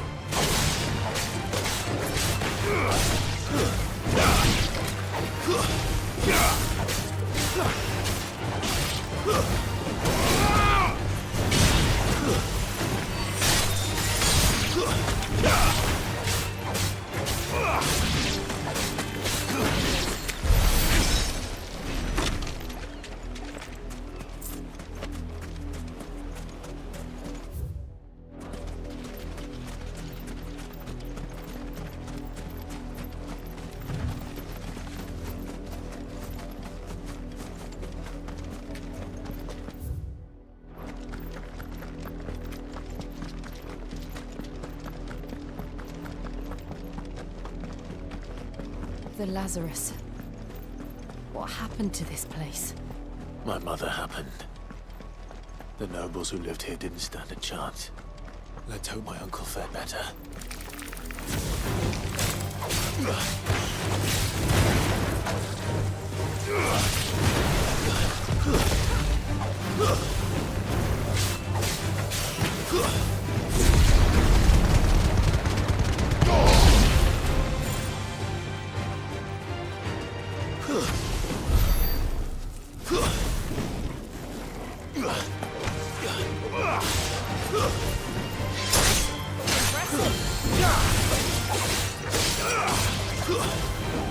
Stay down!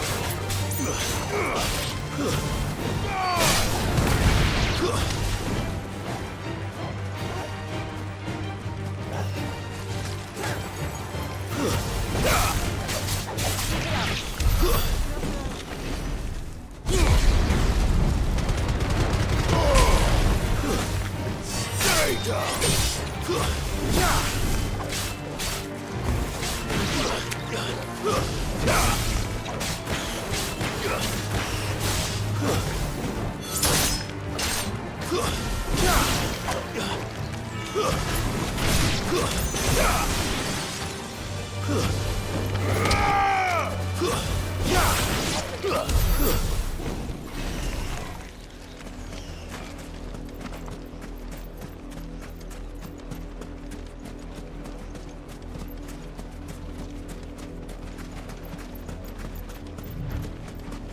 That's the main gate. And it looks like we're not the only ones hoping to get in.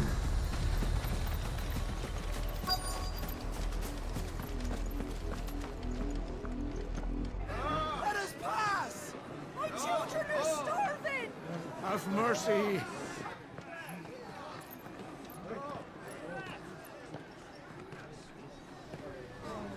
Voice-riddled dogs they are! You can't ignore us forever! Let us in, or we'll die on your doorstep! Better out there than in here! No, getting that Fuck off! Hang the chinless bastards! Those crystals belong to us all! I said, where were you, filth? Back to your sties! Cut you down where you stand! Destroy it! No chance of slipping through unnoticed. We'll need to find another way in.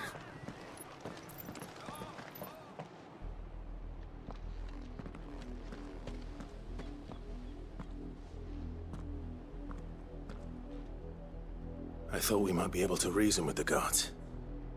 Or at least bribe them. I suspect everyone in that crowd thought the same. Was that the only way in? Officially, yes. Strictly speaking, no. My uncle once told me that the nobles had tunnels built, so that they could visit town without having to walk amongst the rabble. The Lazarus.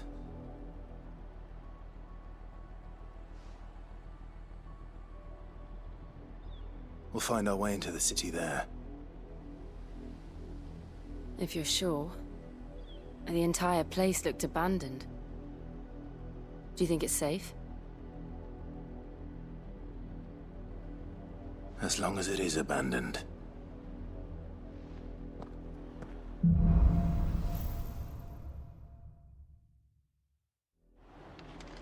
The good news is we haven't seen a single black shield since Old Hill.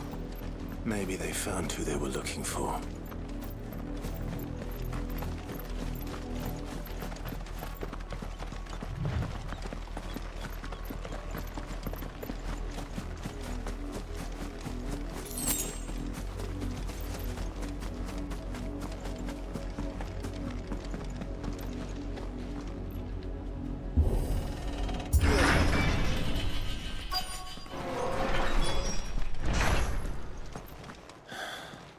This is nothing like I remember it. How quickly a crown can lose its luster.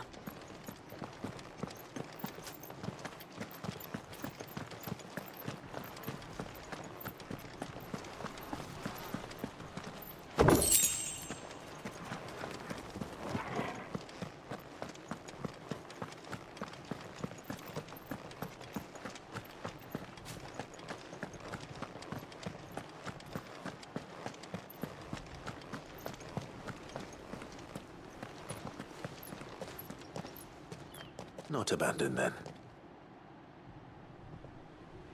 Oi! Visitors!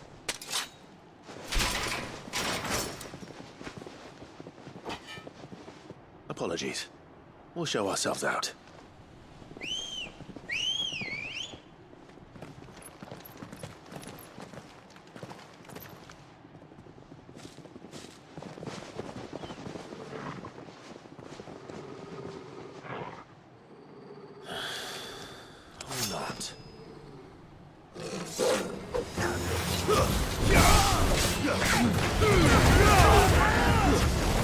Stay down!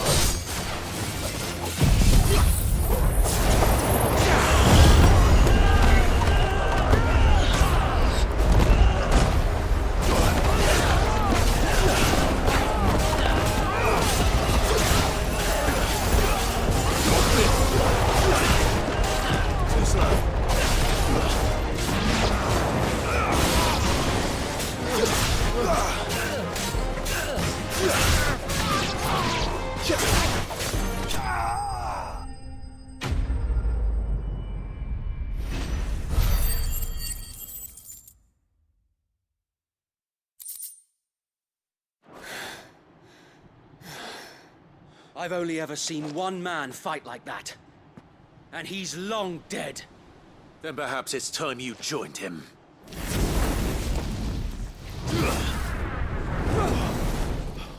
The blessing of the Phoenix. It can't be. I was there when you died. Huh?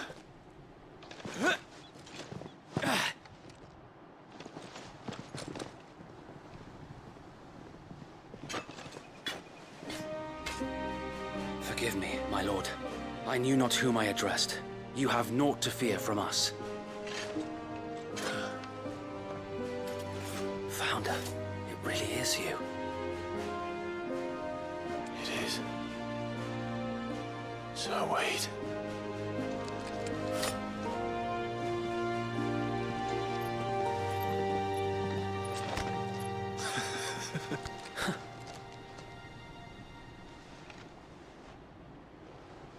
We can speak inside.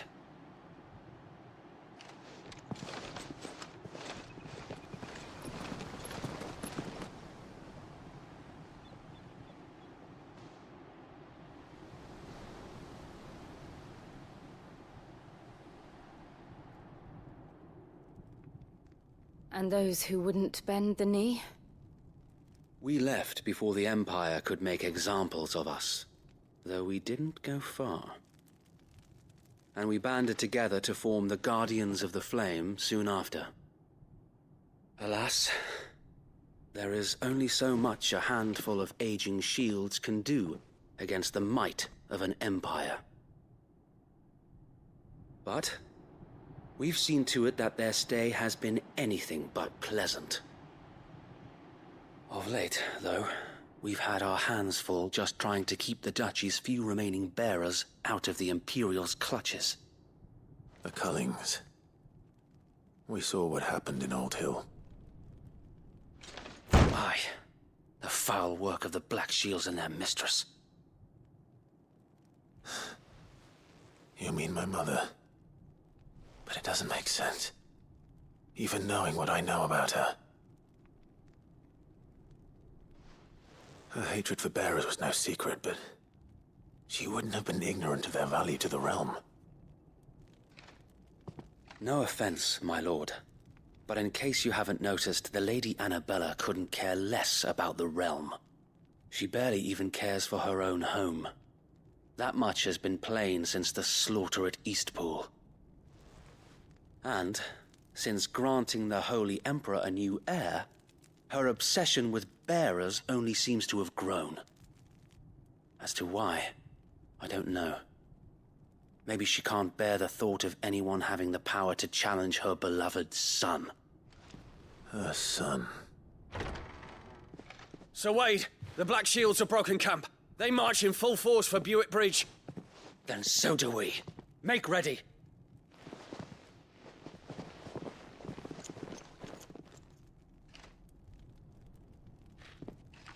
This is their main host. If we remove the head, perhaps we can prevent what happened at the docks from happening somewhere else. If I do nothing, then the blood of their next victims will be on my hands.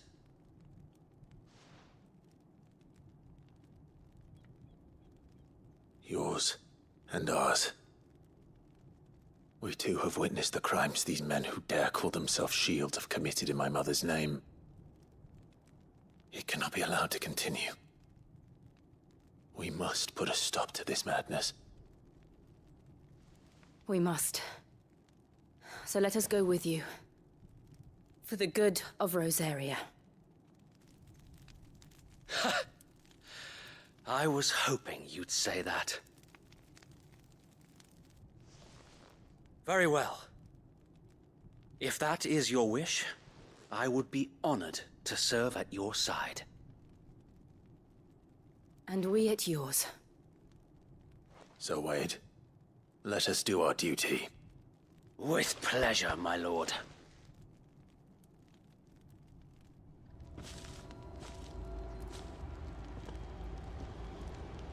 I imagine this endeavor will require more than just our wits. Then let's hope Sir Wade has a good quartermaster. You're telling me that's the Archduke's son? You are welcome to what little we have managed to salvage.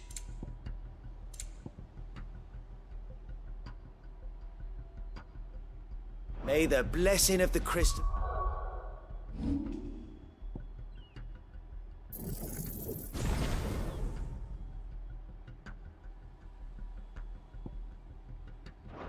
go with you.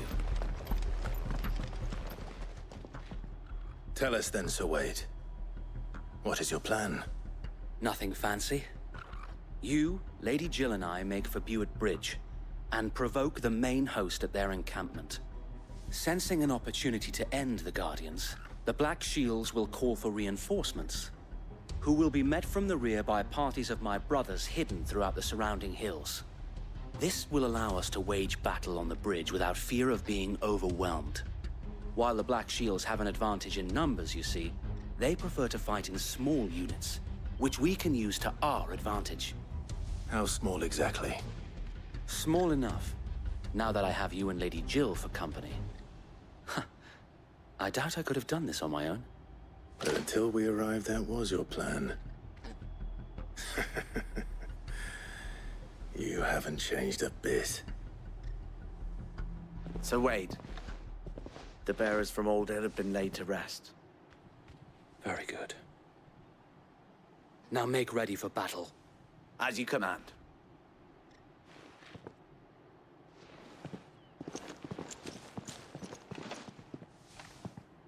Thank you, Sir Wade. Perhaps now they will find peace. There is but one thing which will grant them peace. Putting an end to the Black Shields. And so we shall.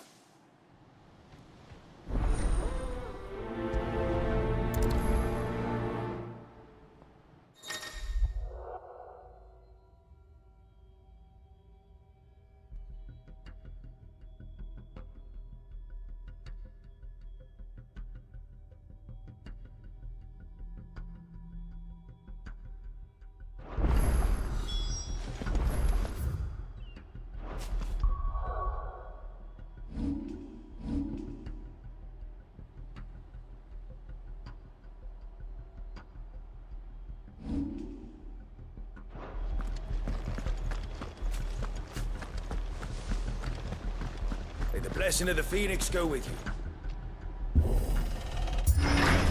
How long have you been pursuing the Black Shields? Since they burned their first village.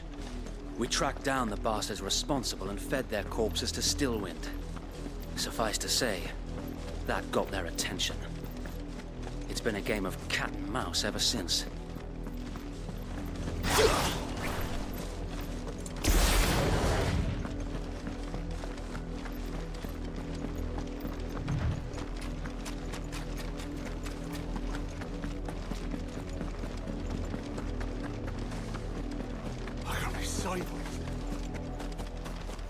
Come along now. The bastards are looking. There they are. On your command, my lord.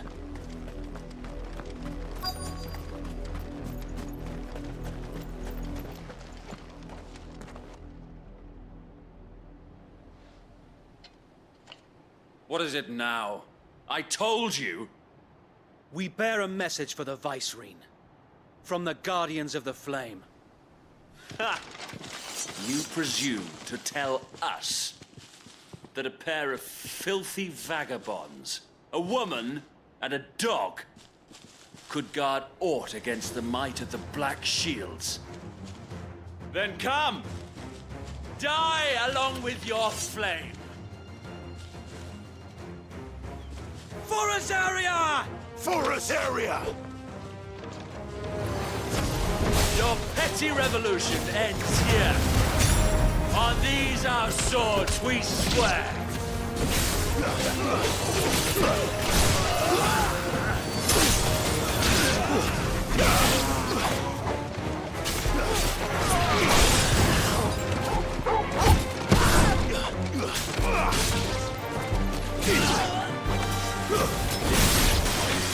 Bloody hell! Reinforcements from the far bank! Another wyvern to fight their battle for them. Nice try.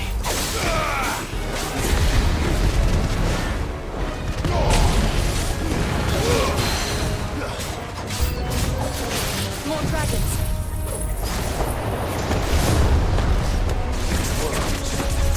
The Imperials aren't taking any chances. I can't.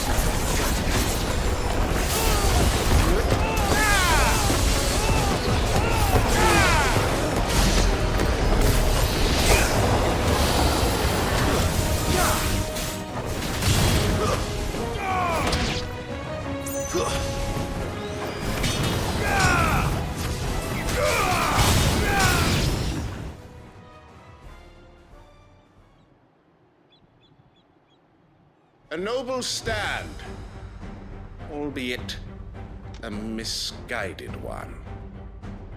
In taking it, you have but proven our point.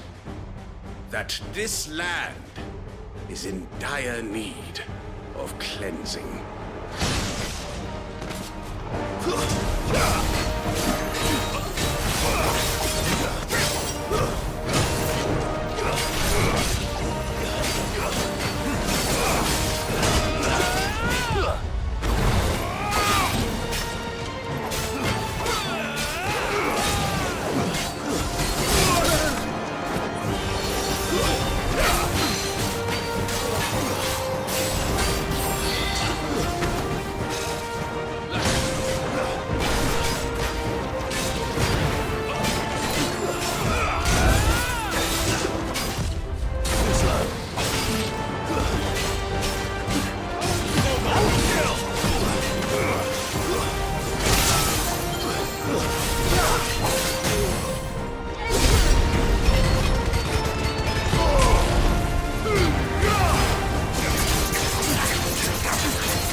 There's no one left to keep them occupied.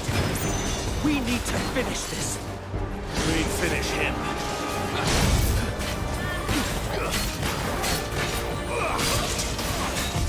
I'm hurt, Torgal.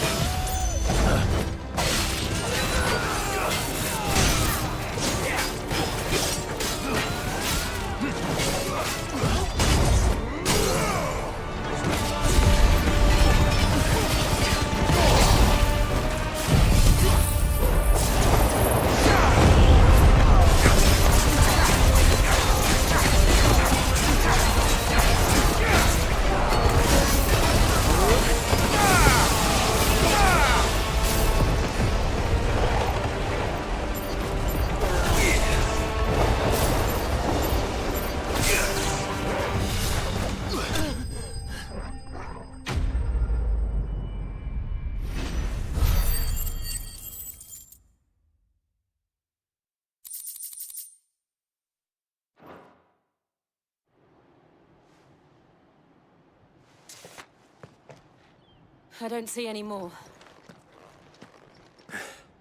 Nor do I. The plan worked. It did. It bloody worked. We sent every last one of the rotten bastards straight to the mud! Lord, perhaps this will be enough to stop the Cullings. For the time being, at least. Perhaps. Though I doubt my mother will take this loss well. She'll move swiftly to see her minions' ranks replenished. And then it will all begin again. I often wonder if the nation we once knew is gone for good. Her fields rot. Her people starve. We battled to preserve the flame that was, but for every foe we fell, another springs up in its place.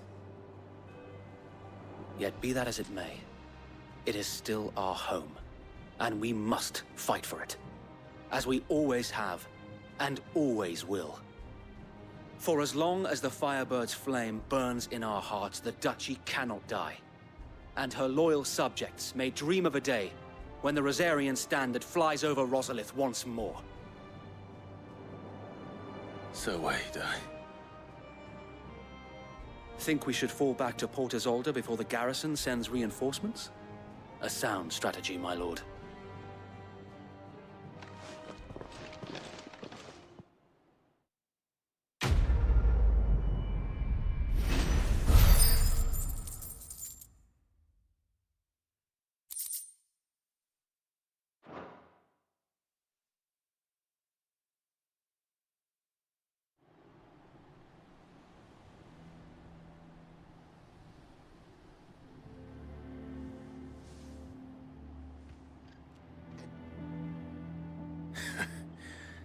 And how long has my uncle been funding you and your comrades' endeavors?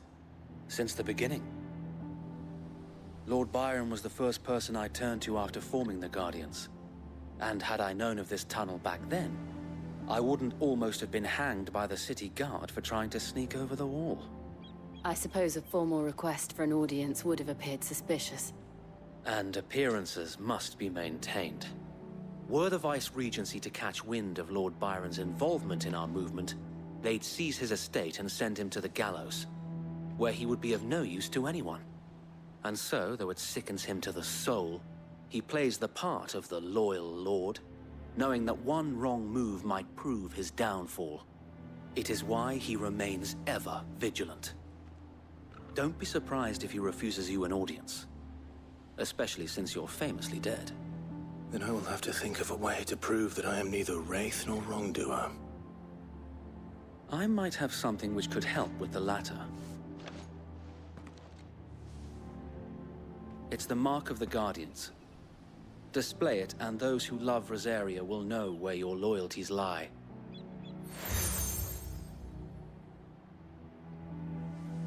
I shall wear it with pride. Be sure that you do. I don't want my men attacking you again. Unless you deserve it. If only Sir Tyler could have been here to see you. Or the Lord Commander. Thank you, Sir Wade. If there is ever anything you need. I know. Go on now, my lord.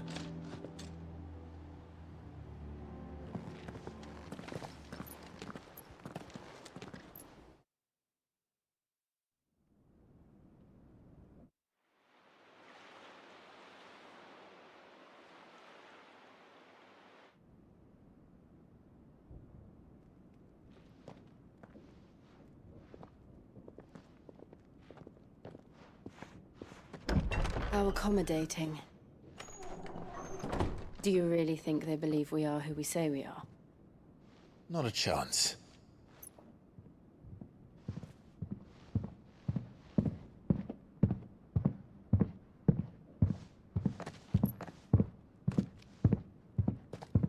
Right, I guess. My uncle believes we're imposters here to rob him. And means to string us up himself.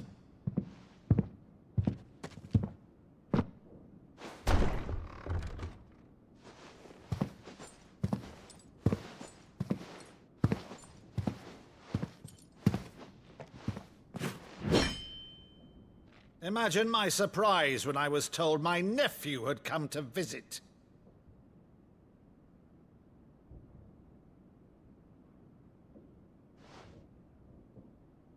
Clive Rosfield died long ago. And for uttering his name here, you shall pay with your tongue!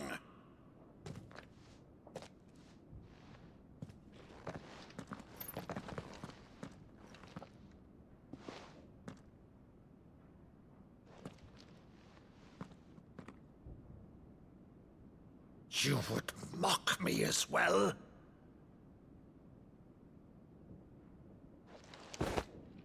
It is I, Sir Crandall of Camelot, loyal servant to Her Serene Holiness, Saint Sybil the Unshod.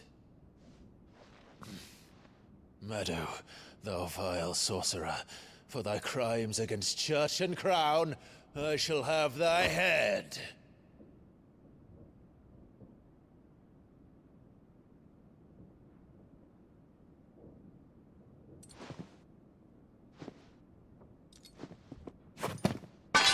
Curse thee, infectious flax wench. Even in death, must thou plague me still? Very well. I shall open the gates of hell, that thou might see thy charge once more.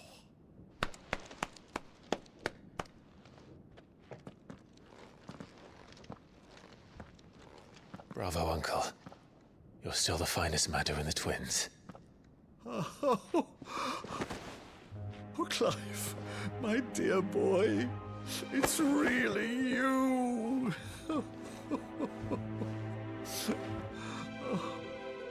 You always were fond of that scene from The Saint in the Sanctuary.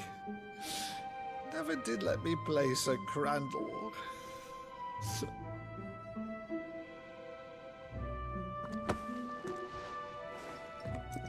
I have a favor to ask, Uncle Byron. Rutherford, inform the kitchens. There'll be guests. We dine immediately. But, Uncle... You can't very well regale me with the tale of your miraculous preservation on an empty stomach. Go on, sit.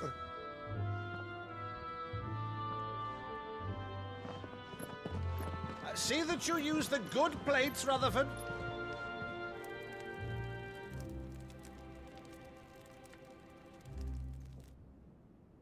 So you arrived late to one of her cullings, did you? Since becoming Vicereine, Annabella has been a constant thorn in Rosaria's side, but these atrocities are a new low. Something has changed. Quite what, I don't know, but the woman we knew is gone, and a monster sits in her place. A monster? For better or worse, I've been charged with governing this town, and thus must maintain the illusion of obedience. That's all I can do to aid Wade and his merry band of revolutionaries. So he's told us. You have risked much for Rosaria. Our nation will be forever in your debt.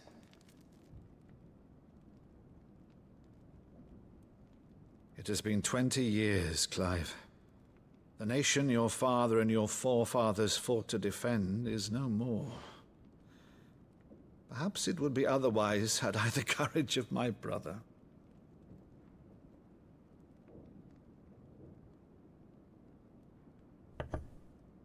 All right, if it's a ship you require, a ship you shall have. I've a galley in port, but recently relieved of her cargo. She can be outfitted for the voyage in a matter of weeks. So you believe us, then? About everything? Believe you? Ha! Only a fool would believe even half of the things you claim. But until tonight, only a fool would have believed my nephew still lived. And besides, I have it on good authority that Clive is telling the truth. Whose authority? On your own, of course. You've always been a terrible liar. Is that true? It's not untrue. Let's say no more about it, eh? It wouldn't do to linger on my nephew's greatest failing.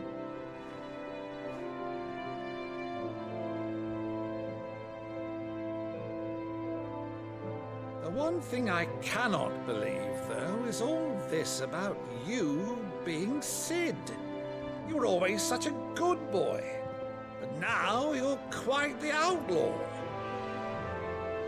Which, if I'm not mistaken, would make me an outlaw's uncle. Why then, who shall we pillage first? Rutherford, fetch me my cutlass. This will be fun.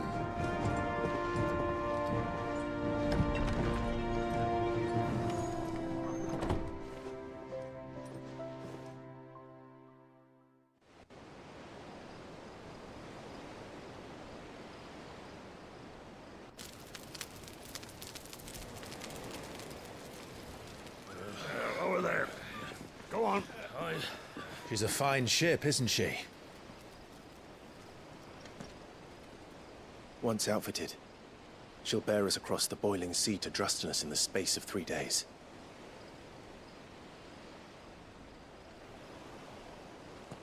Something on your mind?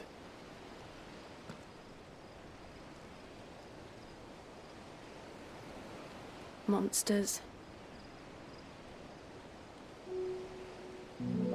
When I served the Iron Kingdom,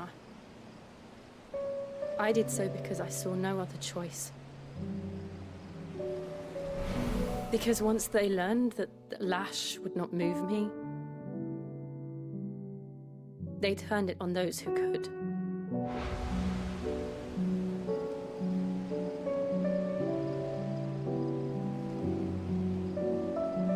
And so I became their puppet. I let them pull my strings, telling myself it was not my hand that swung the sword, but another's. I removed myself from the truth so I wouldn't feel the pain it caused.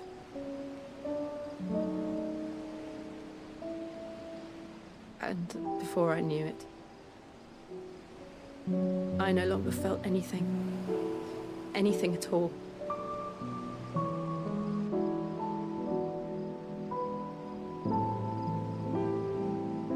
I had become a monster. Jill.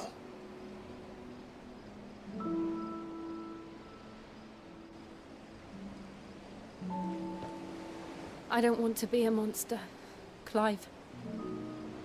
Do you understand? I want to choose a different path, a better path. To live on my own terms. But before I can do that, I need to come to terms with my past.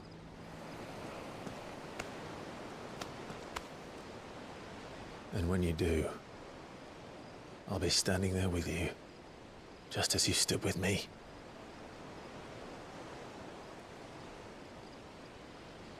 Thank you, Clive. I must atone for my sins.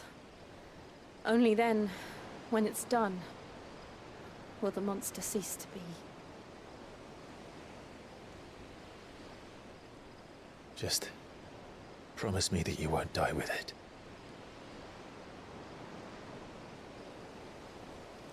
Now, let's get some sleep.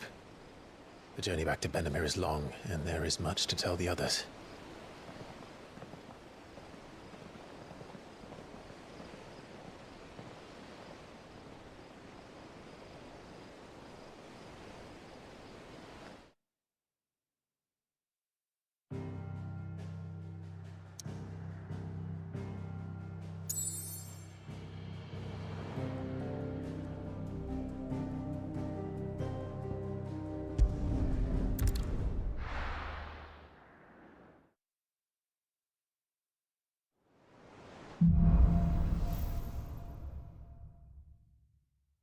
Only the Founder knows what awaits us in the Iron Kingdom. But Vivian could probably make an educated guess.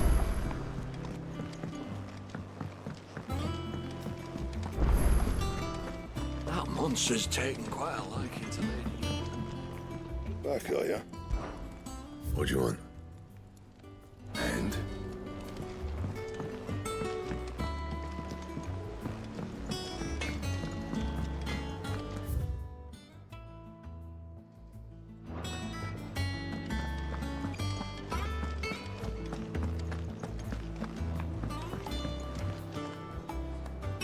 I didn't take you for a scholar, Ivan. Oh, this? Well, it's Valisthea, a culinary pilgrimage. I borrowed it from old tomes. Seems there's no creature in the realm so foul it can't be cooked up into something delicious. Think I'll stick to the unfoul ones, thanks. Oh, where's your sense of adventure, Sid? Honestly, one glance at these recipes, and even you would trade in your sword for a butcher's cleaver. From spit roasts to sweetmeats, this book has them all. What I wouldn't give to bring these recipes to life. If it's my blessing you're hoping for, then by all means. Well, I'm no hunter, Sid. The first tunnel worm I came across would be the death of me. But you're made of sterner stuff. Would you help me resurrect one of these recipes? Something tells me you won't be taking no for an answer. Fine, I'll help. Fantastic! Thank you. So, dare I ask what's on the menu? Chance's Stew. It was once a favourite among the gourmands of Oriflamme, if the author is to be believed. Though Molly's never heard of it. The only problem is that while the recipe is extremely detailed in most respects, it's infuriatingly cryptic as to the main ingredient. A beast, no doubt. Most likely something that would make easy work of a simple cook with more broth than brawn, but unwanted violets. I've no idea what they might be. Does the book say anything else? Well, only that the sweetest violets sprout atop the bed of roses. Roses. Rosaria, perhaps? One of the butchers in Martha's Rest might know something. I'll ask next time I'm there.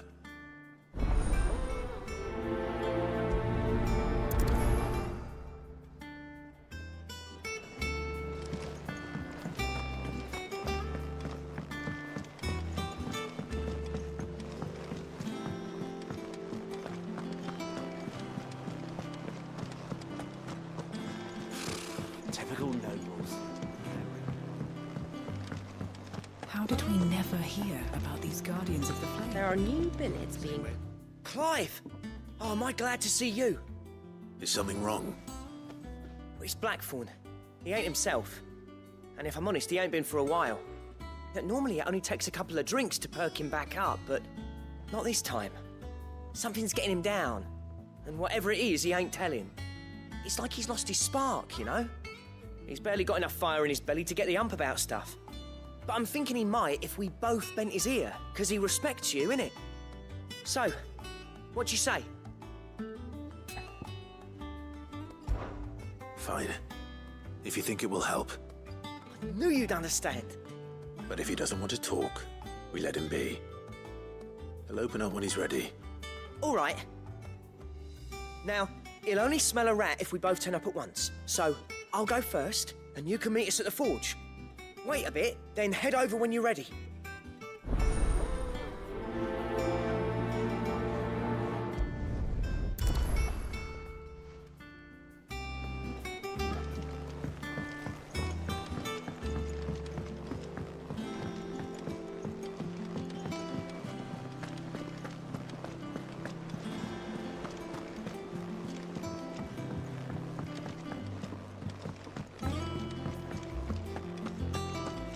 Monster's taken quite a liking to Lady Karen.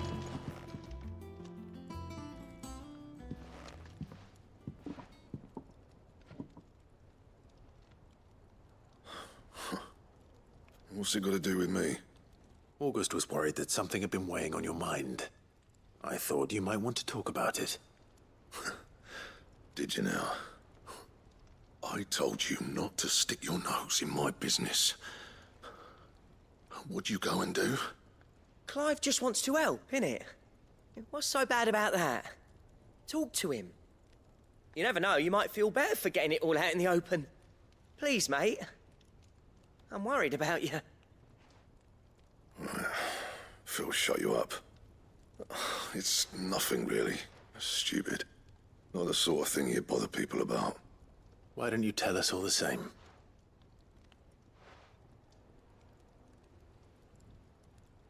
Karen and I have an arrangement.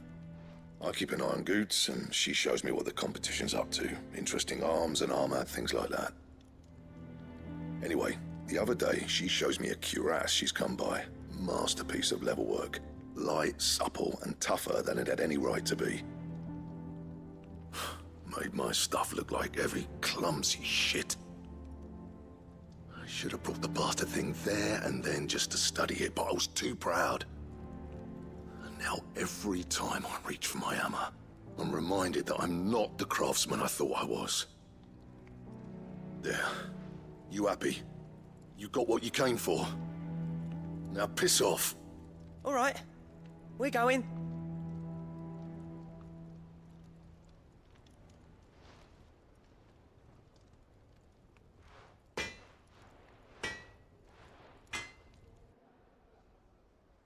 I always thought of old Blackthorn as a bit of a force of nature. Like a storm cloud full of ale. Didn't think anything could rattle him. Least of all a stupid piece of leather. Blackthorn's always taken pride in his craft. Questioning it means questioning himself. Something tells me this is only going to get worse. If he has doubts, it will affect his work, which will only add to his problems. We need to nip this in the bud. I couldn't agree more. He said he should have bought that cuirass. Perhaps we should track it down for him. Assuming you're happy to help, that is. Too bloody right I am. Glad to hear it. First things first, then. We need to speak to Karen. That monster's taken quite a liking to... Karen, do you have a moment? Blackthorn mentioned that you'd recently come by a leather cuirass. An exquisite example of the craft, from what he told us. And he ain't been himself since he saw it. So we thought we'd buy it for him. Sorry, sold it already. Didn't think Blackthorn cared for it the way he turned his nose up. But it was nicely put together, that's for certain. Even if the bloke who made it is a bit of an odd one. Happened across him on my travels. Makes all his stuff to order, but the fella who commissioned it refused to pay. He didn't like the colour of summit. So I took it off his hands for a fair price. You don't know where we might find him, do you? Like I said, he's a bit of an odd one. Doesn't even have a workshop. He don't trust hunters neither, which means he spends as much time out tracking beasties as he does working their hides. I see. He did tell me something, though. Apparently, his next commission's for a set of griffin hide greaves. Here, there's a griffin on the hunt board. The curse breakers were placing bets on who'd bag it. Now, where the bleeding hell was it sighted? Somewhere in Sambrec, maybe? Care Northern, that was it. Thank you, Karen. We'd be lost without you. At least you admit it. So, it sounds like going after that griffin might be the best chance we have of finding our roaming leatherworker. I'll leave the hunting to you if you don't mind. While you get on with that, I'll ask around the markets. See if I can't sniff out who he is and where he's hiding. Good idea. Hopefully one of us will be able to track him down.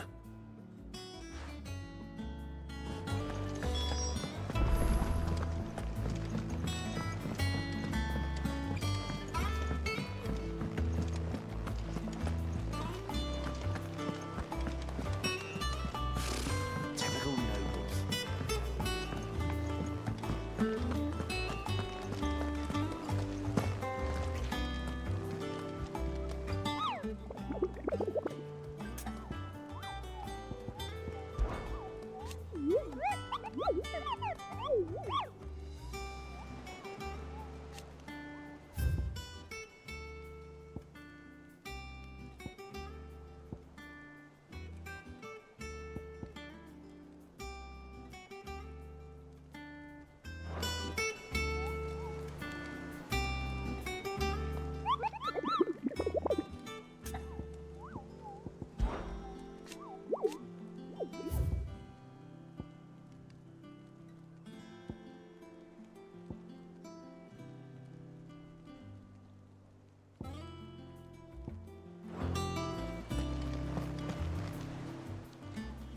Welcome to the Patron's Whisper.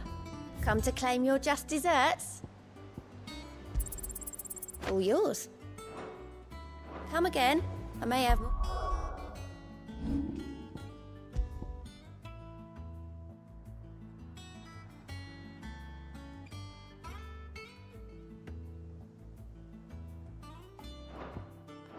for ya. How did we...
Typical nobles.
Good girl.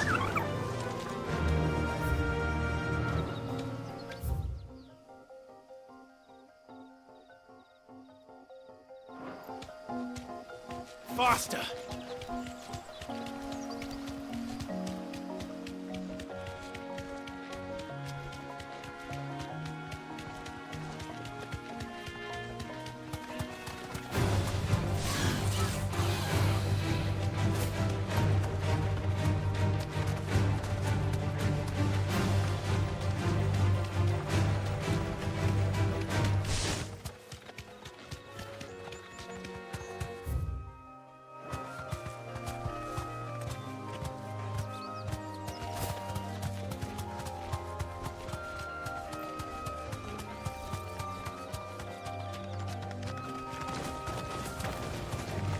All right.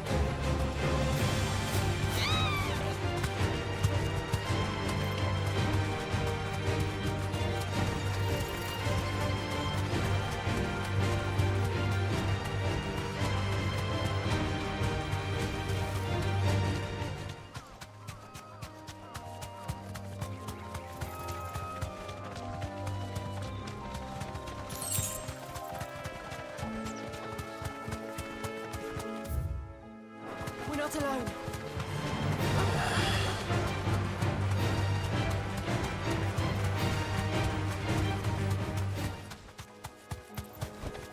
Be safe.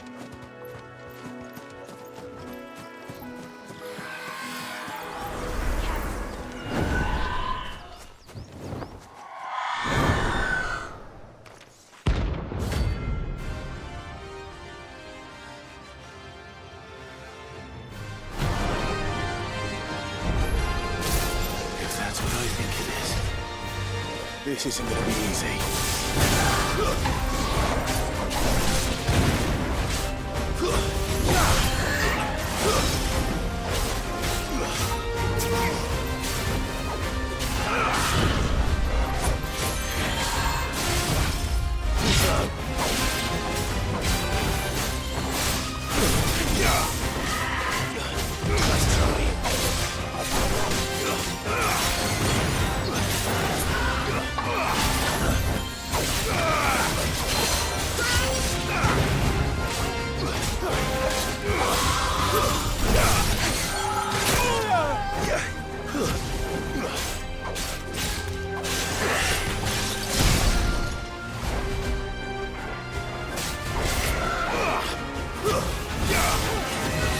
Nice try.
Help me, boy.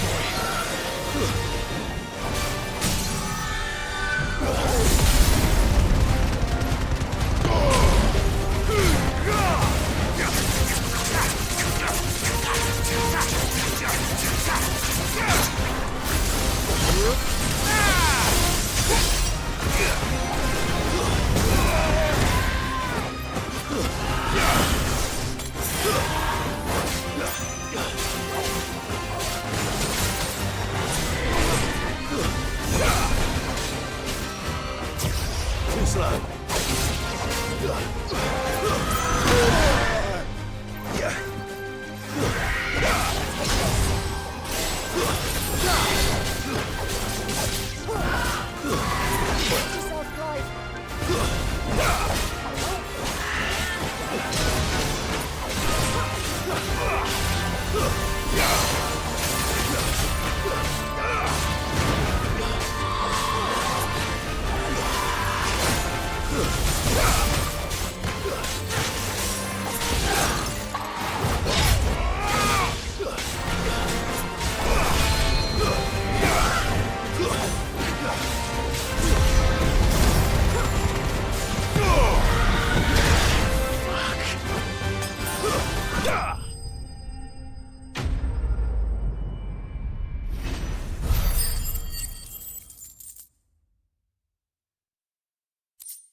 Rest well. I know I will. I needed that.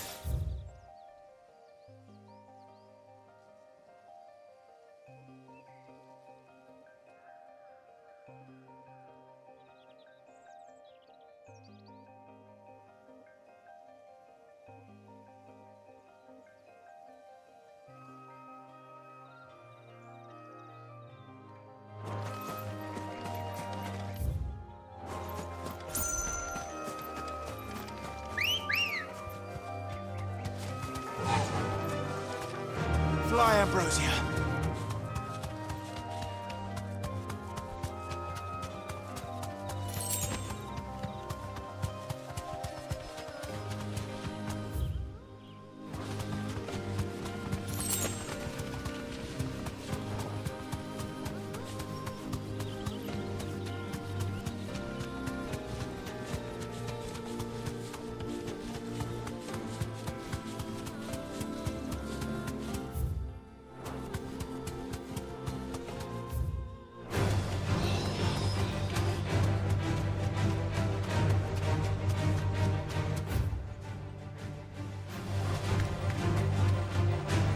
You deserve a rest.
Typical nobles.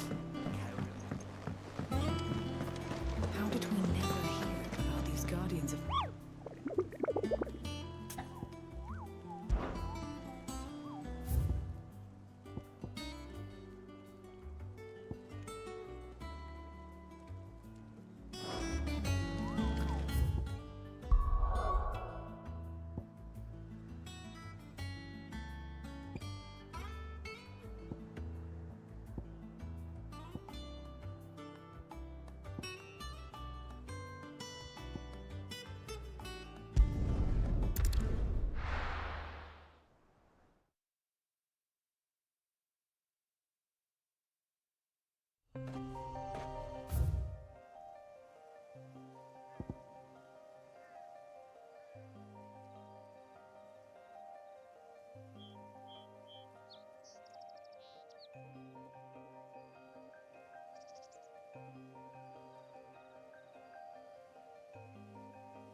How the hell is anyone supposed to afford that?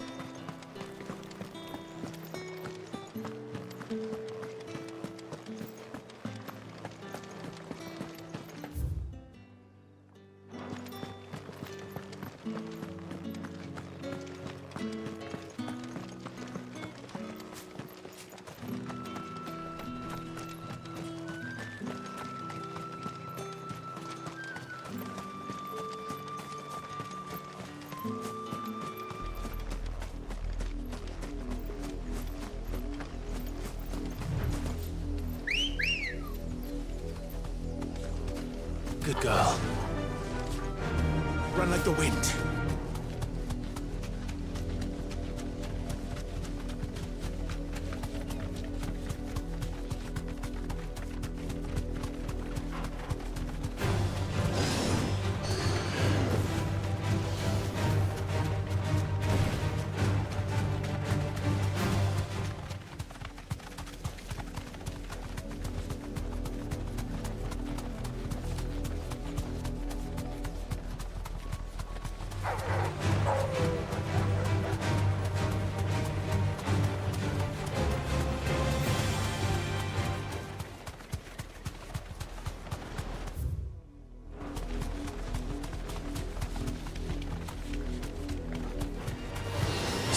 easy.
Yoko.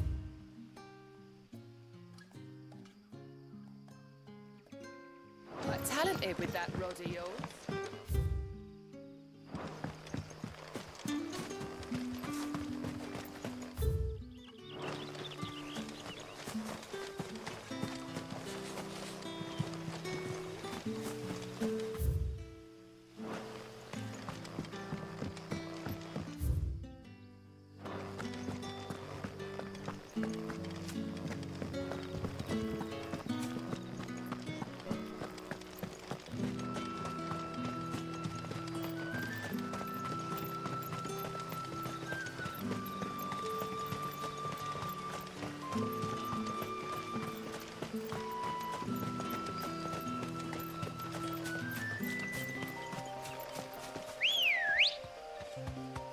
Ready, go?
Griffins don't exactly make for easy prey. Let's hope our craftsman hasn't bitten off more than he can chew.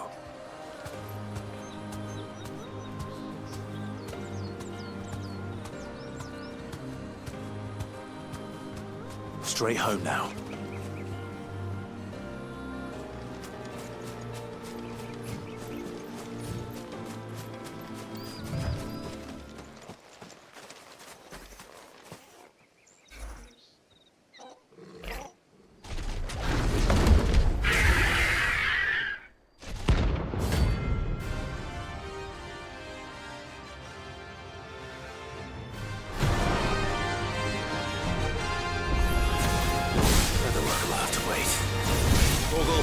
Look sharp. Let's try.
Something there, boy?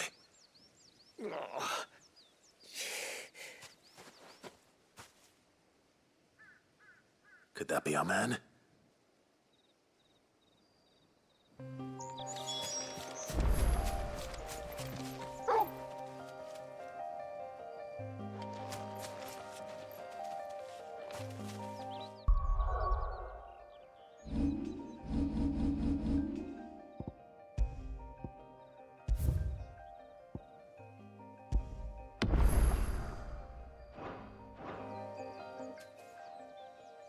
Are you all right? Dare say I'll survive. That griffin caught me before I could get an arrow off. Must have lost sight of me in the grass, though. I'd be dead if it hadn't. More likely than not. The name's Camille. I'm a lowly leather worker, if you couldn't tell by the smell of me. Not so lowly from what I hear. Do you remember selling to a merchant by the name of Karen? She's not an easy woman to forget.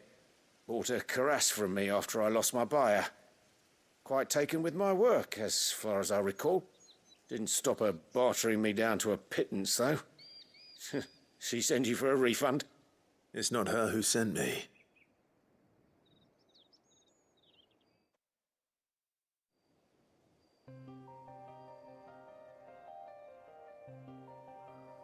Well, consider me flattered.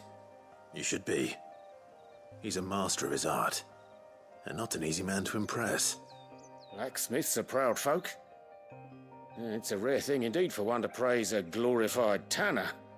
And I don't imagine an impressive swordsman like yourself would be getting your steel from any but the best. I'd dearly love to help a fellow craftsman, but... Well, actually, I suppose you could give him this. What is it? Treated leather. Same stuff I used to make that cuirass. If your man's as skilled as he sounds, he'll know what he's looking at. You sure? Well, you did save my life. And thanks to you, I'll be going home with all the griffin hide I can carry. I'd say it's the least I can do. Short of showing him how to make the thing myself, that is. But there are rules against it. Secrets of the trade and whatnot. In that case, I'll see that he gets it. I'd be much obliged if you would. Right. I've got some greaves to make. You send your blacksmith my regards. Will do. And thank you.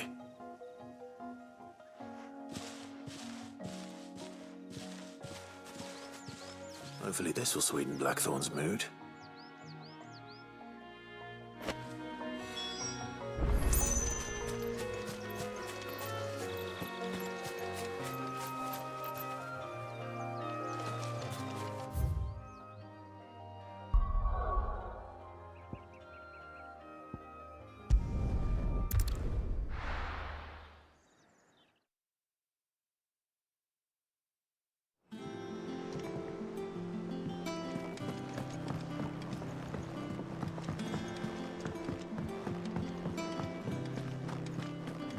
That monster's taken quite a lot. Is it business or pleasure? Go on, then.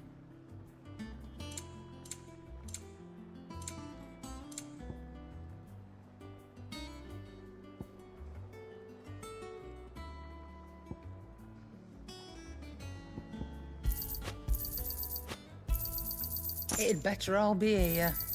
You'll not find a better price than that. Come again. Oh.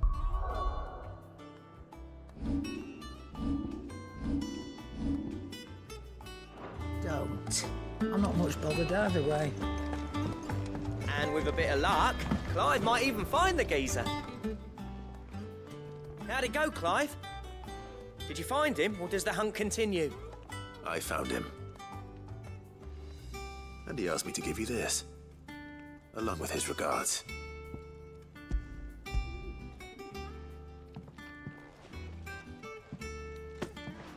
You're joking.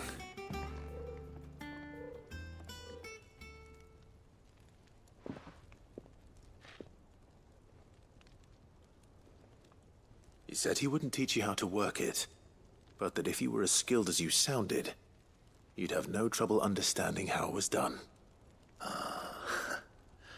So that's his secret. Crafty bastard. He's layered and cross-grained it. Good few times, too.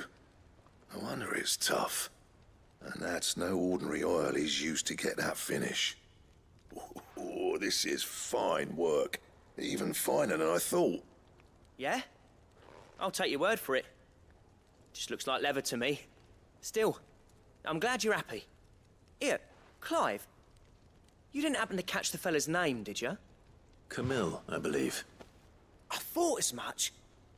There ain't many leather workers in the realm daft enough to do their own hunting, see? And his name kept cropping up when I was asking around. Turns out he's from Tabor. And again, most leather workers are. But our friend Camille guards a long-held family secret, the details of which are the subject of some debate in the leather-working community. Then we better keep this close to our chests. Listen, sorry for putting the both of you to all that trouble. Should have kept my moaning to myself. Still, I'm glad you found him. This has cheered me right up. That was the idea. Clive's idea, anyway. He did most of the work. It's good to have you back, Blackthorn. Just don't expect me to go turning out work like this. There's a reason he does his own hunting. He knows exactly what hides to look for. And that's how he gets them to layer up so nicely. And don't get me started on how much oiling this leather would need. But I reckon I can make something about as good. Something a Cursebreaker will have no trouble caring for. Anyway, enough narrowing. I've got work to be getting on with.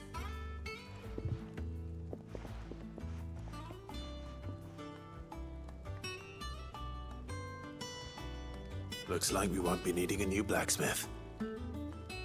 As if there was a better one out there. It wouldn't have been the same anyway.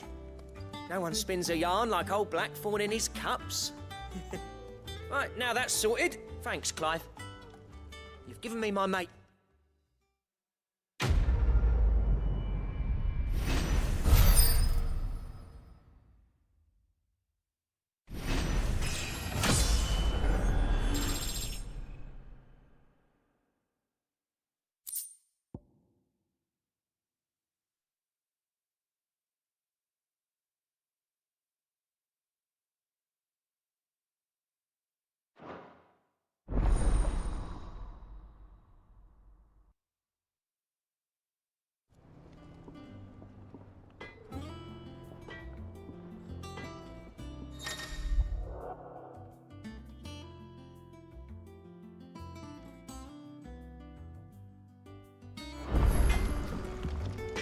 Back, are ya? Not saying fortune, do you?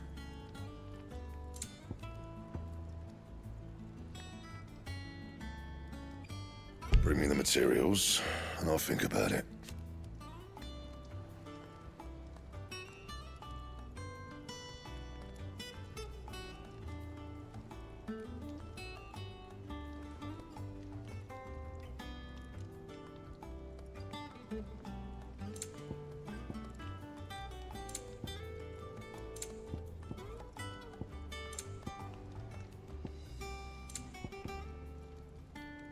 Anything else? What do you need? So, what'll it be?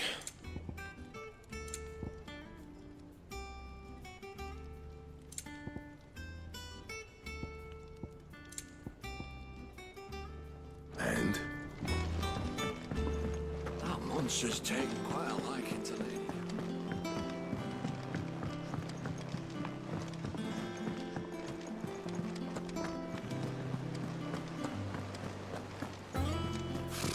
Typical nobles.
Hope there aren't any more of them.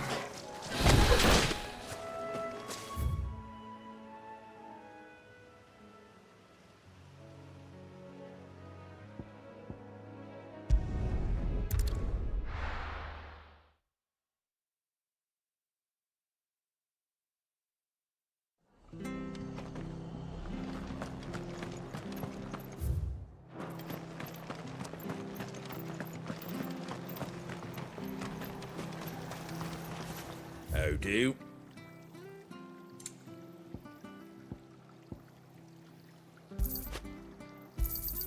Thanks very much. There you go. Thank you for sticking with us. Those of us who are still here have to look after you. Ah, welcome. Times may be hard, but if you got the gill, I got the goods. What can I do you for? Unwanted violets, if you have them. Though I'd gladly settle for learning what they are if you don't. Why, I haven't heard folk call them that since I was a lad. You're looking for scorpion tails. Unwanted violets is what folk used to call them back in the day. They turn a wicked purple when you boil them up, hence the name. Used to chuck them in the pot when there weren't nothing else on offer, when there was a war on, that sort of thing. Thankfully, times aren't yet as hard as that. And even if they were, you wouldn't find anyone selling them these days. Do the scorpions still live nearby? I dare say they do. 3 Reeds would be your best bet, if memory serves. Thank you. You've been most helpful. It'll take ages to do all this stuff up.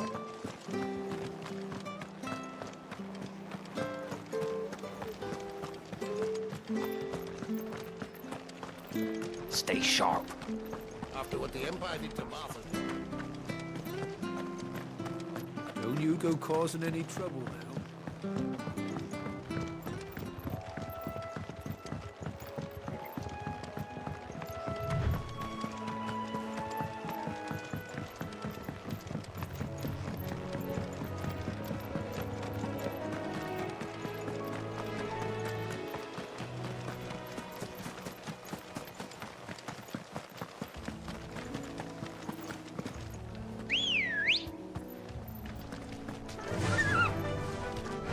Faster!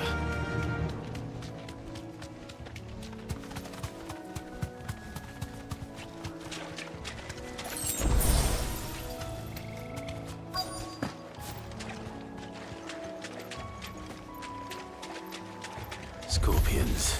At least I know what I'm up against.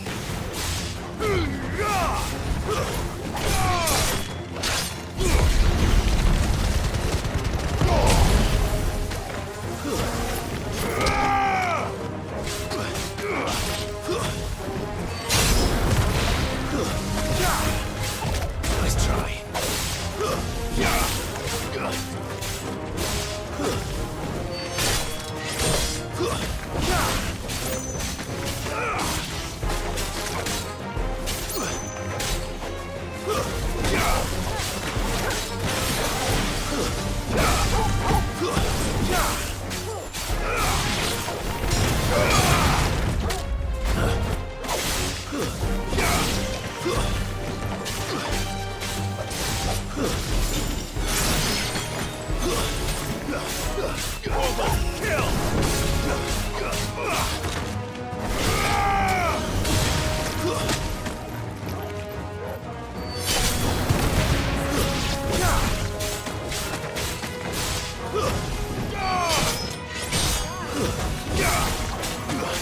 Farewell.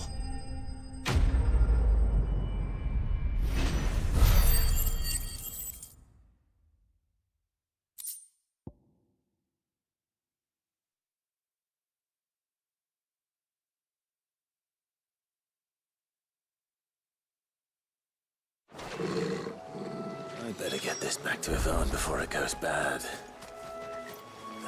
Or any worse, at least.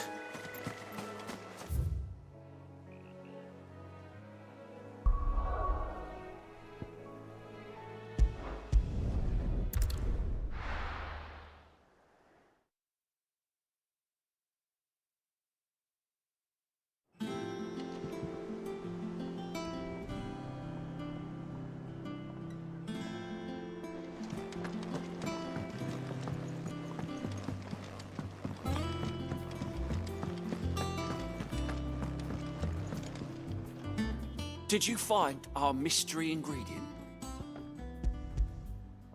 I did indeed. Marvellous! Let's see. What am I supposed to do with this? It's poisonous, surely. You wouldn't be wrong. But that's your unwanted violet. Into the pot it goes, I suppose. Wait here. I won't be long.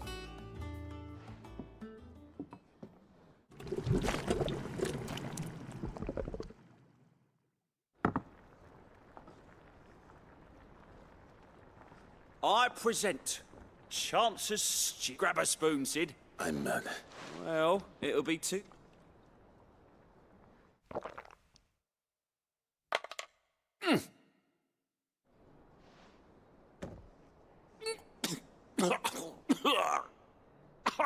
Odin's teeth. And yet, up through the pungency, there rise complex, meaty notes. It takes a moment to recover from such an onslaught of flavours, but never have I tasted anything so... You're... welcome. I must share this gift. I won't rest until a steaming bowl of Chance's stew sits before everyone in the hideaway. A single mouthful, and Molly will be breeding scorpions of her own. I'm sure she will.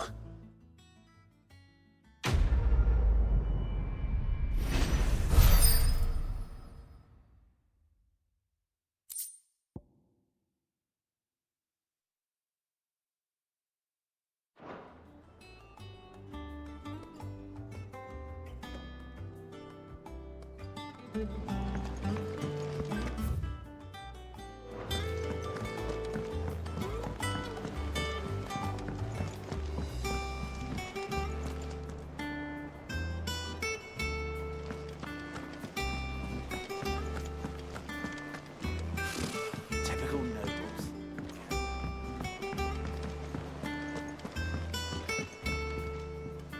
Back again, Lord Rosfield. I'm touched that you should find me such good company. It is not your company, but your counsel that I seek on this occasion. Ever the charmer. What will it be today, then? The Iron Kingdom. I need to know what to expect. You'll soon be setting sail for Drake's Breath, then, I take it. The mother crystal that rises from the boiling sea. There was a time when a true-blooded Rosarian had only to brave the waves to visit it. But then the Ironblood made their move.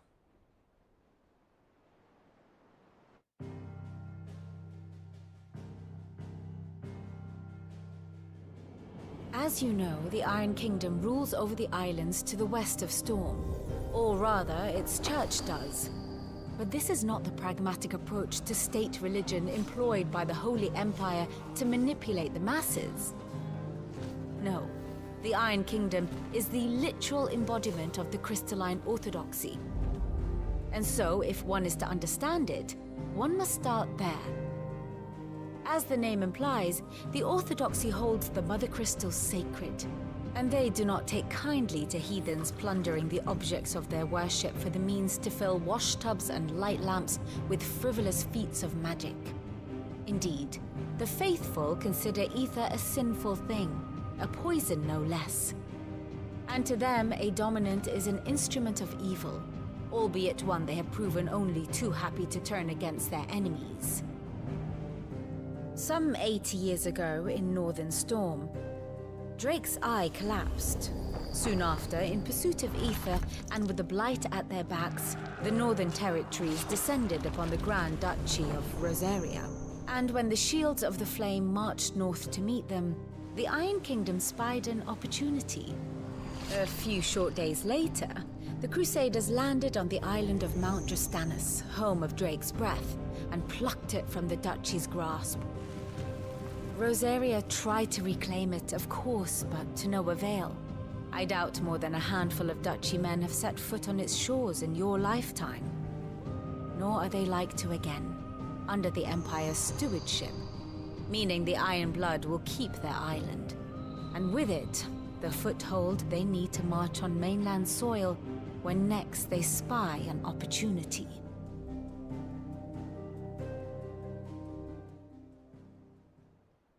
The Mother Crystal is both the object of the Ironbloods' worship and their gateway to the continent, making Drostanus the holiest of holy grounds, from which the Orthodox Crusade shall one day sail forth to claim the remaining Mother Crystals, or die trying.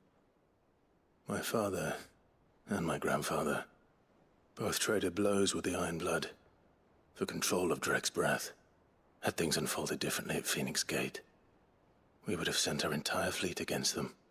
But instead, they sent their fleet against Rosaria, sacked the capital, killed the men, and captured the women, including Jill. I'd say you'd be forgiven for wanting a little revenge, Clive. My only aim is to destroy the Mother Crystal. But thank you all the same. Not much else to do here. Let's see if Jill's ready.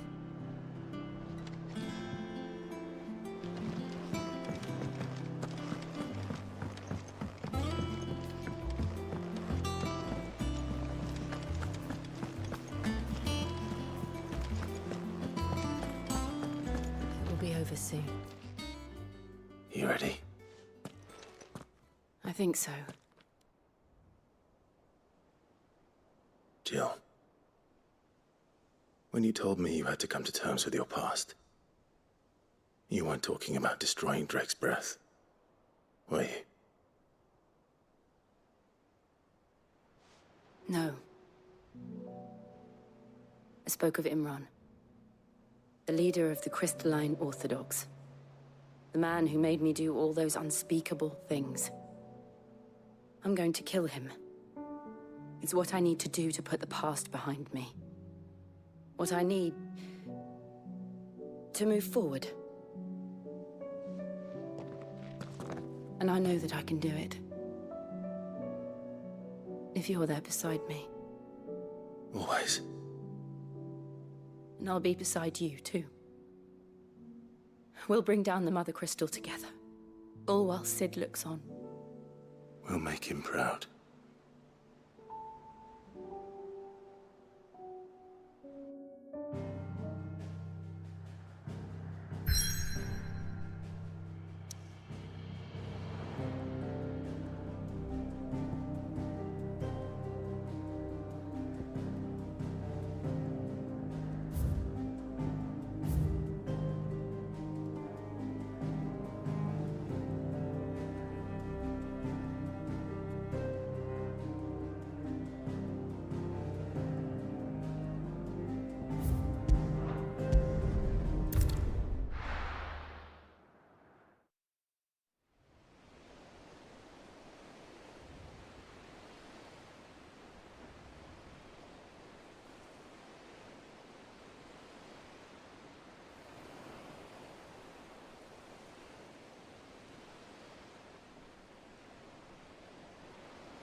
Useful trick.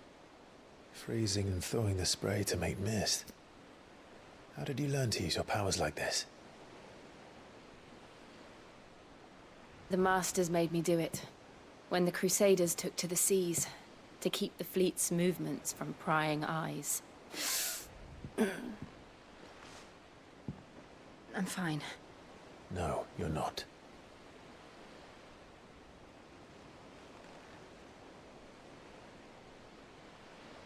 This may be the only chance I get to go back. My only chance to put things right. I have to do this. Whatever the cost. All right.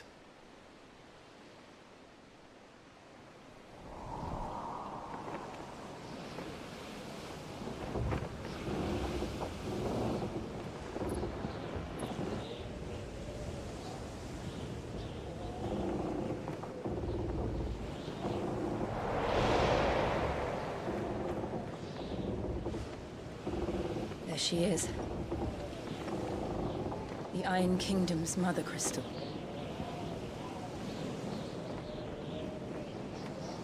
Drake's breath.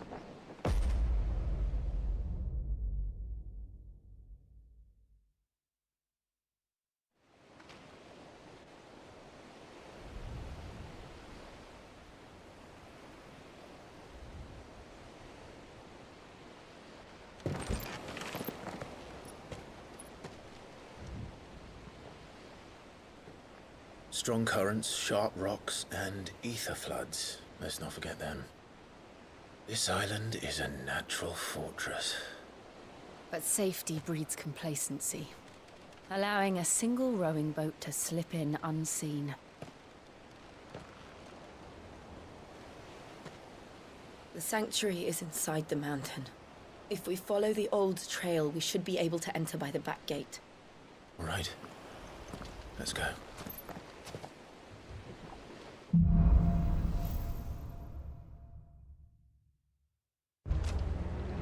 I always imagined when I came here it would be to reclaim it. It used to belong to Rosaria, didn't it? Once, though it's been in the Ironblood's clutches for far too long. As was I. For 13 years, this rock was my home. I know its secrets only too well. This path was abandoned after an ether flood. They don't guard it anymore. The perfect little shortcut.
Aetherflood must have spread. It was never as bad as this before. And the only way past them is through them.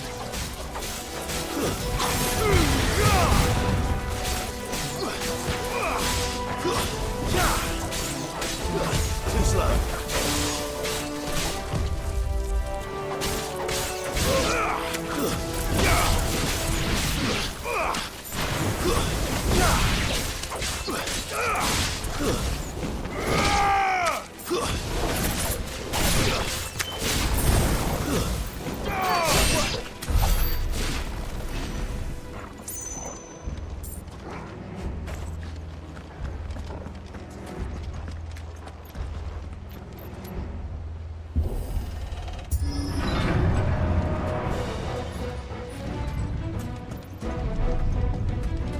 Was that an earthquake? They happen all the time. That wasn't even a bad one. It's nothing to worry about.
Arboretum is just up there. We'll enter the caves from there.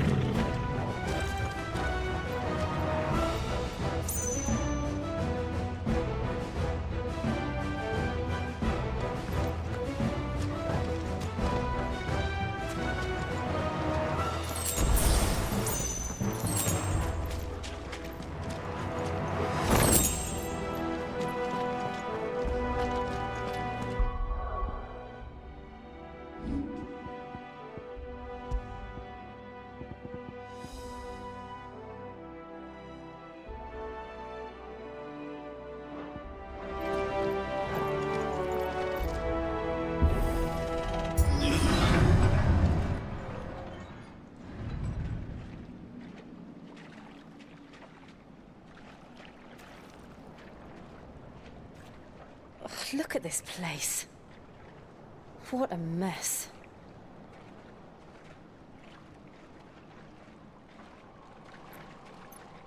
Wait.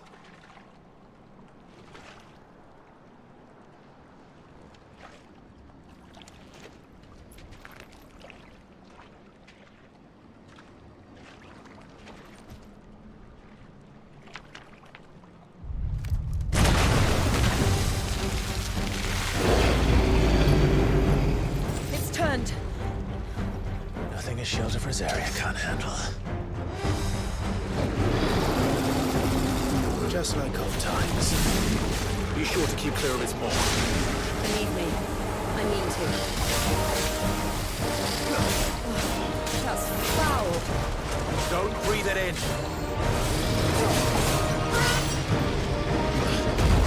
Too slow.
Nice try.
I still can't believe they can jump. Don't these things have roots? I've heard talk.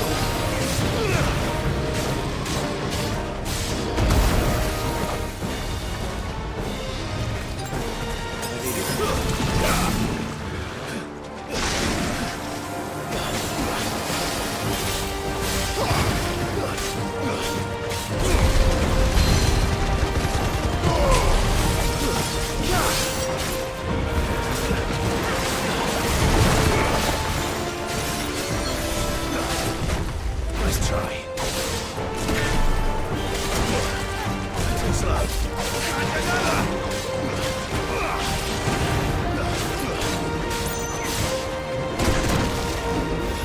Nice try.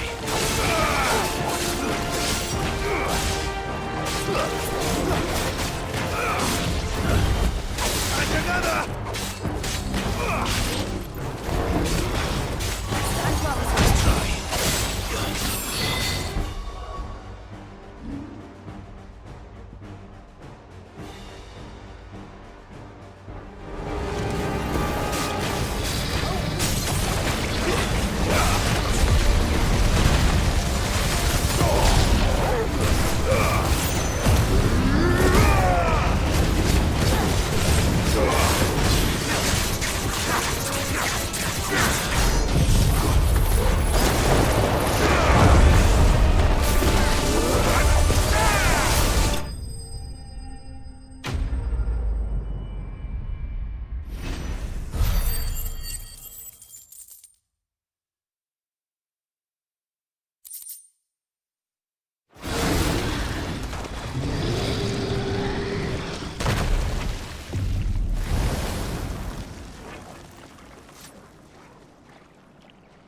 Press on.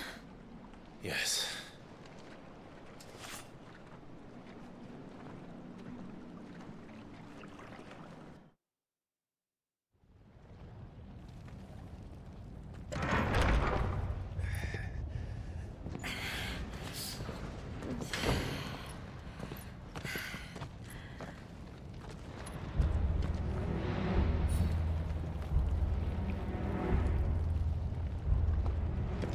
It's like a furnace in here. We're inside the volcano. You get used to the heat, though I don't remember it being quite this hot.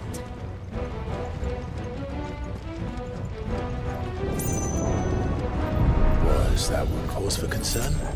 It was. And they're getting bigger. Something's wrong.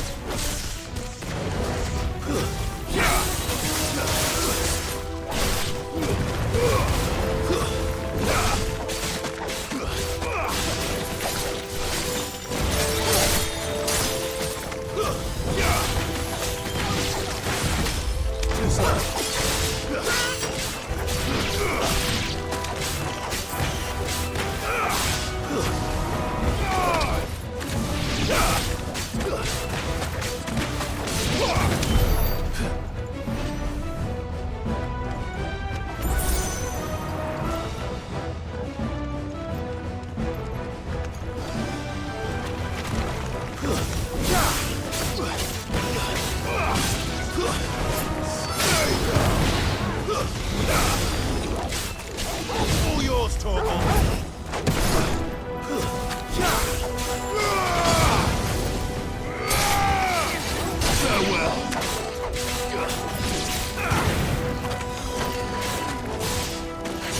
It's over.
Fuck. Is there no other way across?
Let's not do that again.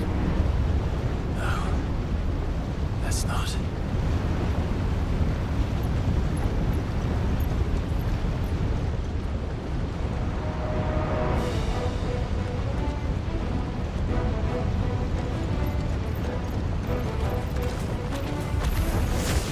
They don't look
next breath.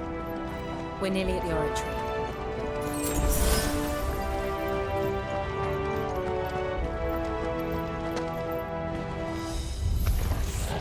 What the hell is that? I have absolutely no idea. Well, whatever it is, I don't think it's friendly.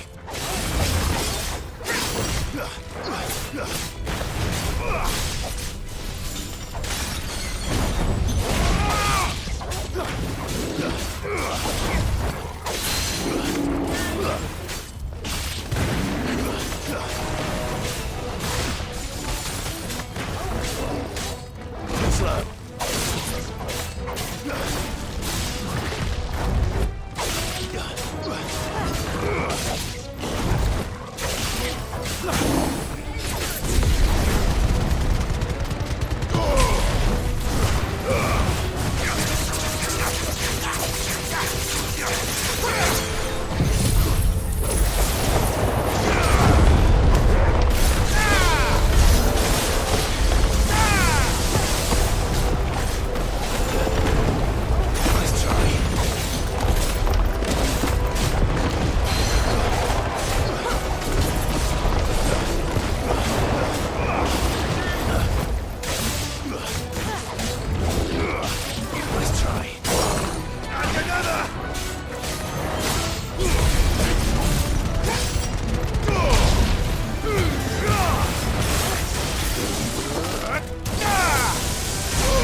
Leave the lava.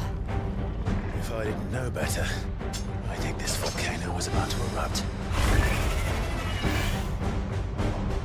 Why attack us? They're peaceful creatures. Then this one must be the exception.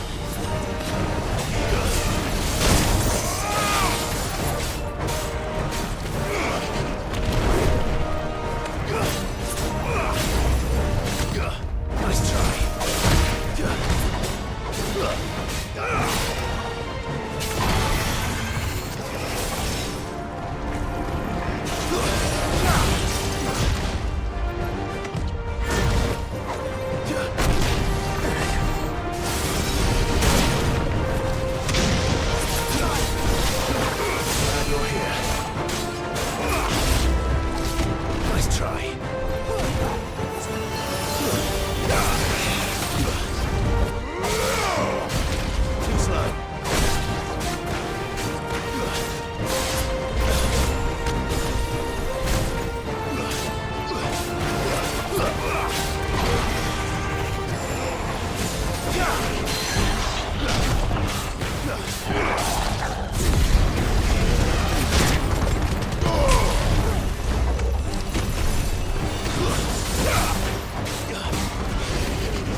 you hurt?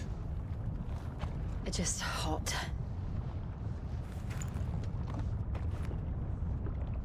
Thank you. Quite a commotion our friend made. Let's hope the guards didn't hear it. The gate to the inner chambers is just up there. Then we make for the sanctuary. I need to finish this. Before the heat finishes me. Hear, hear.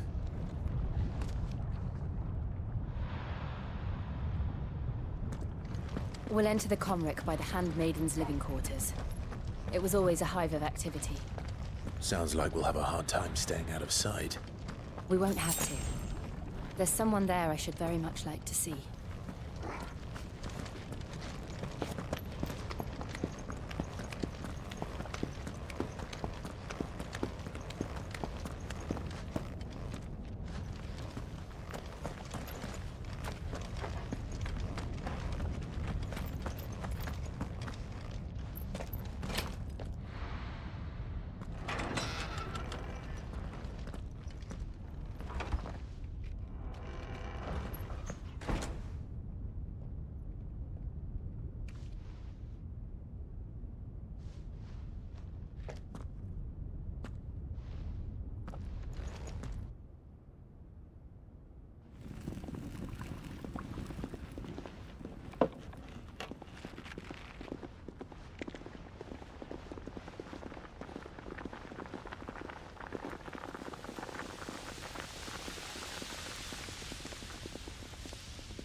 Lady Marley. It's me. By the mother. Jill, it can't be. It is, my lady. We cannot talk here. Come with me.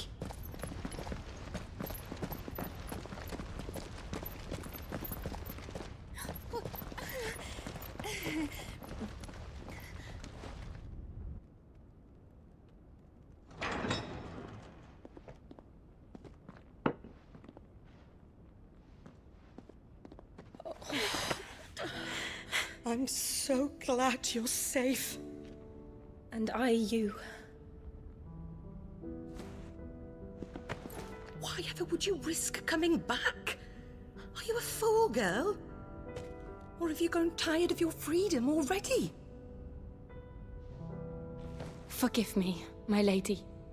But I had to come back. There are things I left undone. Tell me, where is the Patriarch?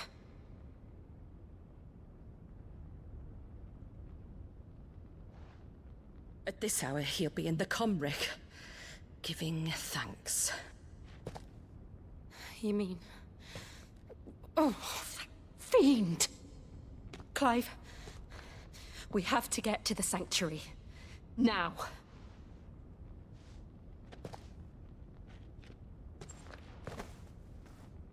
Lady Marley, you must flee this place, gather your things, and go. Now listen here, Jill. We have company.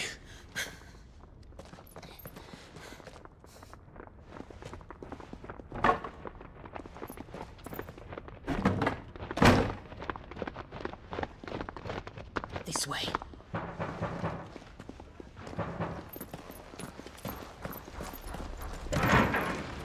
Follow this passage. It leads straight to the Comric. Go on, stop dawdling. Thank you. You were always so kind to me. My light in the darkness. Take care, my lady, please. You deserve better than this. A long and happy life, promise me.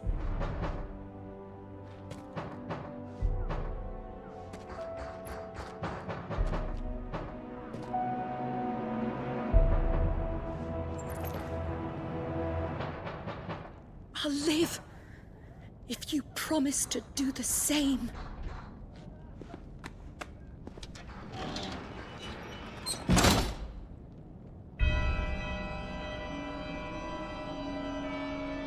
Come on, Clive. We're nearly at the Comwreck. All right.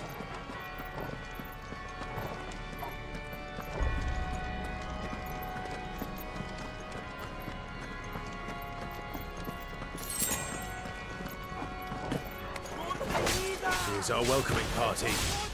I've had enough of their hospitality.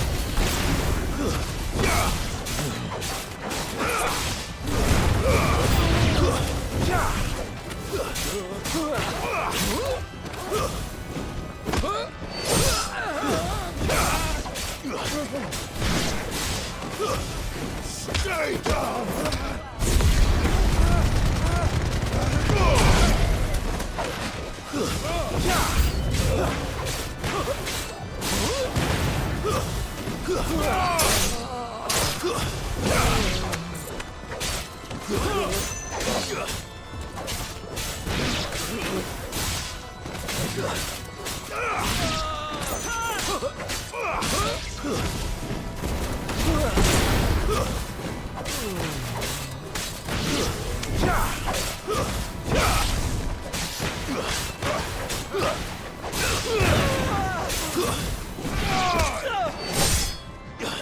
It's over!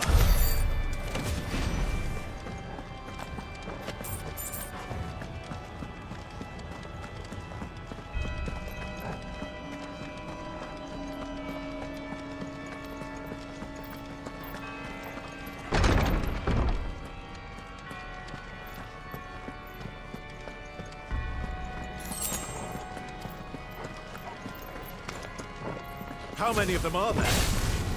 Too many. Slow.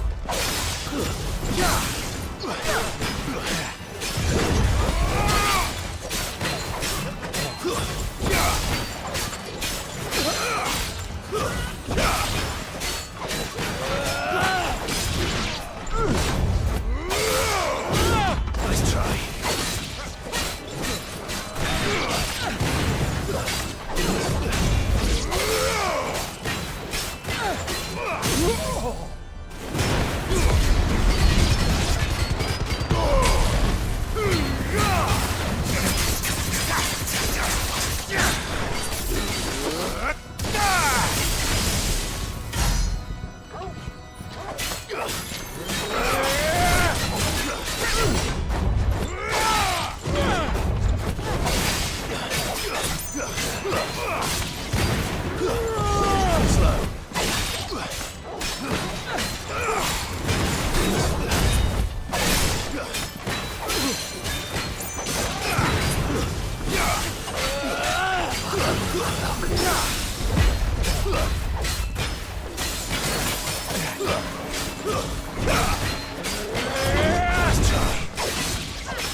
Clive, there's something I need you to know.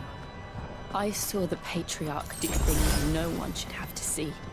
And so I swore that he would die by my hand. I understand. I faced my demons, then you must face yours.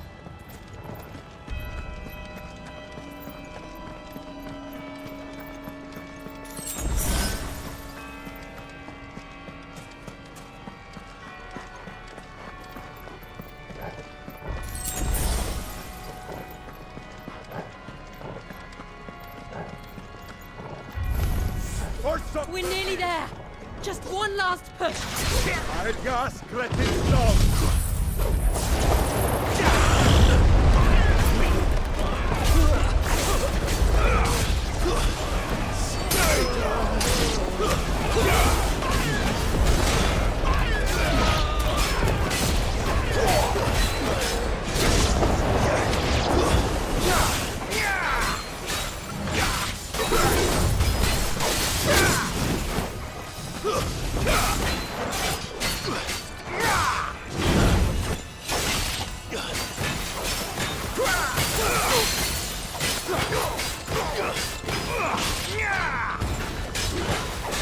Too slow.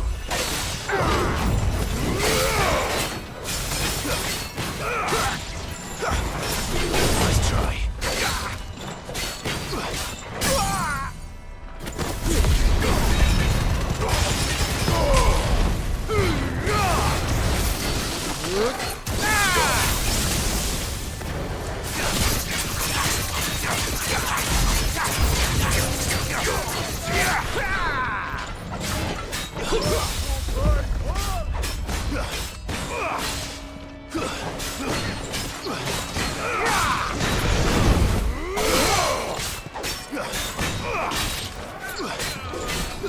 Nice try.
Shiva's dominant. Come to beg forgiveness for your failure. For years, I followed your orders. Fought your wars. All to protect the children you took. Just as you took me. And what did you do in return?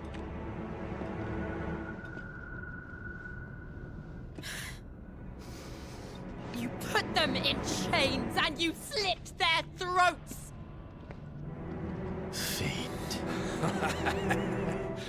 Their souls were sullied with the stain of ether.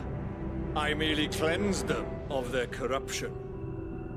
a penance paid, just as the Holy Mother wills it! Repent, abomination!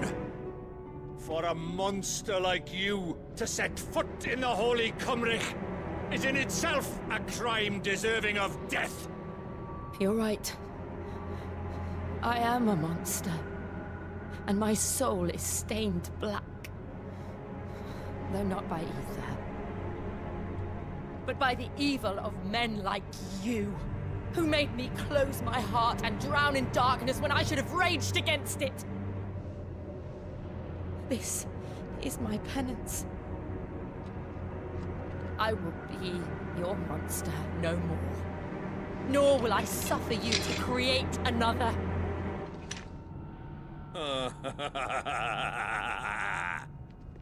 Does the beast bare its teeth at its master? Come then, Dominant. Rage, be as you have ever been. A monster! And what are you, Imran? I was forced to kill. You do it by choice. But never again. I bowed to you once. Now it is you who shall bow to me! Kill them.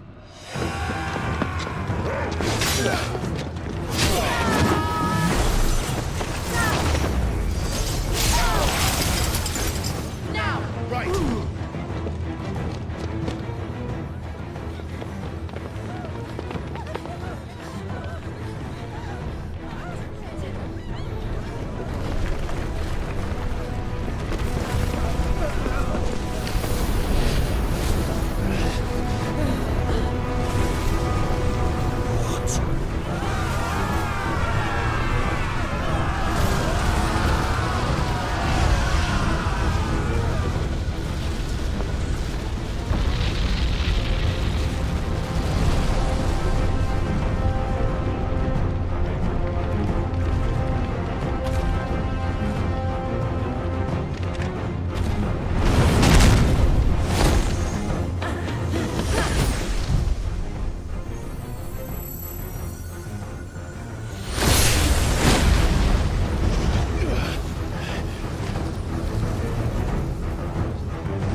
Can't I do it?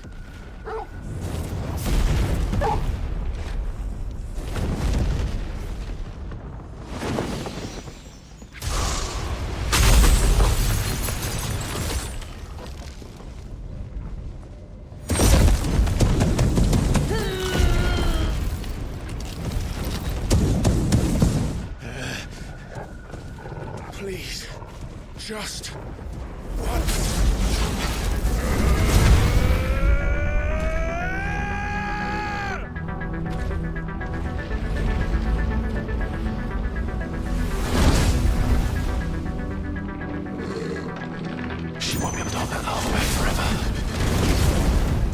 Better make this quick.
won't take long.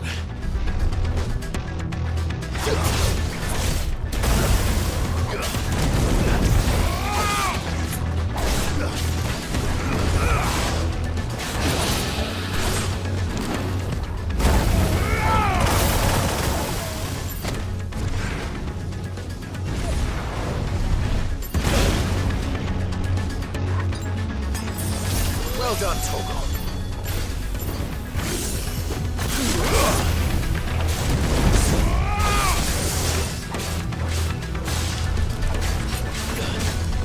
Nice try.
Jill!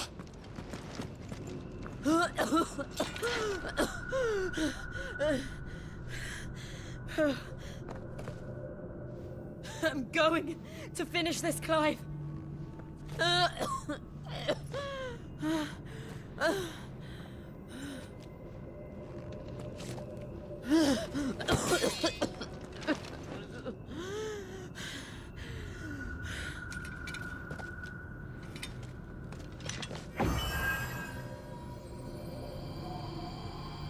Here.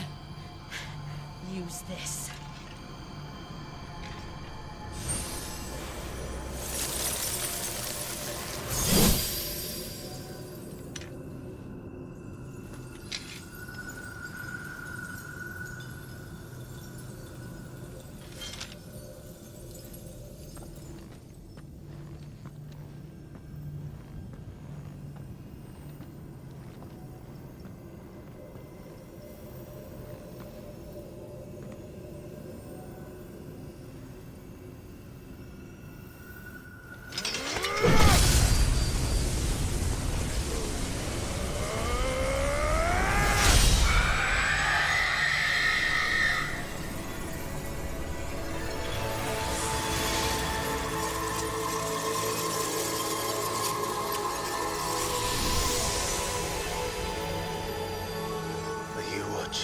Sid.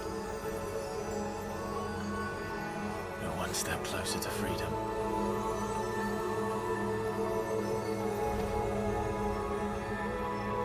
The crystal. What did you do to it? Oh. We destroyed it. What? But... Monster! Monster! Do you have any idea what you have done? I do, Father. I have killed the monster and become an outlaw.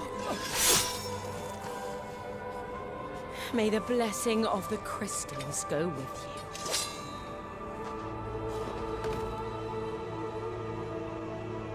It's over. It is. And Shiva exacted her price. She did.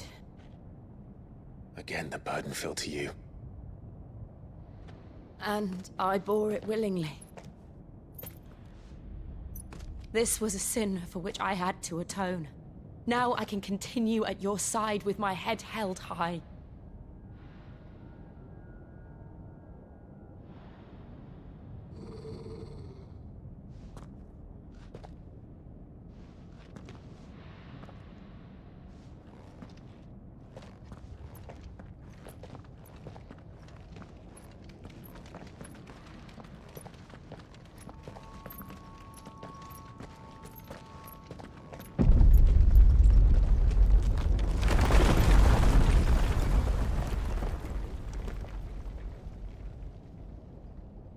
Clive, look. It's just like the one at Phoenix Gate.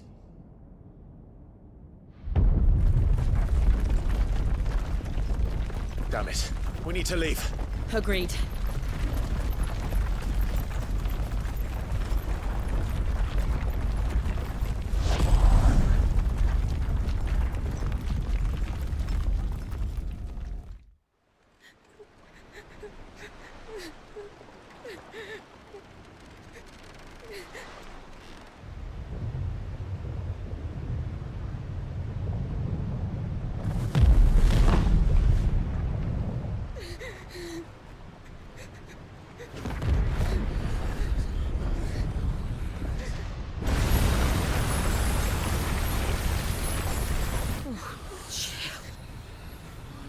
I kept my promise, and now you keep yours.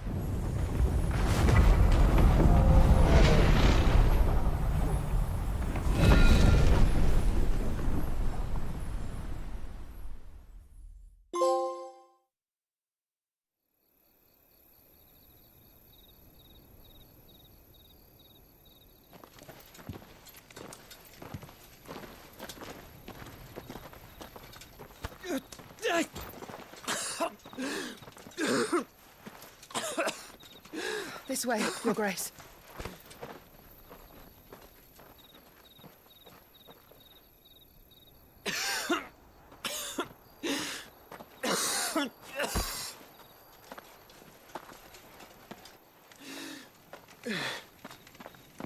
You're bleeding.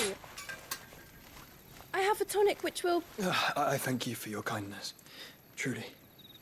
But I assure you, I will survive.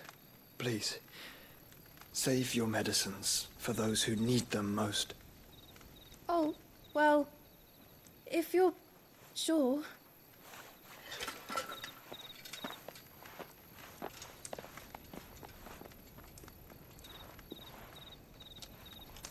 For a moment there, I felt my brother's presence. You did? I fear he is in Ultima's thoughts again. But why now, after 5 years of silence? I cannot keep him sealed away much longer. Your Grace.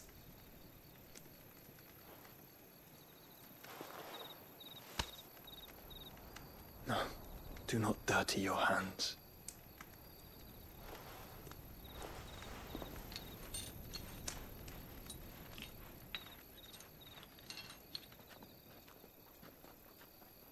Look at them all.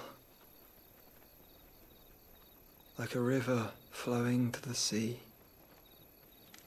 Or moths to a flame, perhaps. The crystalline dominion, their light in the darkness. More and more lose their homes to the blight and set out in search of sanctuary, while others lose their fortunes to the Dhalmekian levies and leave to find new livelihoods. What is it that you seek in the Dominion, Your Grace? Oh, Dion Lesage. You mean the Crown Prince of Sanbrec? He has many titles. Dion the Bold, Prince of Dragoons, Odin's Nemesis, or simply Bahamut. I met him once, when we were children. He was a chivalrous soul even then, and has served his empire indefatigably ever since. And you are confident that he will listen to what you have to say? Our world lurches ever closer to the abyss, and a hidden hand ushers us onward. Ultima's influence extends to every nation, Sanbrec included. If His Highness is the man I believe him to be, and I pray that he is, this truth will not have escaped his notice.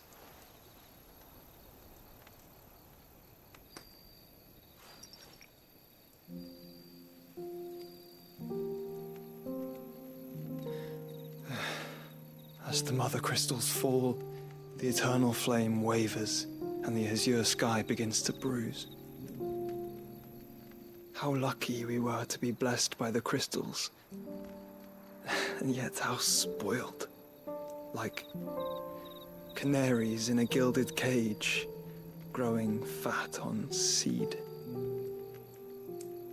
But now, the bars are closing in, and we must take flight. Painful though it be to leave our home behind, it is what we must do to be free.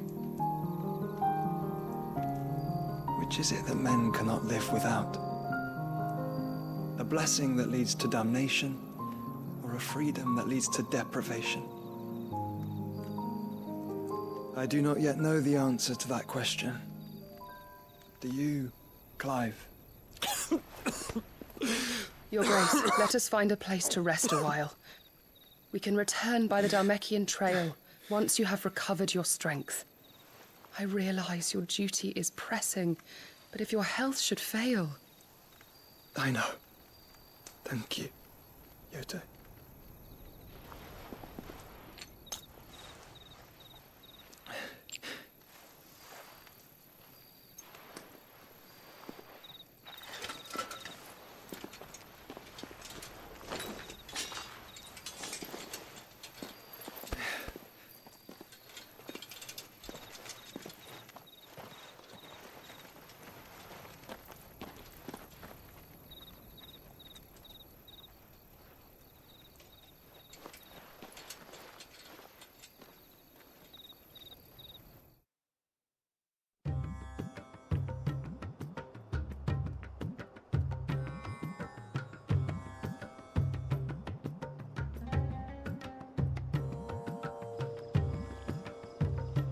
army's attempt to breach the Empire's defenses and gain the Isles of Ark has failed yet again. Only because your fleet has proved as impotent as a eunuch on laying night. Would you rather we simply fell back to the capital? Enough, both of you. All here agree that the Empire cannot be allowed to maintain its illegitimate claim on the Dominion. However, our casualties mount with each passing day.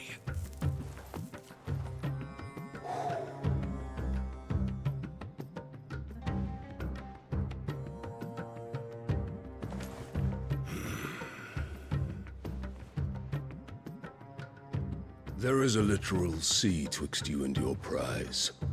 The armies of Sambrek need but sit back and watch as you harmlessly lap against their walls. They are dug in like ticks and seek to draw out this siege, knowing the capital's stores are nigh bottomless. And what of our wise rulers? Goaded into war without any thought as to what chaos it might reap.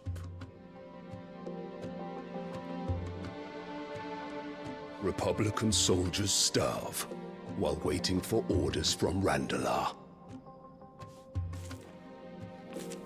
If you would but take the field, their bellies would be full by nightfall. If I take the field, so too will Bahamut, and our duel will shake the island to its foundations. Instead of liberating the Dominion, you would doom it to destruction.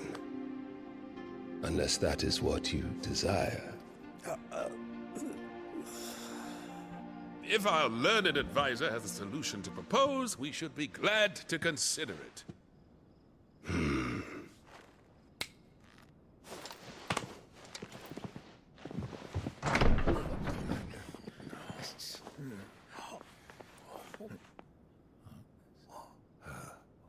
Is that the Emperor's?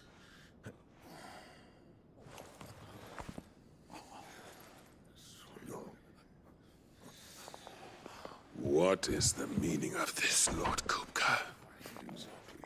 What it means is that I am disinclined to advise you any longer.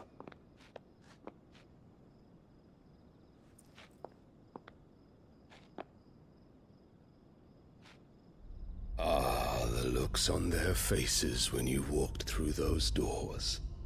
A perfect picture of stupefaction. They could not believe their eyes. Though I confess, I had my own doubts whether or not you would accept my invitation.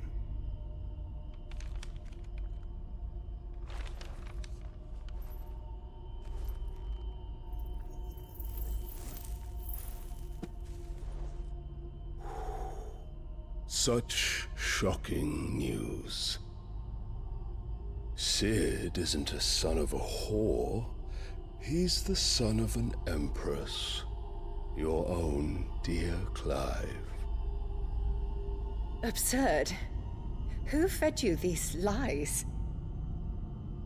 I have never spent a moment among criminals, save at the gallows. I came here with my son, not to entertain your baseless accusations, but to put an end to the senseless hostilities between our nations. Very well. You need only agree to the terms I set out. Sid took the life of someone dear to me, a woman by the name of Benedicta. I swore to take his in turn. This would not be disagreeable to you, I take it.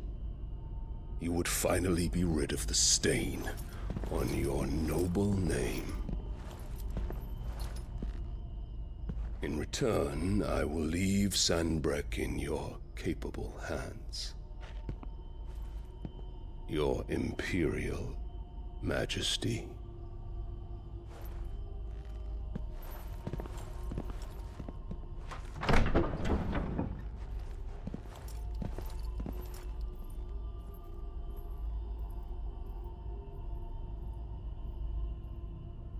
And all for the love of a common whore. Dominant or no, one cannot hide one's breeding. And beasts will ever belong with beasts.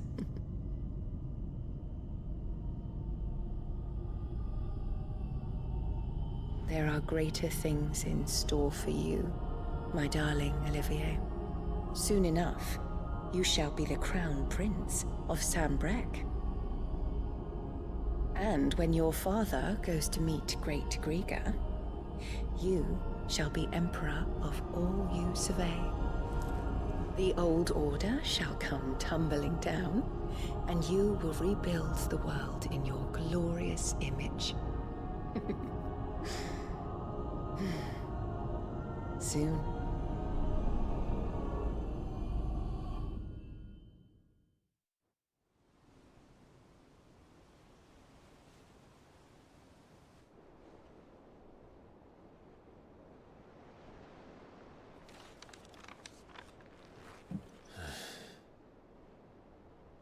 She's been in there for hours. Something must be wrong.